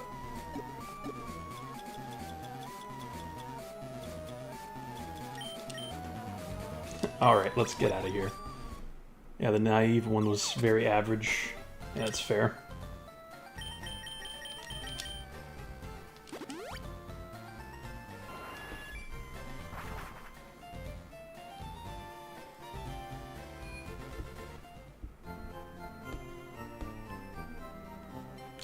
And watch, we get like a timid or a modest one, and then its IVs are terrible, so it's like it doesn't even matter that it's timid or modest.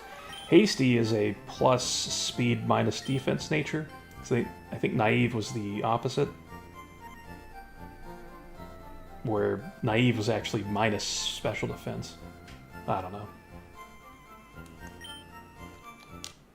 And I guess with Mewtwo and like being kind of a neutral nature, or having some kind of like neutral nature like Naive or Hasty, that could be useful for Shadow Ball. Since Shadow Ball is physical in this gen. So it wouldn't be the worst thing to leave your options open. So you can obviously spam... Oh, I threw an Ultra Ball. What am I doing? Nice, you need to reset only 5 more times to have a chance, 1 in 1,000 of getting it or so. Now, thankfully, it's only, I think like a 1 in 26 chance of getting Timid or Modest. Well, I guess then it would be 2 in 26. So I think there are 26 natures. There's something weird like that.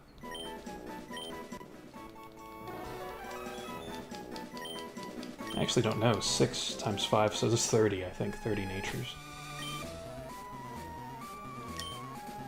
Now I'm very confused. Sorry, I forgot to specify to get that shiny. Oh, yes. I suppose the thing about that, because the actual odds are like 1 in 8,000. And I like that they do let you fly to the Pokemon Center, even though I'm technically in Cerulean City.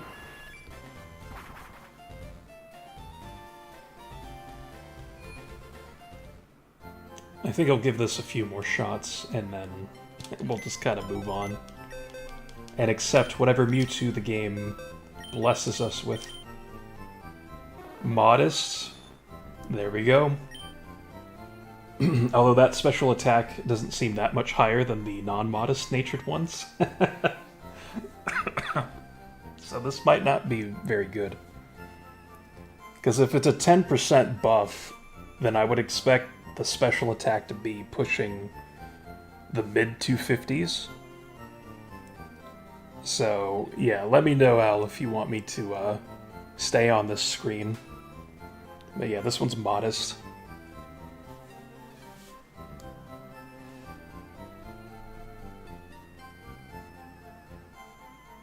Yes, because you will have 8 tries done, and 8 divided by... or 8,000 divided by 8 is 1,000. Yeah. So, alright. Yeah, it's 8 to 9 for special attack. Yeah, I kind of figured that didn't seem that much higher than the non-modest ones. But I'm gonna keep it. It's totally fine. Which then brings us to the end of our journey. Because I'm not going for Entei. Because Entei and any of the roaming beasts, I mentioned this last stream, but I'll mention it again. The roaming beasts do not have good IVs in this game.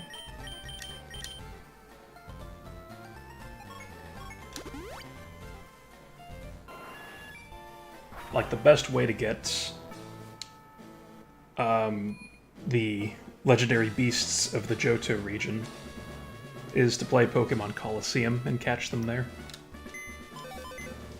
Which they can be RNG manipulated in that game, so that's also something. Alright, Mewtwo, you are awesome, but I will not use you. We'll keep Sand Slash, even though Sand Slash has fallen behind quite significantly in levels. And I'm leaving Quick Claw on it, because who knows, that might actually matter.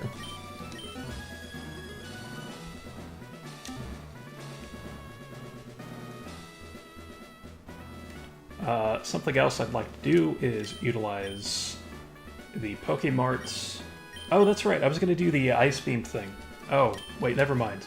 We're going to pull it back, because I completely forgot something. I'd like to put Ice Beam on Gyarados. So let's hold the fort. Put Sand Slash back in there. We're going to head to Fuchsia City to get rid of Waterfall on Gyarados. And so it's no longer going to have the Mystic Water either. So I think that served its purpose pretty well.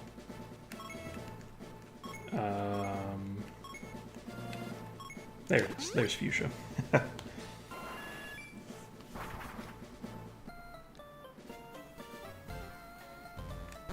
pop in here.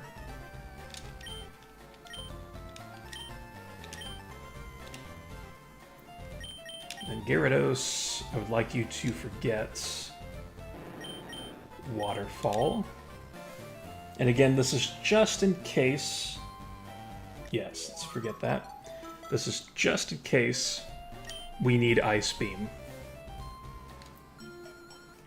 What was the first... what was my first team when I played through Fire Red the first time?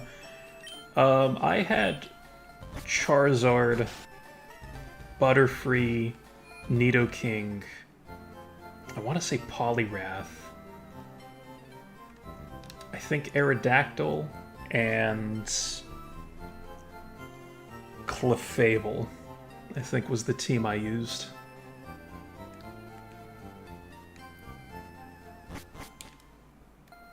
Yeah, that sounds right. That was so long ago, I actually don't really remember, but... Yeah, anytime I can, I always use Nidoking. It's just such an awesome Pokemon. And Clefable, for that matter. Alright, now that we're here, we can do some gambling. Not really. I'm gonna purchase coins.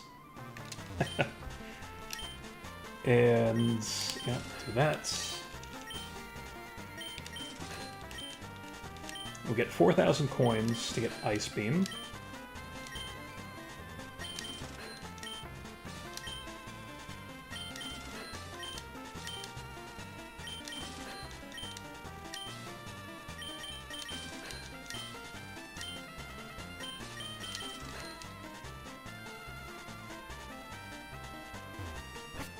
Love the music here. It's like I didn't want to talk over it too much. But yes, this, you know, I keep saying, okay, this is just in case we do have to use Gyarados against those Dragonites that Lance has, because they can be very dangerous. I would love to just use Wigglytuff during that entire process.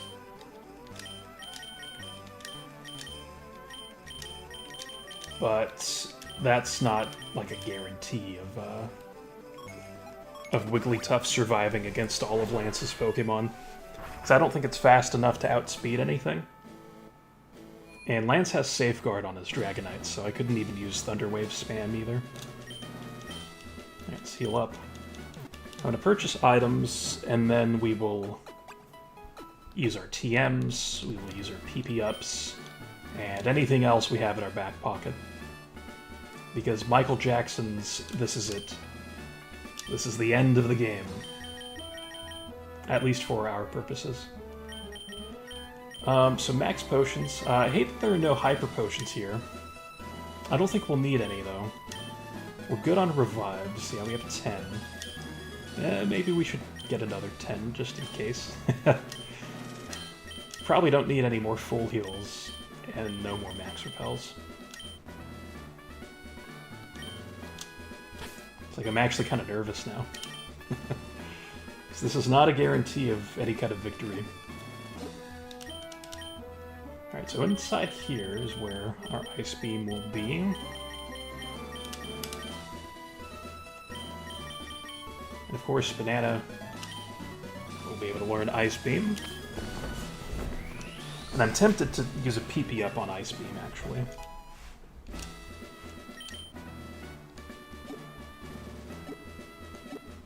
So I think we have 2 PP ups. And what to use them on. Because Wigglytuff's Ice Beam is maxed out, I'm pretty sure. Magneton... I think Thunder would be the best bet here, because Ninetales Flamethrower doesn't get used enough. Banana seems okay with Return and Earthquake usage. Ice Beam is an idea. But I think with Magneton, I'm going to go with Thunder. First team was Charizard, Butterfree, Primeape, Gyarados, Raichu, and Vaporeon. Ooh, yeah, that's a very nice, diverse cast of characters. Yeah, no, that's good. I'll go with Thunder. So now we have 12 PP for Thunder. And honestly, I might even use the other PP up on Thunder. Because nothing else really stands out as something I need to use a PP up on. So I do expect Rain Dance and Thunder to be a strategy at some point here. Alright, now for the items. King's Rock. I didn't mean to use it. I want to give it to Banana. I'm gonna give the Never Melt Ice to Wigglytuff. We have 2 leftovers. One of them can go to Eric. That's perfect. The Charcoal goes to Ninetales. And I guess Magneton can get the other leftovers. So I think I toyed around with the idea of giving Magneton to King's Rock. But I think leftovers might be best. So let's get Sandslash out of the box. Poor Sandslash. I keep saying it. I really do feel bad, because it was such a great member of my team. But it's not really too useful here.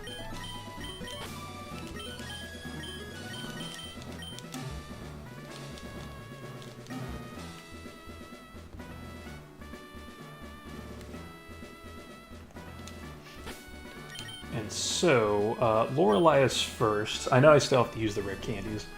Lorelei is first. I don't think I'll use Eric first. I'll think I'll go with Wigglytuff. Or actually, no, Magneton, because you have all the water-ice types. Hi, I am a Squirtle. Well, welcome, Squirtle, to the stream. After completing Fire Red, will I be going on to play Pokemon Emerald or Ruby or Sapphire? I think the next Pokemon game I'll play on stream is Pokemon Coliseum. And then I'll probably go to Emeralds and then Gale of Darkness. I think that'll be the order of things. If I were to guess.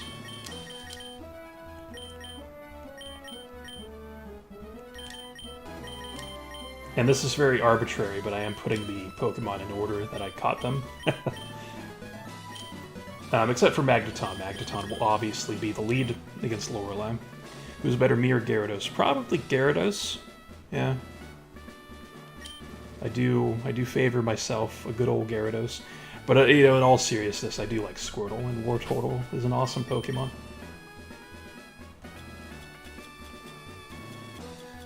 Alright, so time for the rare candy usage.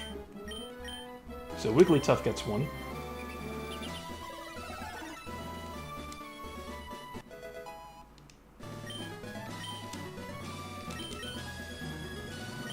And then Venusaur will get 5.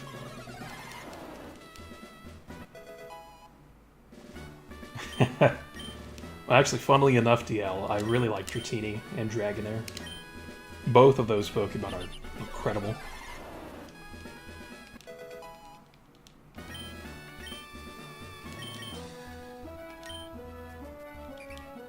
Yeah, Pokemon Coliseum, so it's not the best game in the world. I like it, but I think that's mostly nostalgia. Because there are some things that are quite outdated with it. But since I kind of know what to expect in that game, it is really great. And there's Solar Beam actually rearing its head. Theoretically, I could go with Solar Beam and Sunny Day. I wouldn't even have to use the TM for it. But I'll pass on that. Go with Giga Drain. Giga Drain is fine. And then Ninetales will get boosted up.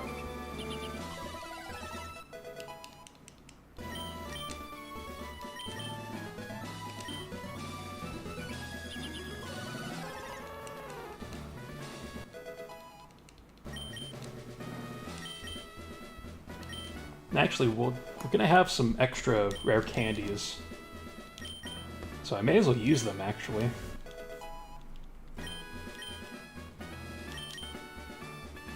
So Ninetales is at 65 now. And then we have 4 rare candies, so...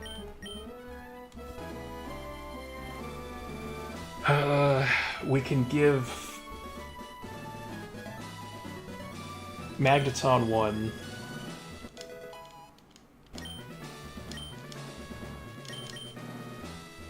Banana 1. And honestly, I just want to give Banana and Magneton, both the rare candies. But I should really spread the wealth a little bit. But I also don't want to. I think... Yeah, we'll give Magneton and Gyarados the remaining rare candies. They've earned them.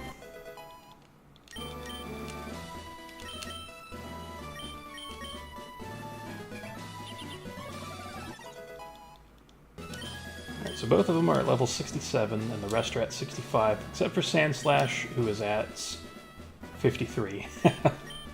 Poor Sandslash. Alright. So, final check. These are the stats of the team. 220 special attack. It's going to be great launching Thunders with that.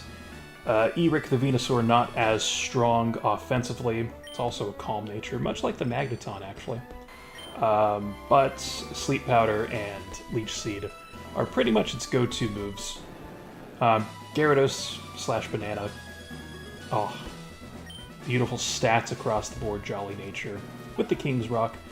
Wigglytuff, Modest, Never Melt Ice. These are the stats. 155 special attack, not too bad. Those Ice Beams might hurt if it's actually able to attack, because it is a bit slow. And Sandslash will still show you off, because you've been a fantastic member of the team. Adamant Nature, Quick Claw. 167 attack, that is incredible, considering its low level. And then Ninetales, rounding out the squad with 155 special attack, 184 speed, Charcoal, and a Timid Nature. And welcome Hatula, perfect timing, as we're about to take on what is basically the final boss of the game. Or final bosses. So yes, I will save. And we'll go ahead and do this. Oh, very nice. You found 7 Pokemon figures from a flea market for €1 total. Official Nintendo ones. They are little ones, but a good deal still. Yeah, very nice. Alright, so we're back seeing Lorelei's alien sprite. Welcome to the Pokemon League. Hey, we've been here before. There's really no need to welcome us. You know how it goes. No one can best me when it comes to icy Pokemon. Freezing moves are powerful. Your Pokemon will be at my mercy when they are frozen solid. I think we're ready.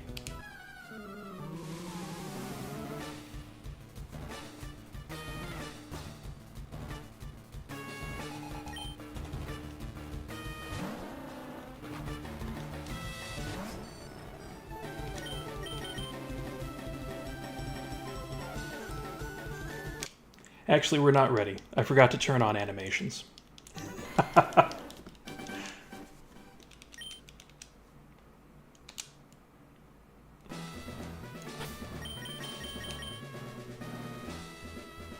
Alright, now we're ready.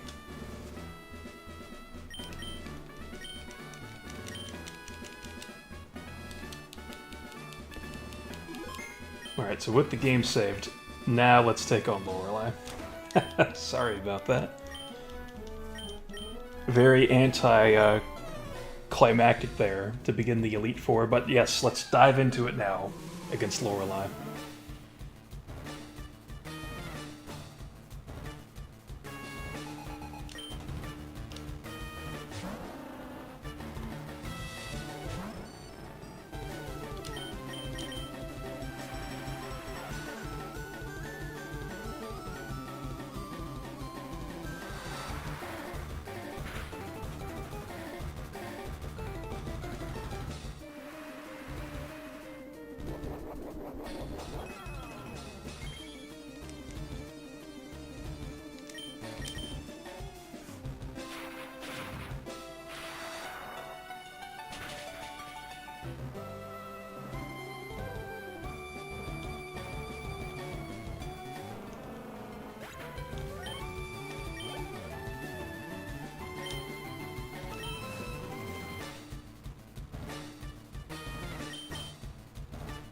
Huh.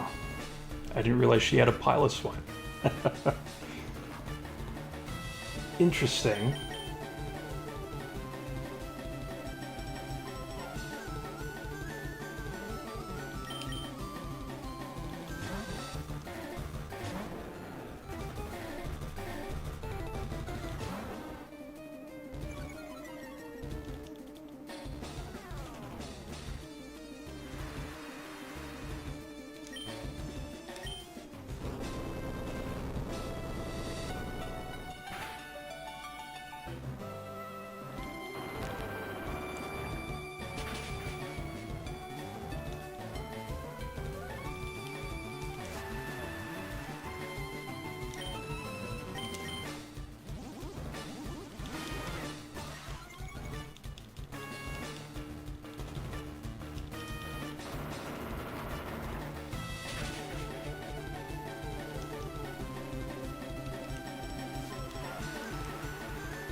Oh, fantastic. Was not expecting to crit right there.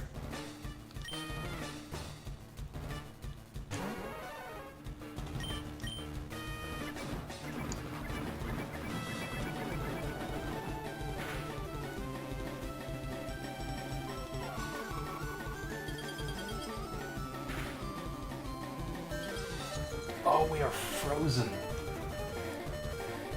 Oh, the 10% chance of that happening. Ended up happening at one of the worst possible times. So we were on a bit of a roll there, but that Mammoth Swine really just destroyed my strat. I was just planning on Thunder spamming Lorelei's entire team.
Alright, a bit more of a communal effort to take down Lorelei, but we ended up doing it. Better than I thought, go on ahead. You only got a taste of the Pokemon League's power. Alright, let's heal up. Also, the freeze by Ice Beam, I believe it was Cloyster's Ice Beam, that froze Banana. Very, very unfortunate, but it's fine. And I realized we're a bit lower on healing items than I initially thought. Should be okay, though. But yes, I'm glad we took care of business there. And everything still went relatively smooth.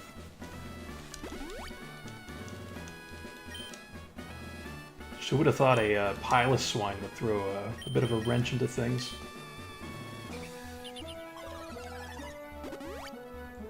Alright, Wigglytuff is now healed up, and with that, the next trainer is Agatha, if I'm not mistaken. So we'll move to the next room. Oh no, it's Bruno, who apparently hangs out with Brawly. So those Onix that he has are probably Steelix by this point. So I'm going to rock with Banana, although I'm expecting Rock Slide to be used, but it's not Stab. And plus we'll have Intimidate.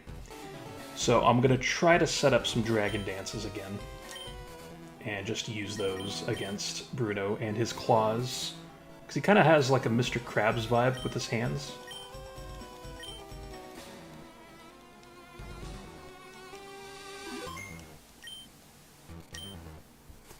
So this is Bruno of the Elite Four. Through rigorous training with Brawly, people and Pokemon can become stronger without limit. I've lived and trained with my fighting Pokemon, and that will never change. Eric, we will grind you down, oh yes, this, with our superior power.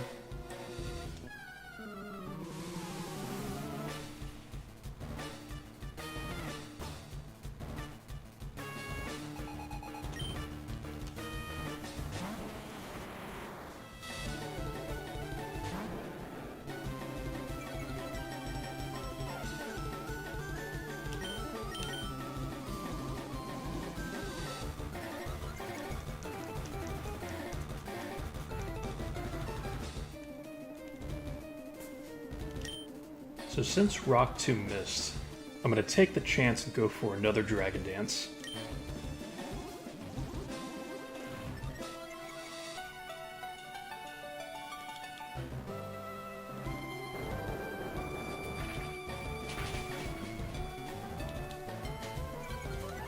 And that does lower our speed, but we still have a +1. And Bruno's Pokemon aren't particularly fast, so we should be okay at outspeeding things.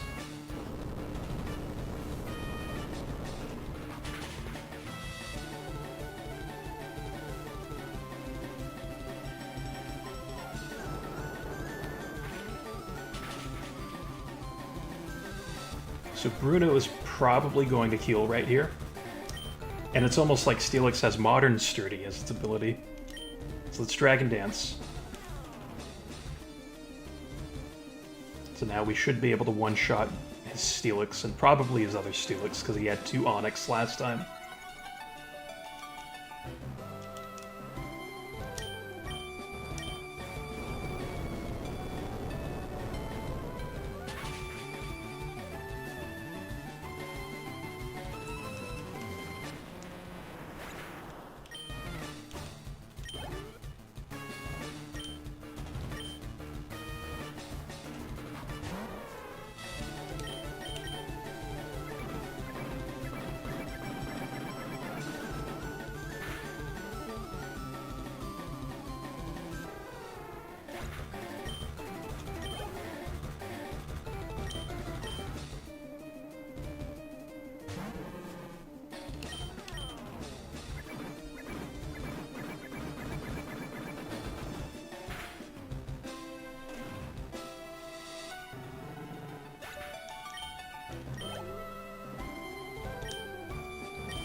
Nice crit. That might have mattered. I don't know if that mattered or not. Machamp is physically bulky. But we did have 3 Dragon Dances. Like, we've used 3 Dragon Dances, so I don't know. I don't know if that crit actually mattered or not.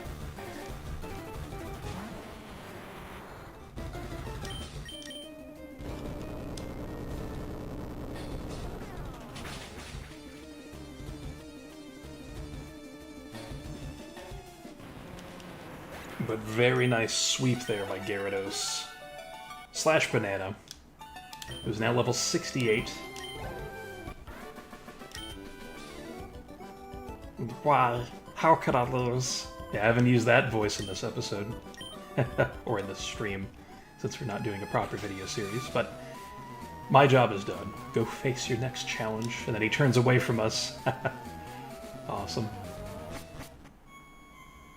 Alright, so here we have Agatha, Gaz's favorite Elite Four member, based off of some comments he's left previously. Now, against Agatha, I'm going to send out Ninetales first for Safeguard. And then beyond that, I have no idea what else to do. Does Gyarados need to be healed? I should probably heal it up, just to be on the safe side of things. There we go. Save our game. Because save scumming is fun. And let's take on Agatha. You're the child that Oak's taken under his wing, aren't you? Oh yes, we made Chris Hansen references the last time we saw this text. That old Duff was once tough and handsome. But that was decades ago. He's a shadow of his former self. Now he just wants to fiddle with his Pokedex. He's wrong. Pokemon are for battling. Oh, interesting. Yeah, we'll see about that, Agatha.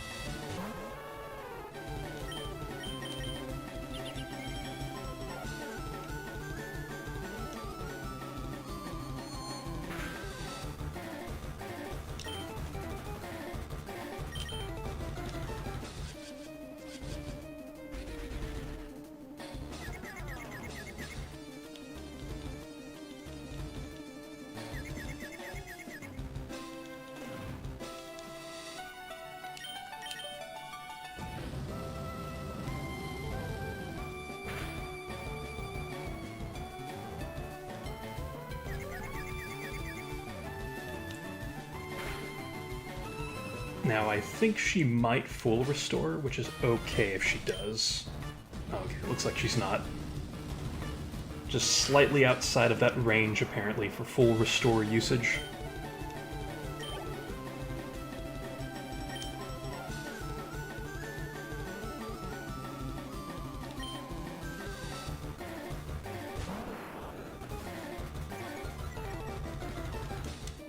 So I was thinking about switching to Banana right here, but I didn't want Banana to get hit by Intimidate.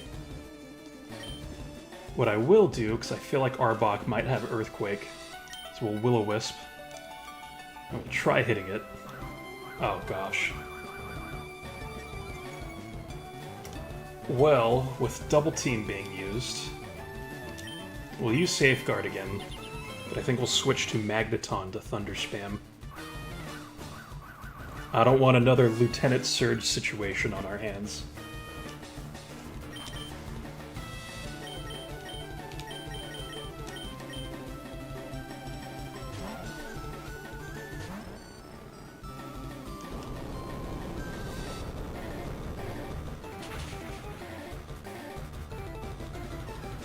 Yep. Well, if only that Will-O-Wisp hit. That's okay, because we still have Banana. So we aren't affected by Intimidate, but now Arbok is, because I'm sure it has Sludge Bomb in place of Earthquake.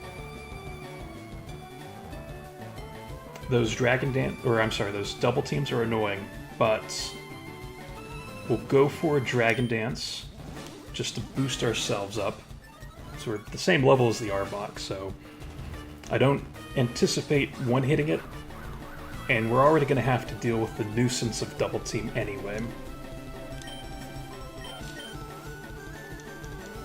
This might take all of our Earthquakes, actually.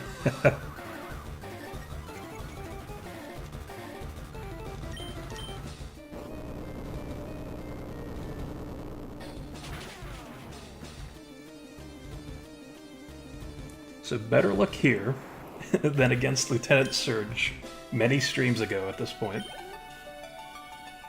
And Misdreavus, interesting. I can't do anything against Misdreavus outside of using Ice Beam. Misdreavus might have something weird with Pain Splits or Perish Song.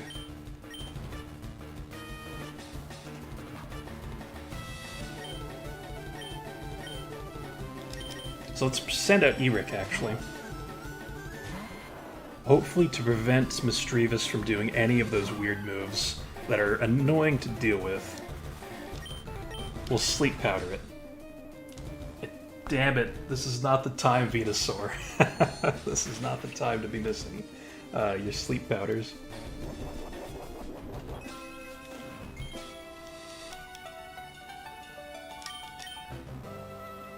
Oh my goodness.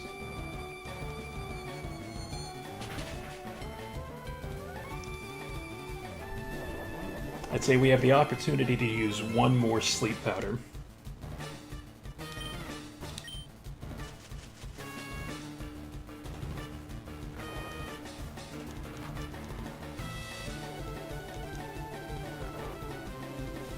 Now, the purpose of this is to ideally put Misdreavus asleep long enough for us to be able to use Growth.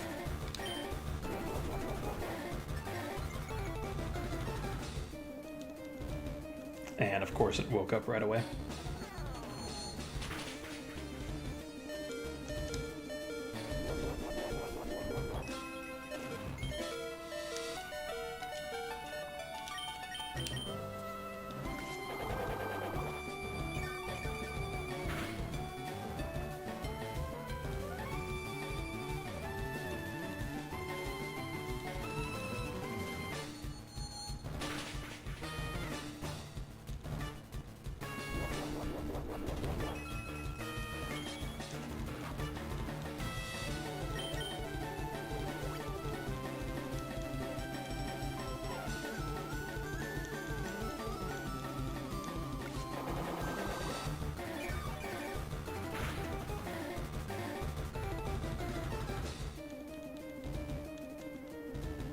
Now, if she uses another full restore, I wouldn't hate that, because I'd rather she use it on this Mischievous, but I guess she only has one. Because I know she has at least another Gengar.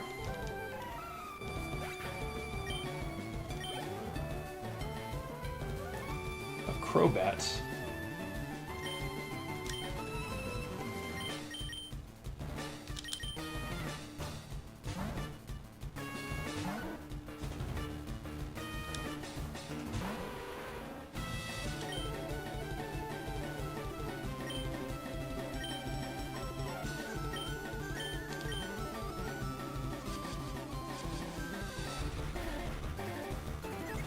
Funnily enough, switching to Ninetales and using Safeguard would have been the better idea. But Ice Beam still hits through.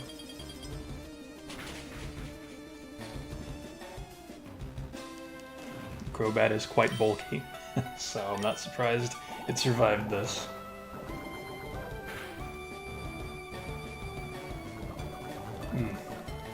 That poison's gonna hurt. And that's gonna hurt. Oh man. So I can't keep Wigglytuff out, because it's just gonna get knocked out again. Or it'll get knocked out if I get hit by Sludge Bomb again, so... we do have Banana in our back pocket. I don't want to use Banana quite yet. Let's go with Ninetales. I feel like Ninetales can be on par with Crobat speed-wise, to be able to knock out Crobat. With the Flamethrower.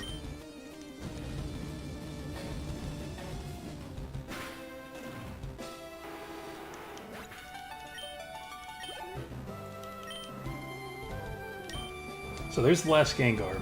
I don't know if this Gengar has Confuse Ray and Hypnosis, but if it does, Safeguard will hopefully help out with that, even if Ninetales gets knocked out, which it looks like it will.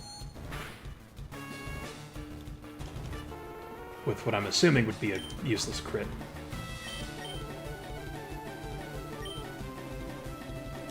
Now, we can't really mess around too much here.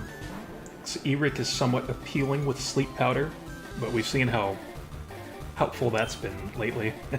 It hasn't been very helpful. And really all I can do against Gengar is Ice Beam it.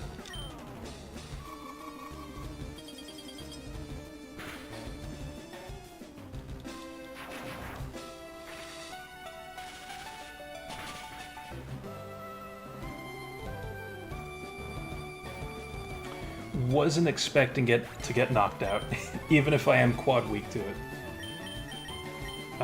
Interesting.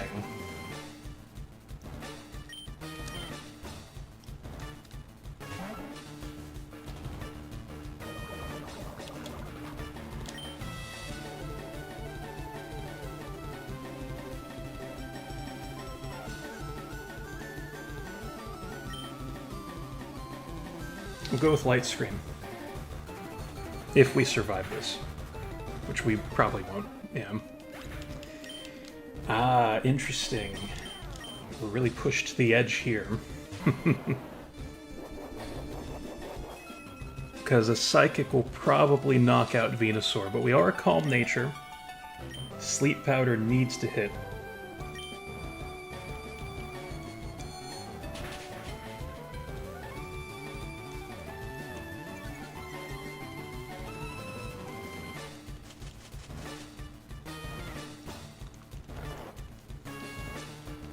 And so that's one inaccurate move. But it has a Chesto Berry. So I think we actually lost this then. Interesting. Yeah. So it's just going to use Psychic again.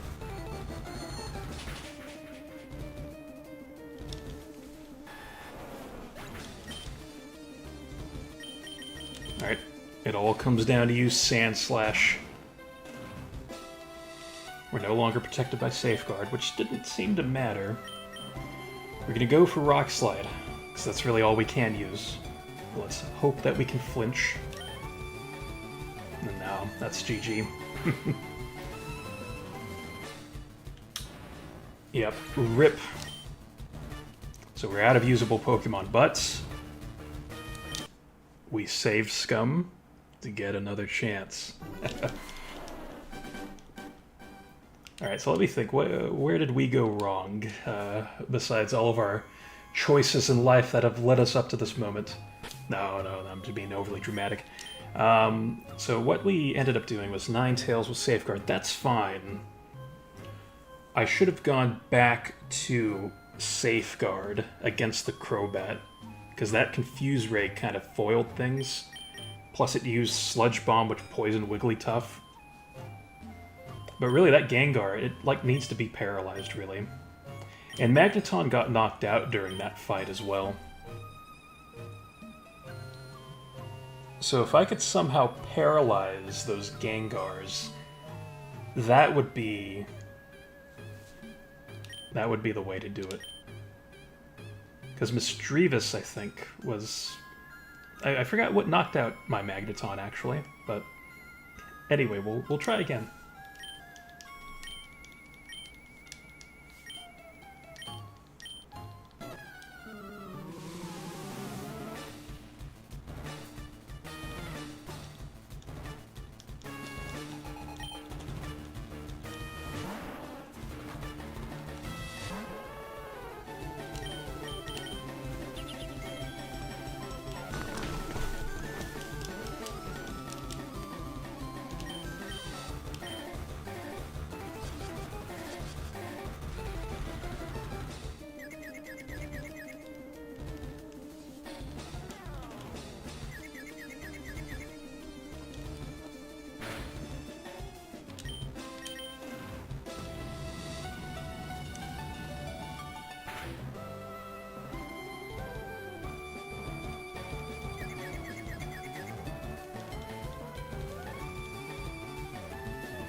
A very nice crit Ninetales.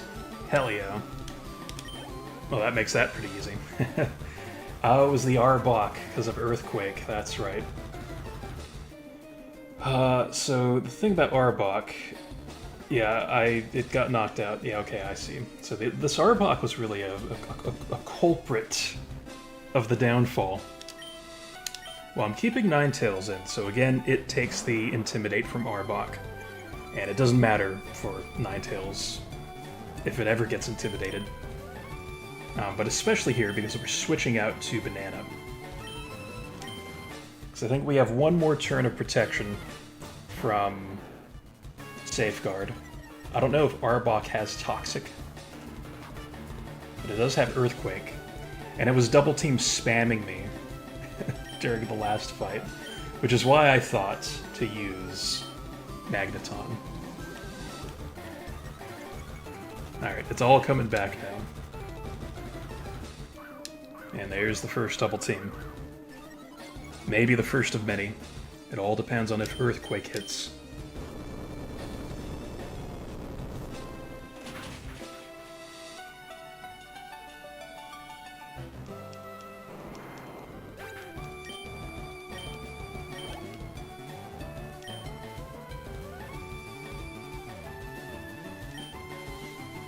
I think with Misdreavus, I will still kind of mess around with Venusaur. So Venusaur got hit by Psychic. I don't remember what else Misdreavus had, though. But even then, I don't know. We'll go to Eric. Yeah, of course, Gaz, take it easy. And have a great rest of your night. I'll go with Sleep Powder then.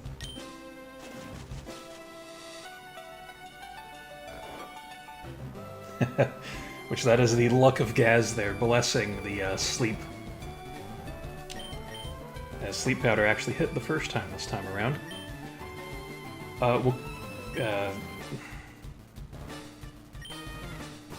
We'll go with Leech Seed, and it actually hit, because these inaccurate moves have not been very accurate lately.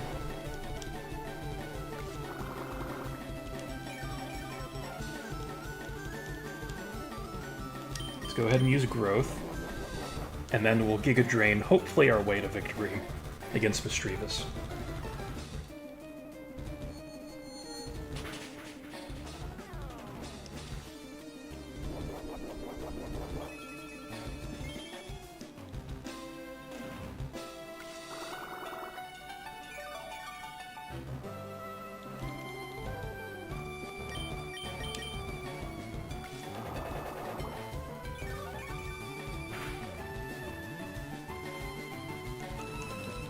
Now, I don't know if that'll be in the range of Mischievous getting healed by a full restore. I think after Leech Seed it will be.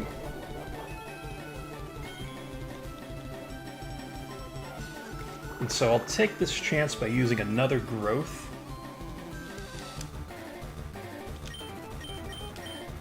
Oh.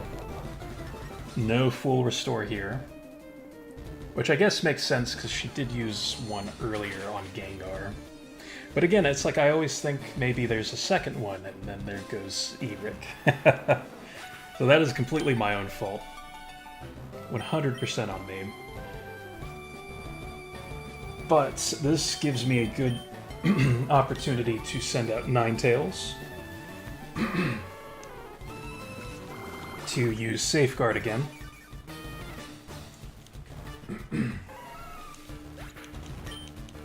Apologies for clearing my throat so much.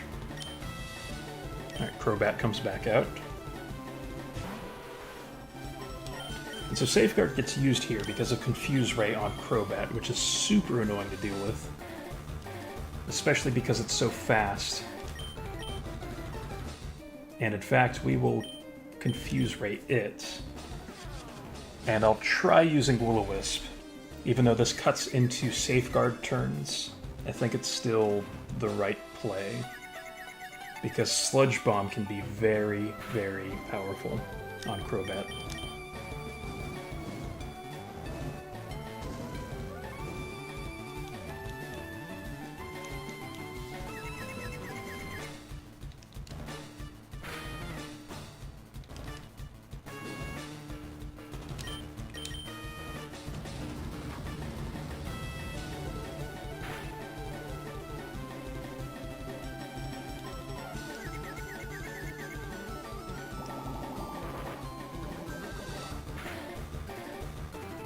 And so it's like, even though Crobat is burned, Sludge Bomb still did nearly 50 damage, you know?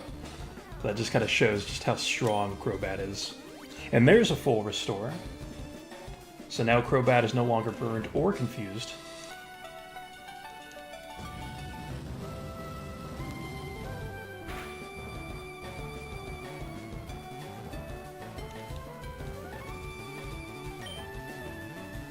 That is so close to being 50.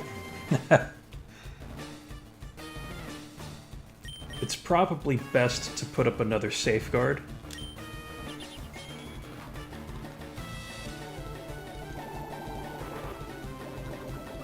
And this is going to do a lot more damage now. Yeah. And we'll try using Flamethrower here. I don't think this is going to knock out Crobat. But there's a chance it does if we get a good enough roll, and we do. Okay, perfect. I'm still glad I set up the Safeguard anyway. But against this Gengar, I'm going to use Confuse Ray on it. And I don't think Will-O-Wisp is really going to matter all that much. Because it seems to want to spam Psychic against us, which is completely fine. And Thunderbolts. Two very good moves for Gengar. So there goes Ninetales. But we were able to confuse it at least. So maybe this will slow it down. So I'm going to use Magneton. And we will Thunder Wave the Gengar to slow it down at least. So our other Pokemon have the opportunity to at least try hitting Gengar with our moves. In case Magneton doesn't work out. But I think we should be in the clear now. We'll use Thunderbolt. We won't dive into Thunder Spam, because I don't think we need it. Gengar is a bit weak defensively. And of course, that helps out quite nicely there. With it getting hit by Confusion, and then there we go. Gengar is knocked out.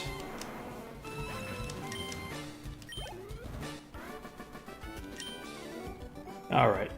Oh my. Oh my. Alright, I'm gonna get some water.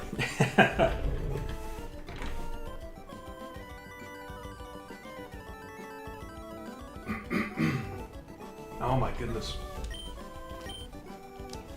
It's like the Goon-Coon was taking over there.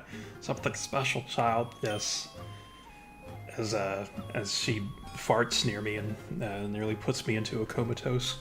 Alright, I see what the old Duff sees in you now. Yes, well, you should have seen that the first time, Agatha.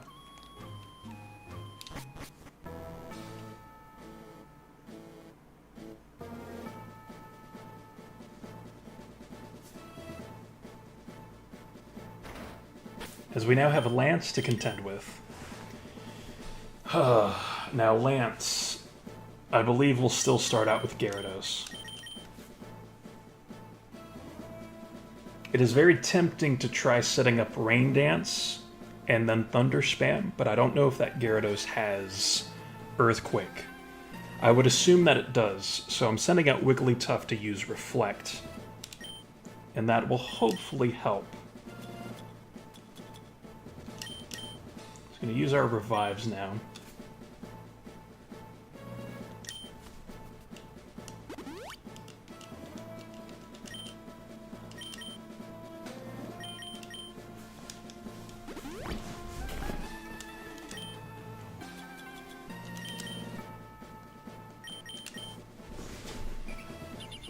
And Earthquake won't be beneficial here, so I'm not going to bother using... Well, I say that, but who knows. But I'm not going to bother using any kind of PP restorative item on Banana's Earthquake move. Basically doing this with 5 Pokemon, very ballsy, yes. Because actually Sandslash, I think at times could be helpful. Especially against that Crobat. But it would have taken like an extra 30 minutes probably to get it leveled up. Maybe even longer, but I don't know, this has kind of worked out so far, but this is going to be really, really tough. I fully expect to lose against Lance, but let's see what happens. Ah! So you've returned, Eric. I lead the Elite Four. You can call me Lance, the Dragon Trainer. You know that dragons are mythical Pokemon. Not necessarily, but okay. They're hard to catch and raise, but their powers are superior. They're virtually indestructible. There's no being clever with them. Wait, what? Well, are you ready to lose? Yes, I'm fully ready to lose, actually.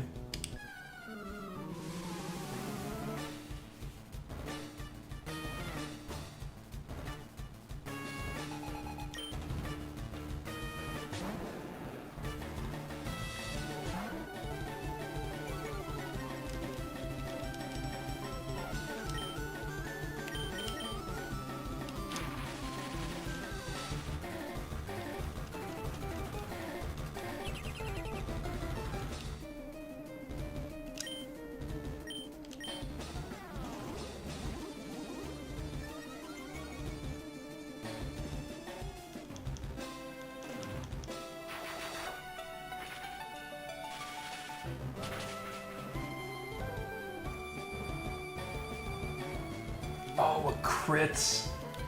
Oh, Wigglytuff. You beast. That Dragon Dance could have been very bad. Speaking of very bad, Kingdra.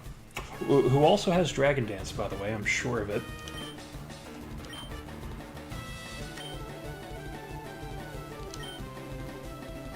Now, it could have Ice Beam, but Lance loves his Hyper Beam. So I'm assuming it's a physical Kingdra.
So an idea that's come to mind is to switch to Magneton to set up Rain Dance and Thunder.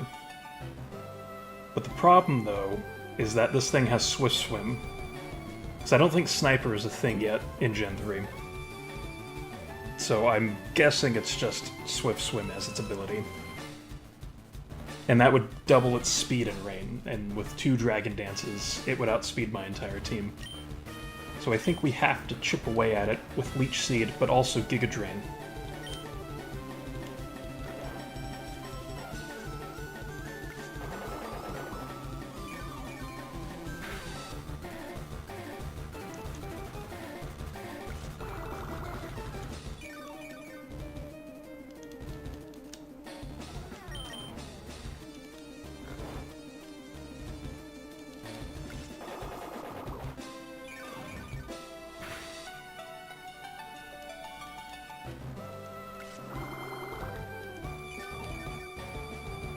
Oh, so there we go. Kingdra is down.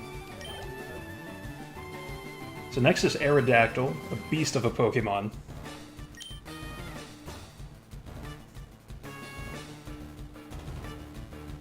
It could have Aerial Ace.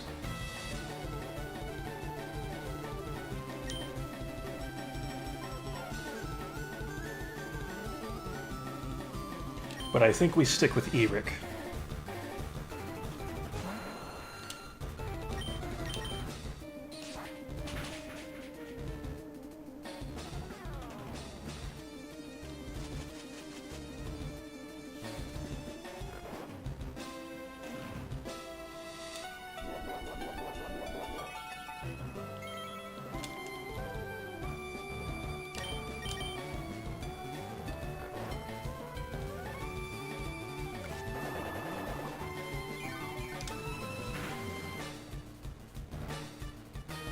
That didn't do as much damage as I was hoping. Oh my gosh.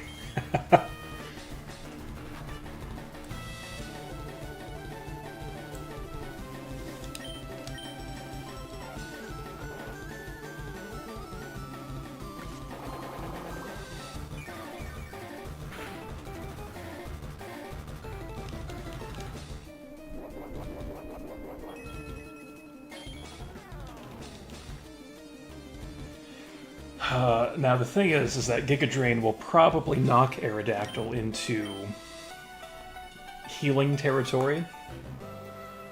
So I'm going to go with something that could be a bit silly, but I'm going to go with Leech Seed to chip away at it. So that way, next turn, I can hopefully survive an Aerial Ace and then hit it with Giga Drain. Because this wouldn't be healing range for Aerodactyl. I don't think, anyway.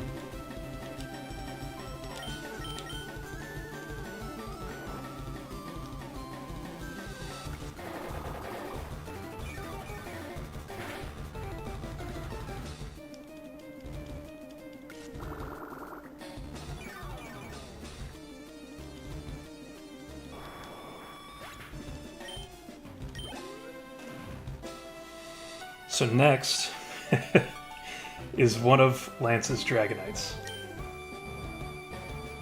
It would be wise to make a change now to Magneton or Gyarados even, but I think I'm going to go for it and continue the Sleep Powder and Leech Seed strategy.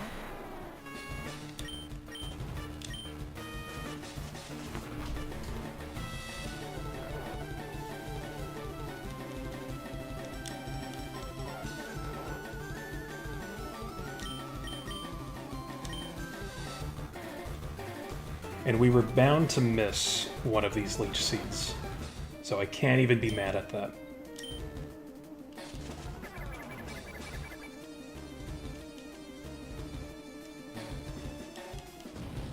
Flamethrower? Interesting. That'll still do a lot.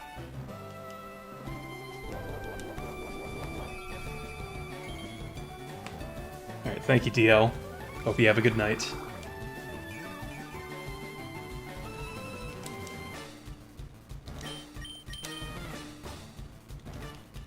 And we hit pretty much most of our sleep powders, so I can't be mad at that miss either. I'm glad we at least got a Leech Seed. But we're going to try to put this thing to sleep once again, to then send out... I guess Gyarados. Because I was thinking... Oh, and Sleep Powder missed again. Oh, he's going for Hyper Beam.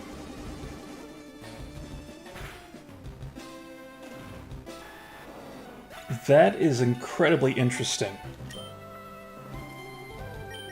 Because now, Gyarados can't do anything next turn. So what I'm gonna do is I'm gonna use Thunder Wave. Because I know one of these Dragonites has Safeguard, so I'd love to paralyze at least one of them.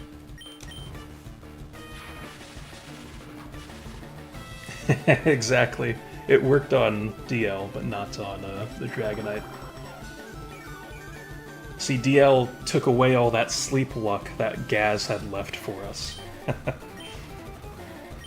So with this, I'm gonna go with Rain Dance.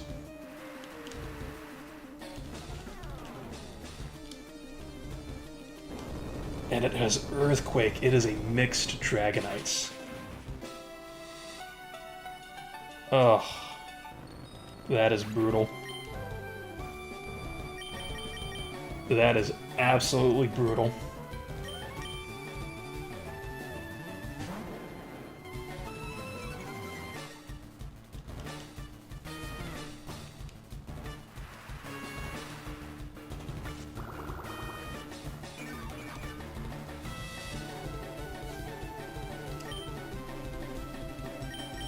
So at least we have Ice Beam. It has Flamethrower. I don't know if it has Thunderbolt. So we'll just go with Ice Beam, and let's not get too creative with our moves. We'll just knock it out. And so with it knocked out, of course Lance has his second Dragonite, and we'll go ahead and use Ninetales. Even if this Dragonite has Earthquake, I would love to at least try getting off the Will-O-Wisp onto Dragonite.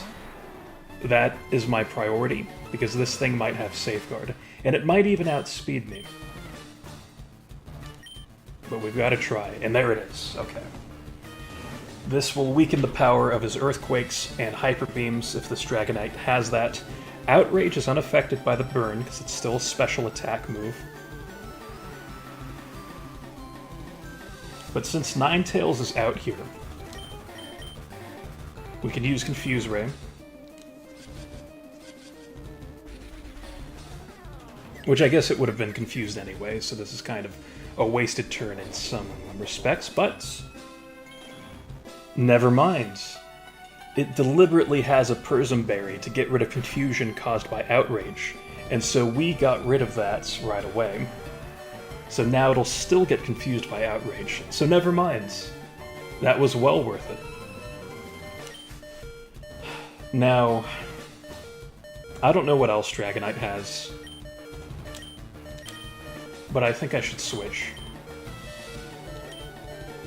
And let's send out Banana.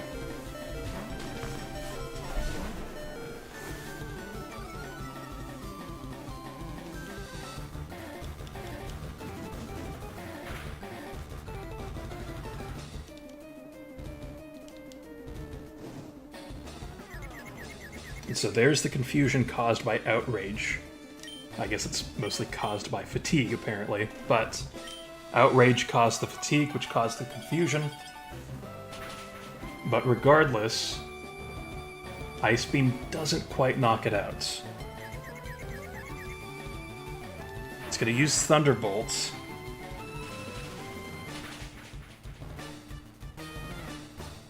Which knocks out Banana.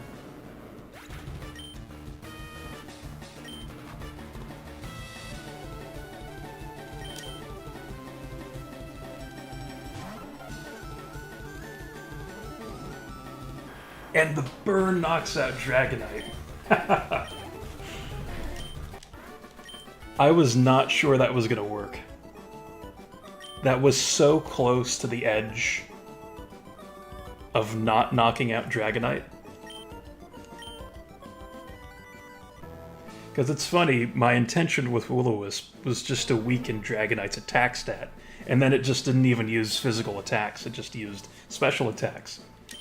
So the Will-O-Wisp didn't even matter in that regard, but it mattered here at the end by knocking out Dragonites. And there's that Pez again, in all caps. So when we enter the next room, the battle begins instantly. So we will heal up now, where we took quite a beating during that particular attempt.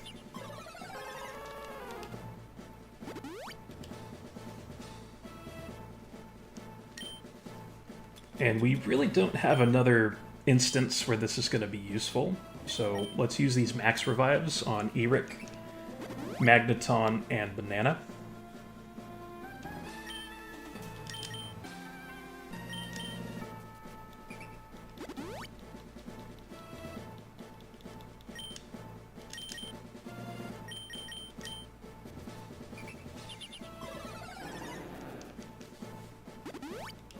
And then, of course, a full heal on Wigglytuff.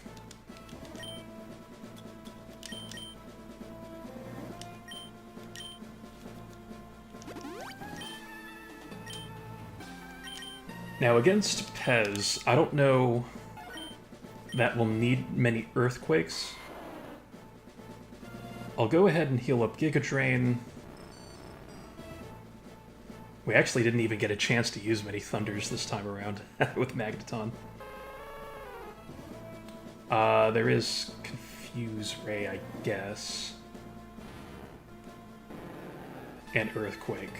So Giga Drain, Confuse Ray, and Earthquake.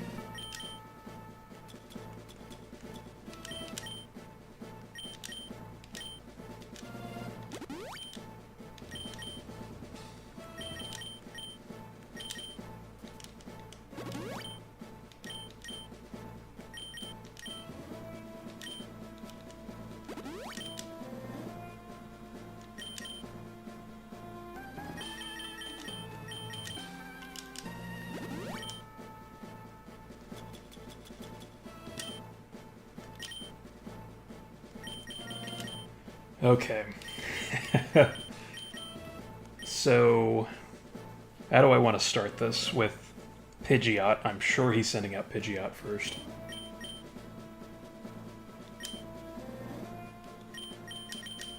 I think I started with Ninetales last time. I won't necessarily do that here, but I am switching my team around for the good old end screen. Oh, that's right. I started with Magneton, actually. I remember now. He sent out Charizard after I defeated the Magneton with Thunder, or when I defeated his Pidgeot with Thunder, but then the Charizard still knocked me out. We'll still start with Magneton, I'm fine with that. But we'll have to get a bit more creative when it comes to the Charizard, because Magneton won't be able to survive another Fire Blast.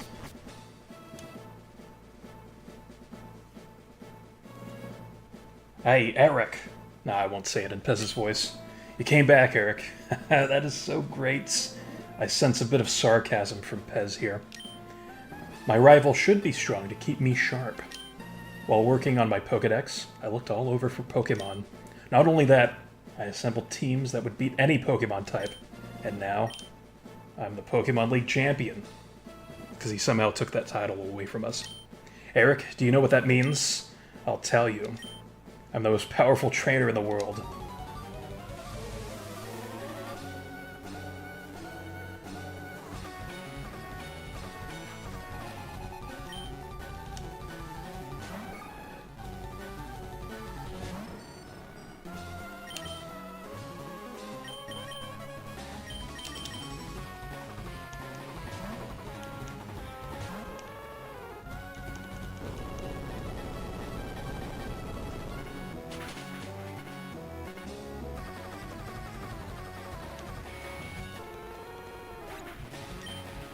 I sense a restart on our horizon.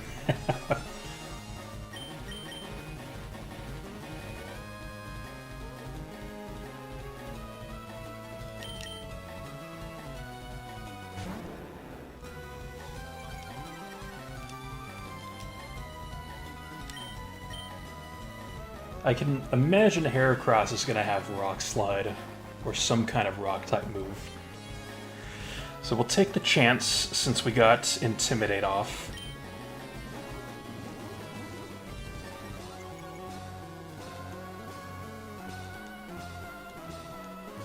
Counter. We'll use Dragon Dance again, then.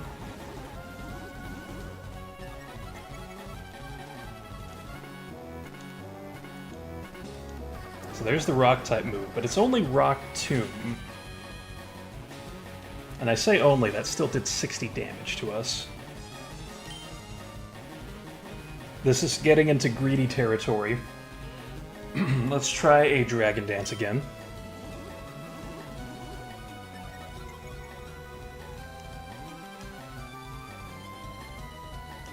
There's another Rock Tomb. Now, if we get crit by a Rock Tomb, that's going to knock us out. There's no recovery from that. And also, our speed is still at 0, like, in terms of boosts, because of the 2 Rock Tombs. So we just kind of have to go for it at this point. So I'm going to use Return.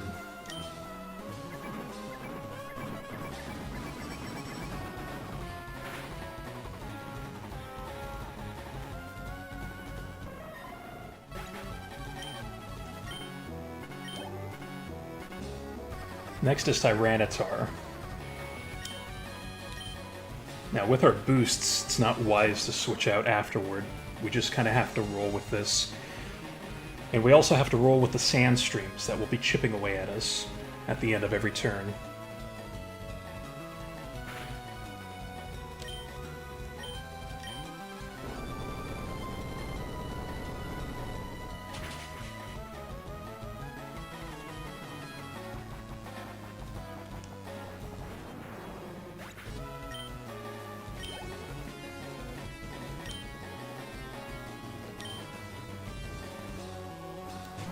Now, a scary thing here is that Alakazam might outspeed me. And if it does, I think it's in range to knock me out with a Psychic, especially after the Sandstorm.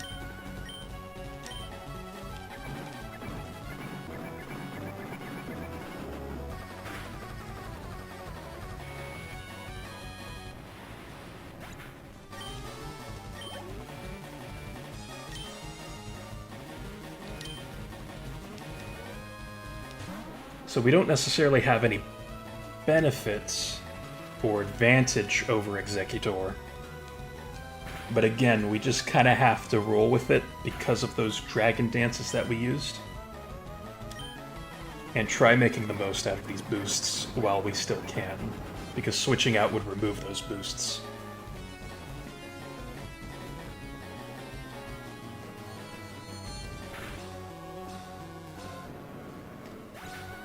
So he's likely going to full restore at this point.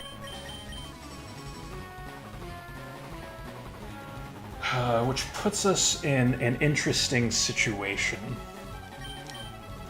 I'm going to go with Wigglytuff to set up a light screen. Because he won't get knocked out by the Sandstorm. Yes, we were very close. Pez uses the full restore.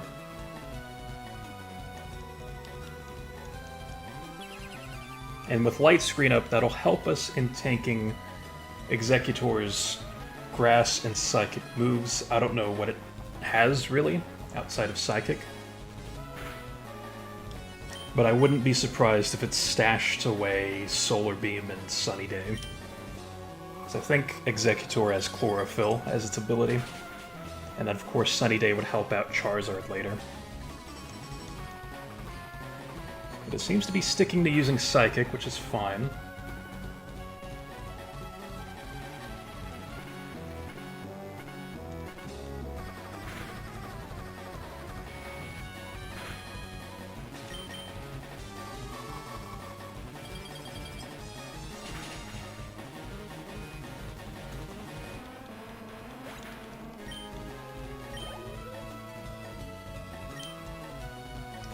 So he has his own Gyarados.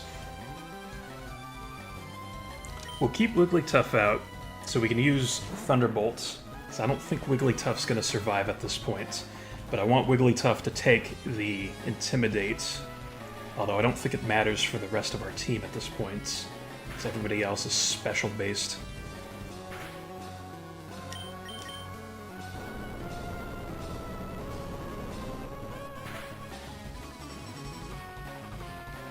And that was a crit. So, Magneton is the clear choice, I'd say. But if we are outsped by Magneton, or I'm sorry, if we're outsped by Gyarados, then it's pretty much over.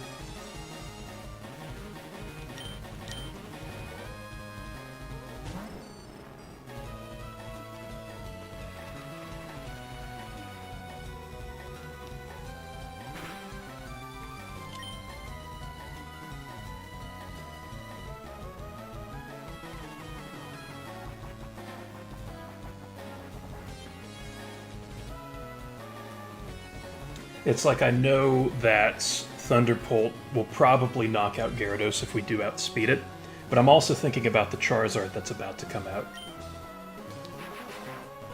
And so, it's like, would I want to risk setting up a Rain Dance?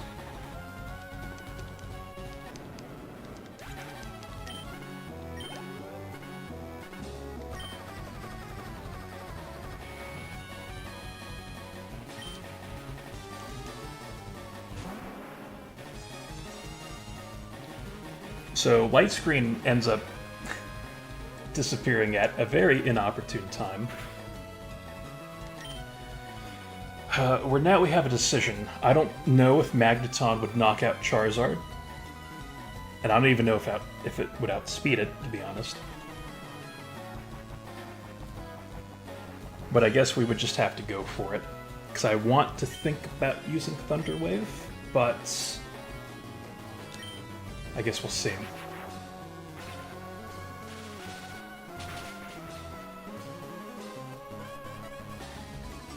Oh my gosh, yes! Champion Pez has been defeated. No, that can't be! You beat me at my best. Okay, I can't do a Pez accent. But anyway, yes, we've defeated him after all that work to become the league champ. Apparently under our nose, because I'm pretty sure we still held that title. But anyway, my reign is over already. It's not fair. We get $7,500. It's because Pez didn't have his hot chocolate, that's what happened there.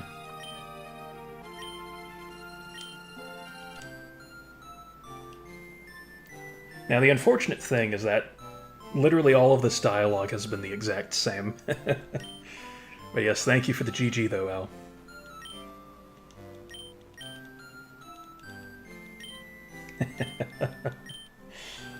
Oh man, I really have to screenshot some of these and send them to Pez. It's hilarious. Real life Pez. Alright. So with that, we will be entering the Hall of Fame and leaving Pez in the dust. Congratulations, Eric. Yes, thank you, Garion.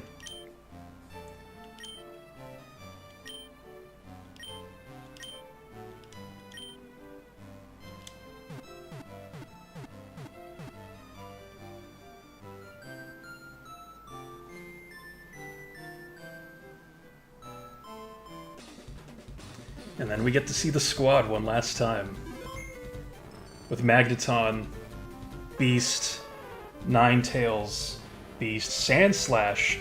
I would say Beast. It's mostly my own laziness or wanting to expedite this process for the sake of the stream. Sandslash would have been useful for the Elite Four during these rematches. But I didn't want to take any more time than we have already taken. 52 hours played. Not all of that on stream, of course. I said this last time, but I did a lot of playing off-screen, which was a lot of fun too. Just catching Pokemon and training them up. But yes, we are now League Champion. Again. Congratulations. And of course Venusaur Wigglytuff, and Gyarados were staples of the team. I'm glad that this time around Venusaur got more action, where we were really relying on the Sleep Powder and Leech Seed strategy at certain moments. And it was great. Double League champ, exactly.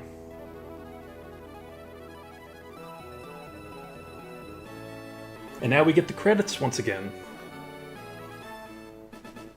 So I'll just kind of reiterate some thoughts I said before, because this will be the final part of the stream for this game. I will not be capturing Entei. It would be cool to catch it, just for the sake of doing it, but I'm not overly interested in that. But yes, this game is a really good game. I've said this before, that the remake Pokemon Let's Go Pikachu and Eevee are actually not too bad when it comes to redoing this region, but there's just something about the original. Well, I mean, this isn't even the original, it's a remake of Red, Blue, Yellow, and Green.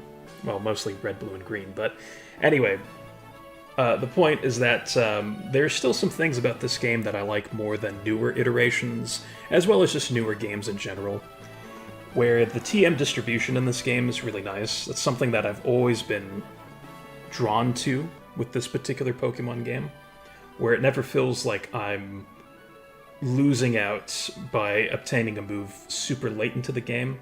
It's like it just seems really balanced. And it's like you get the game corner right in the middle of the game, kind of. And so, you know, you get that with the money aspect in terms of purchasing those TMs from the game corner, because who wants to spend all their time gambling at the casinos? I can think of a few people. But with that being said, it's not something I'm interested in doing, so I like that you can just purchase coins and buy those TMs. But you get that, you get some great Pokemon available to you, you exclusively get Kantomons, which is cool. I do like newer Pokemon, I'm not one of those people, you know, but I do like Kantomons quite a bit. And yeah, it's just, there's a great just cast of Pokemon to catch. I do wish that the available Pokemon in each route were spread out a bit better or integrated into more routes, because it seems like you get a lot of the same Pokemon in certain routes to where there's not much variety. And I wish there was a bit more variety with the routes in the Kanto region. But besides that, it's like the team I used was full of Pokemon that I had never really used before. It's like I knew that some of them were good, but it was really cool to see it in action, like with Venusaur, for example, being a fantastic starter. Way better than I thought it would be, because I was like, oh yeah, Sleep Powder, Leech Seed, yeah, those are pretty good moves. But then to put it into practice, it's like even better than I was expecting. Plus having that poison resistance throughout the early game, I mean, it was pretty solid. And then, of course, Magikarp going into Gyarados, you get that initial build-up to getting the Gyarados, because it's such a grind training up Magikarp, switch training, it's a pain in the ass. But getting that Gyarados, it's like you don't even unlock its full potential as a Gyarados. It's not until you get things like Strength, Return, and Earthquake that really make it, you know, a real force to be reckoned with. And of course, Dragon Dance at level 50, really solidifying its spot as a very powerful attacker here in the Kanto region. And then Jigglypuff was my Clefable replacement, because I love Clefairy and Clefable, but I decided to use Jigglypuff in this playthrough, and it was a beast. I've mentioned this before, we've seen it with its defense curl and rollout spam being very effective, even when in the face of Pidgeys and Pidgeotos and Pidgeots sending their sand attacks towards us. We were still able to fight through those moments. And it became a very formidable Pokemon, setting up screens and shooting off Thunderbolts and Ice Beams. Of course, Sandshrew / Sandslash being very effective for most of the game, but kind of fell off at the ends. And I didn't end up training it up with the rest of the team for the second Elite Four, but that's okay. It would have been helpful, but we got through it in the end, and I love Sandslash. It's a great Pokemon. Vulpix and Ninetales, Safeguard, and Confuse Ray are fantastic moves. Confuse Ray maybe not so much, but Safeguard definitely came in handy quite a bit. And of course, Flamethrower, Will-O-Wisp. It seems like a very restricted and limited move pool, but I'm glad I used Vulpix and Ninetales. It was a lot of fun. And of course, Magneton, an absolute beast with its Thunder and Rain Dance strats. And it seemed like during the Elite Four, it didn't really get a chance to use Thunder Spam too much, because it just would get knocked out quickly. And that's too bad. But I guess that comes with the territory of being weak to Earthquake, so yeah, it wasn't going to get too many chances to use that. But still, though, it contributed quite nicely with Thunder Waves and Thunderbolts, so I'm happy with Magneton. And of course, yes, Al, that's a very good point. With Ninetales is Confuse Ray, getting rid of the Persim Berry on Dragonites, on Lance's last Dragonites, that was using Outrage against me. And it's like Ninetales' moves were very situational, with specific points in the game where they would be useful, like with Safeguard against Toxic Spammers and Confuse Ray Spammers.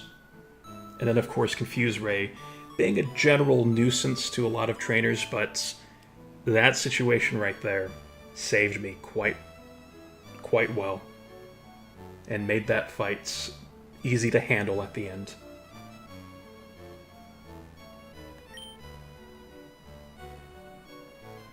So I suppose with that, that'll wrap things up.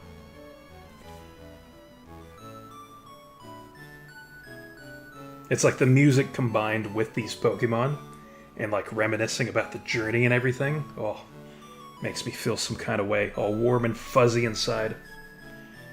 But I should give shoutouts once again to some folks.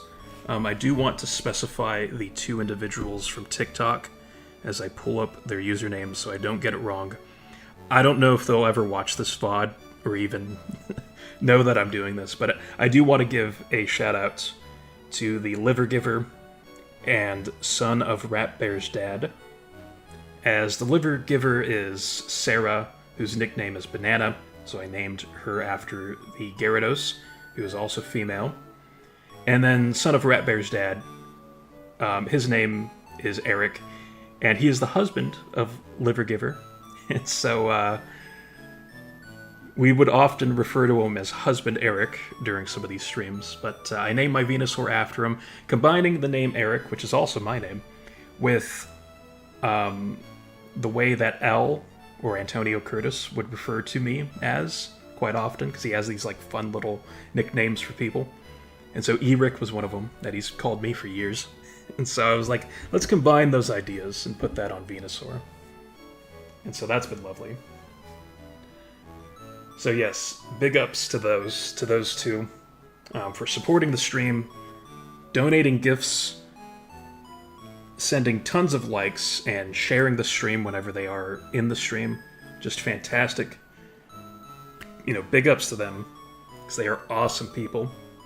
And of course on the YouTube side, big ups to Al Antonio Curtis for joining me on so many of these streams, especially here in LeafGreen, where he's not even commentating, yet still following along for the journey. So that means a lot. And of course, Big Gaz, Big Darth Vader, big fan of Pokemon, big fan of the streams, it seems, and he's a good friend too. So I'm glad you're, if you are watching on the VOD, Gaz, shoutouts to you. Of course, DL as well, another good friend of the channel, who joins these streams. Even though he's not the most knowledgeable, you know, with Pokemon, he still hangs out, and we have a good time. And of course, anybody else who has joined along for this journey, I'd like to thank you all. Because there have been comments, I would say on occasion, that have been very, very nice to see, and very engaging. Lots of nice conversations to be had with people about teams and, you know, the composition of, you know, what Pokemon to use in certain situations. It's been a lot of fun. So I initially thought maybe Pokemon wouldn't be a good game to stream because I have to talk so much compared to Grand Theft Auto, where there's less opportunities to talk, which is good for somebody like me, but this worked out quite nicely, so in the future I do plan on streaming some more Pokemon games. But with that, I think I've gotten all of my thank yous and rambling out of the way, so we will end the stream here and say goodbye to Pokemon LeafGreen. During my next stream, I plan on streaming Red Dead Redemption 2, and so whenever that next stream is, because it could be tomorrow, because tomorrow's a federal holiday, whenever that next stream is, I will see you next time.